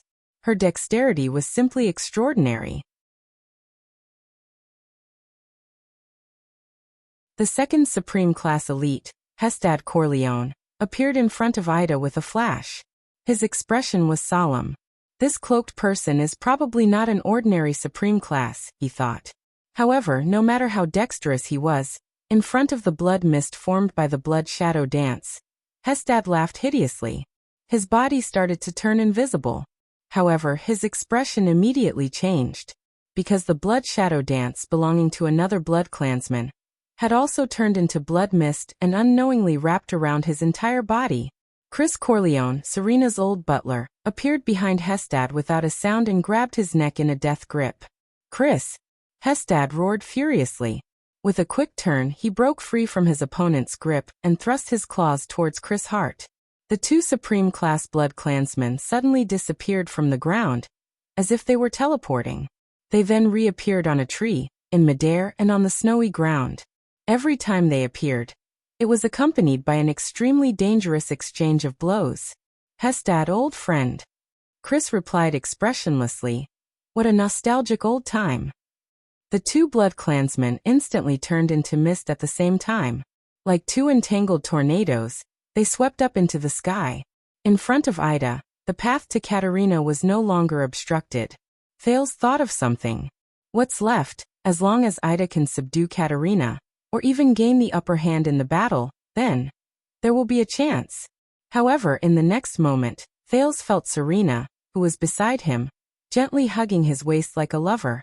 This way no one will come and disturb you and me, she said softly. Thales, who was fully focused, was about to impatiently shake off this senseless old witch. However, his brain suddenly thought of something. Serena. You. Me. Why did the words she said suddenly stop leaking? Thales turned his head in shock and looked at Serena in disbelief. The silver-haired, red-eyed Princess Serena Corleone was looking at him with a smile. You found out the moment I exposed myself? As expected of my ally. I can finally speak normally. This past month, I've been working so hard to pretend. What an overly smart brat. Thales watched all of this with an empty mind. What happened? Before he could figure out the cause and effect, he sprawled on the snow-covered ground and lost consciousness. In the chaotic battle, Ralph stepped on his sore knees. He was still not very used to this pair of prosthetics. He used his hidden blade to parry a blood clansman. At this moment he, who was unusually sensitive to wind, frowned. He turned his head and saw that one of the carriages in the convoy suddenly moved. The horse pulling the carriage started to run as if it was startled. It moved into the distance. Ralph frowned deeply. He recognized that it was Serena's carriage. What's going on? He turned his head, wanting to inform the others. However, he immediately realized that he was a mute. Ralph let out a helpless sigh.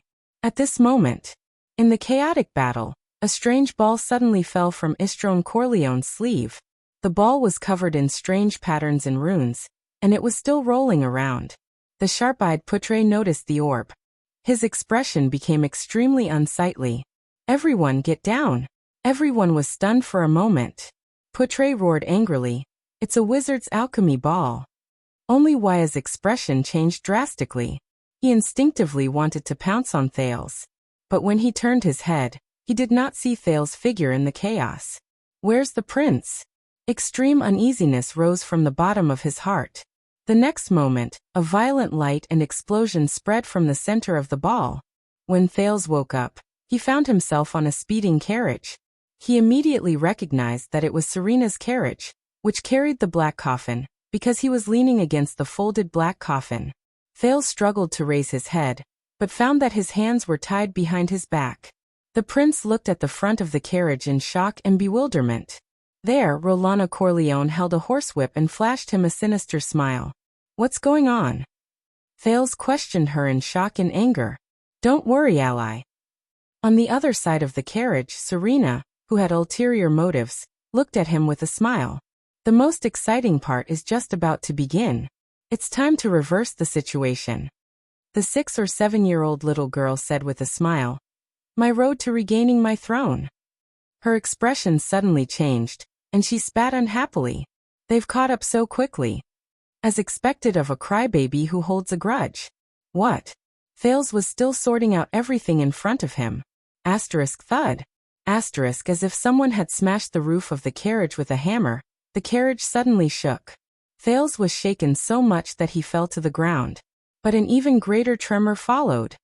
"This is?" Thales looked out of the carriage in shock and bewilderment. He saw that the horizon under the setting sun began to tilt. Asterisk bang. Asterisk the carriage crashed into a birch tree and flipped over on the snow-covered ground. The dizzy Thales bumped into the carriage, and his face was swollen. He shook his head, gritted his teeth, and struggled to get his hands tied behind his back. He could not feel JC's dagger by his waist. In the damaged carriage, he wriggled out like a caterpillar. "This is too much. What grudge do these 2 horses have against you?" Serena's childish voice came from not far away. Thales struggled to flip out of the carriage and fell on the snow-covered ground. He was immediately grabbed by a strong hand. Thales raised his head and saw that Rolana was grabbing him. She stood beside Serena and looked at the other side as if she was facing a great enemy. There, the Night Queen, the Weeper, Her Majesty Caterina van Corleone, was looking at the 3 of them with a frosty expression. Even if you create chaos, you cannot escape. With your current strength that has yet to recover from your injuries, you are not my opponent at all. The farce is over. Hand over the dark night black coffin, and follow me back. Caterina's gaze was sharp as she looked at her sister, who looked like she was only 6 or 7 years old. She showed hatred and disgust. "Continue to atone for your ugly past." Ugly past. Thales looked at the adorable Serena, who was blinking her eyes. A chill ran down his spine. What ugly past? What past? "Oh, I do not know what crime I have committed." Serena did not seem worried at all. She giggled and said, "I have always done the right thing." "The right thing?" With an expressionless face, Caterina repeated Serena's words. However, Thales only felt that the Night Queen's mood was even worse. For the first time, the frosty Caterina's eyes shone with hatred and fury. "Is that so? Is this what you feel after sitting in the blood prohibition prison for 200 years? Patricide."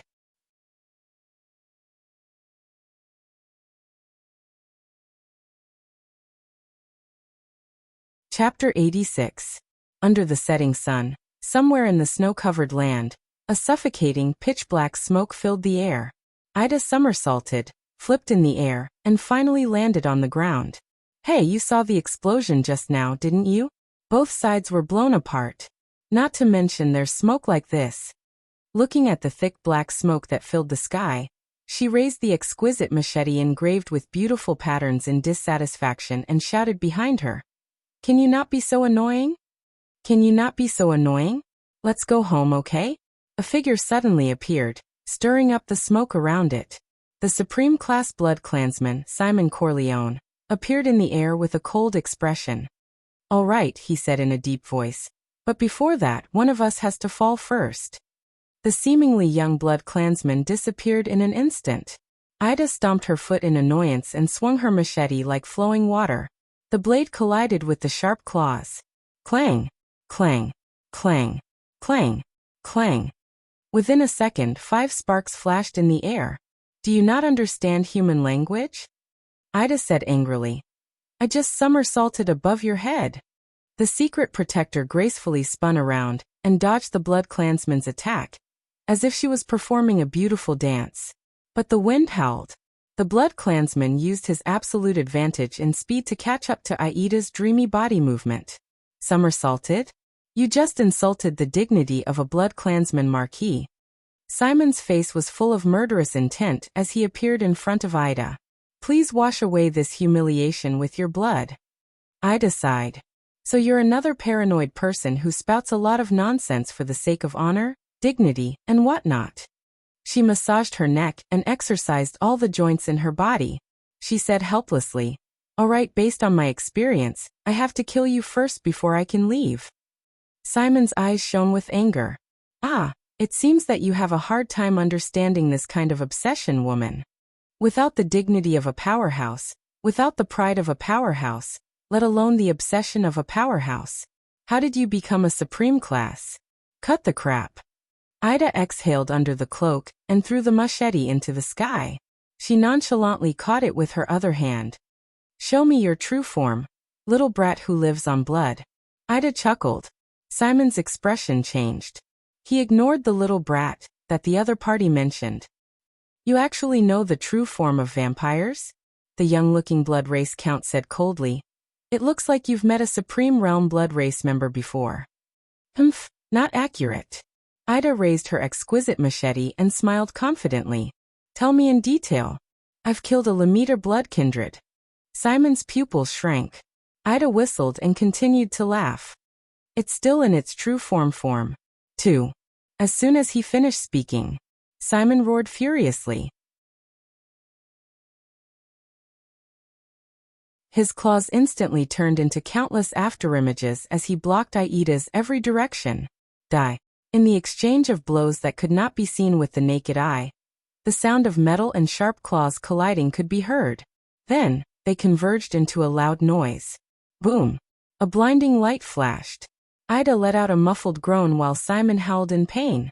The two figures separated in the air and landed on the ground. "It's a blade blessed by the sunset goddess." Simon's expression was cold. He looked at his claws, which were sizzling with white smoke. It was as if they were burning. He clenched his fists tightly. All the blood in his body gathered in his hands. Old skin fell off and new flesh grew, rapidly healing his injuries. Simon immediately raised his head and looked in front of him. There, the cloak that covered Aida's head and face had fallen off from the middle. Her full appearance was revealed. When Simon saw her face clearly, his entire body trembled. He was slightly stunned at first, then he threw his head back and laughed. "I knew it. How could a mortal have such an elite? So you're not human at all." The young blood race looked at Ida. He looked at her tight face, smooth contours, silver pupils, hair that was almost bright white, and a pair of slightly swaying pointy ears. Ida stared back at him coldly. Simon's hands transformed again into claws that were as sharp as divine weapons. "You're neither a mortal nor an immortal." He flashed a ferocious smile, but his heart was filled with fear. "You're an immortal, elf." In the smoke-filled forest, a voice called out to him. It was his teacher. "Be careful, Wyatt, be careful. Your power of eradication is not a classic power that has been tested by the predecessors in the river of time. It is a product of modern times, and it has not even appeared for 100 years. After an unfortunate rebellion, the Tower of Eradication had a new enemy. The Scions realized that to fight against this enemy, we had to reform our power. We had to reform our Northland sword style, which was developed from the legacy of knights, and included the martial arts of Nada, the Red Dirt, and the Far East clans. In the end, we achieved great success in the Battle of Eradication, the power of eradication. So for 100 years, under the relentless research of generations of science, a new type of power of eradication came into being. The power you possess is the product of this reform. Compared to the thawing of glaciers, the death of sword cleansing, the glory of the stars, and the Pegasus music, these famous powers of eradication that have been passed down for thousands of years, it is still far from being perfected. But as the Saint of Swords Yunaro from the Far East said 400 years ago, even if there are 10,000 changes, they are still inseparable from the origin of the sword. Your power is the same. Wyacasso suddenly opened his eyes.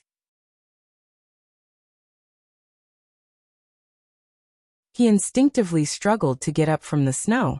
With blood flowing from his forehead, he looked at the smoke that filled the sky and the trees that he could not distinguish between.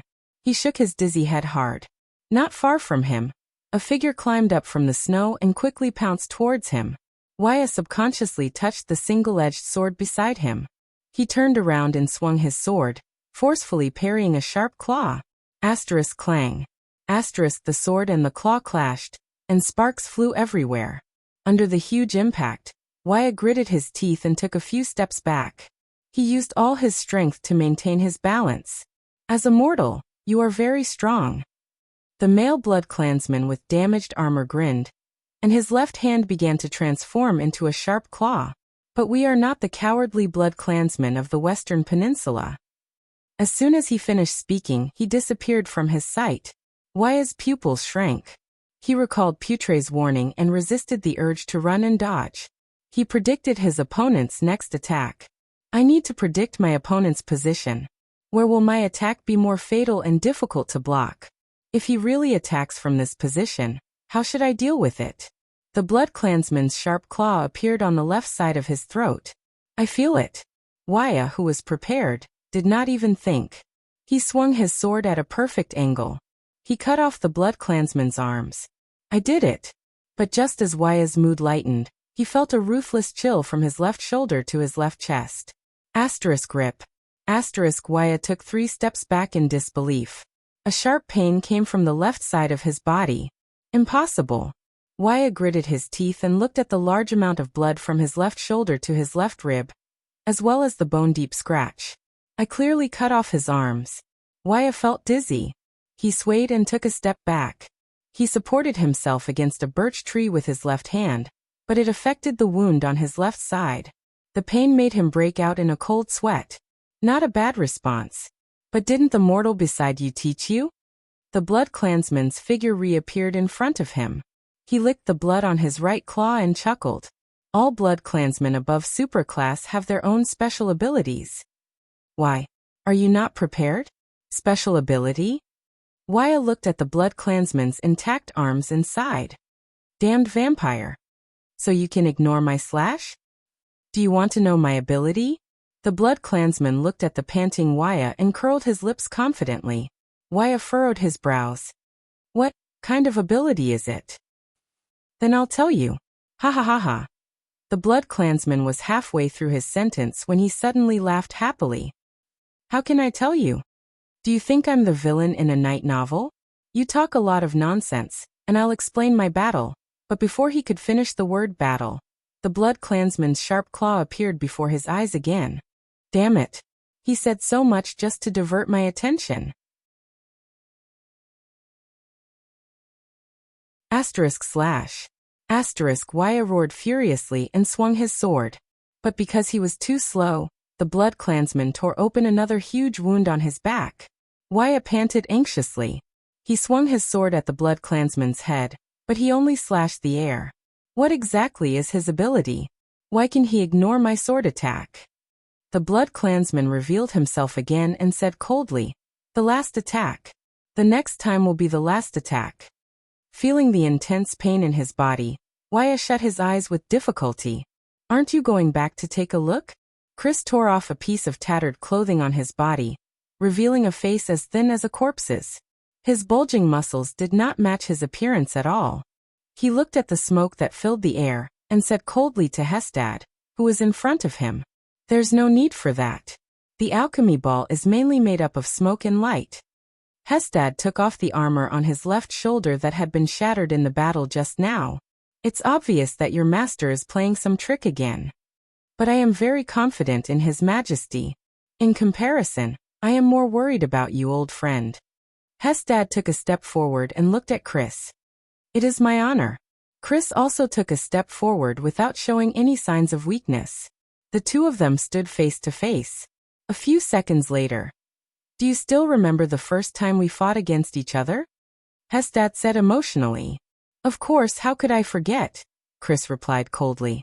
Yes, at that time, you were still the deputy general of a legion in the final empire, Christopher Linka. Hestad took a deep breath. And I was the insignificant chief of the Kisari tribe, Hestad Chula. You stood on that side, and I stood on this side. For some baffling reason, we charged at each other with no regard for our lives. How nostalgic, Hestad said emotionally. Nostalgic? Chris shook his head and snorted coldly. Forgive me, but I cannot agree. Those nightmarish years changed everyone, including you, me, and His Majesty. Hestad knew that the Majesty Chris was referring to was neither Katerina nor Serena. It was the huge and terrifying black shadow under the night wing. He raised his head, and their gazes met. But those years were, after all, meaningful. Hestad sighed. Those years in the Battle of Eradication. In the next moment, the two of them opened their ferocious, fanged mouths at the same time and roared furiously. As their flesh expanded, it changed color, changed shape, and deteriorated. Huge bat wings with sharp bone spurs broke out of the skin on their backs. They spread out abruptly. The skin on their bodies fell off piece by piece. The muscles under their skin turned into hard leather, which became dark and pitch black. The two of them quickly changed shape. No, they grew. Their ears were tall.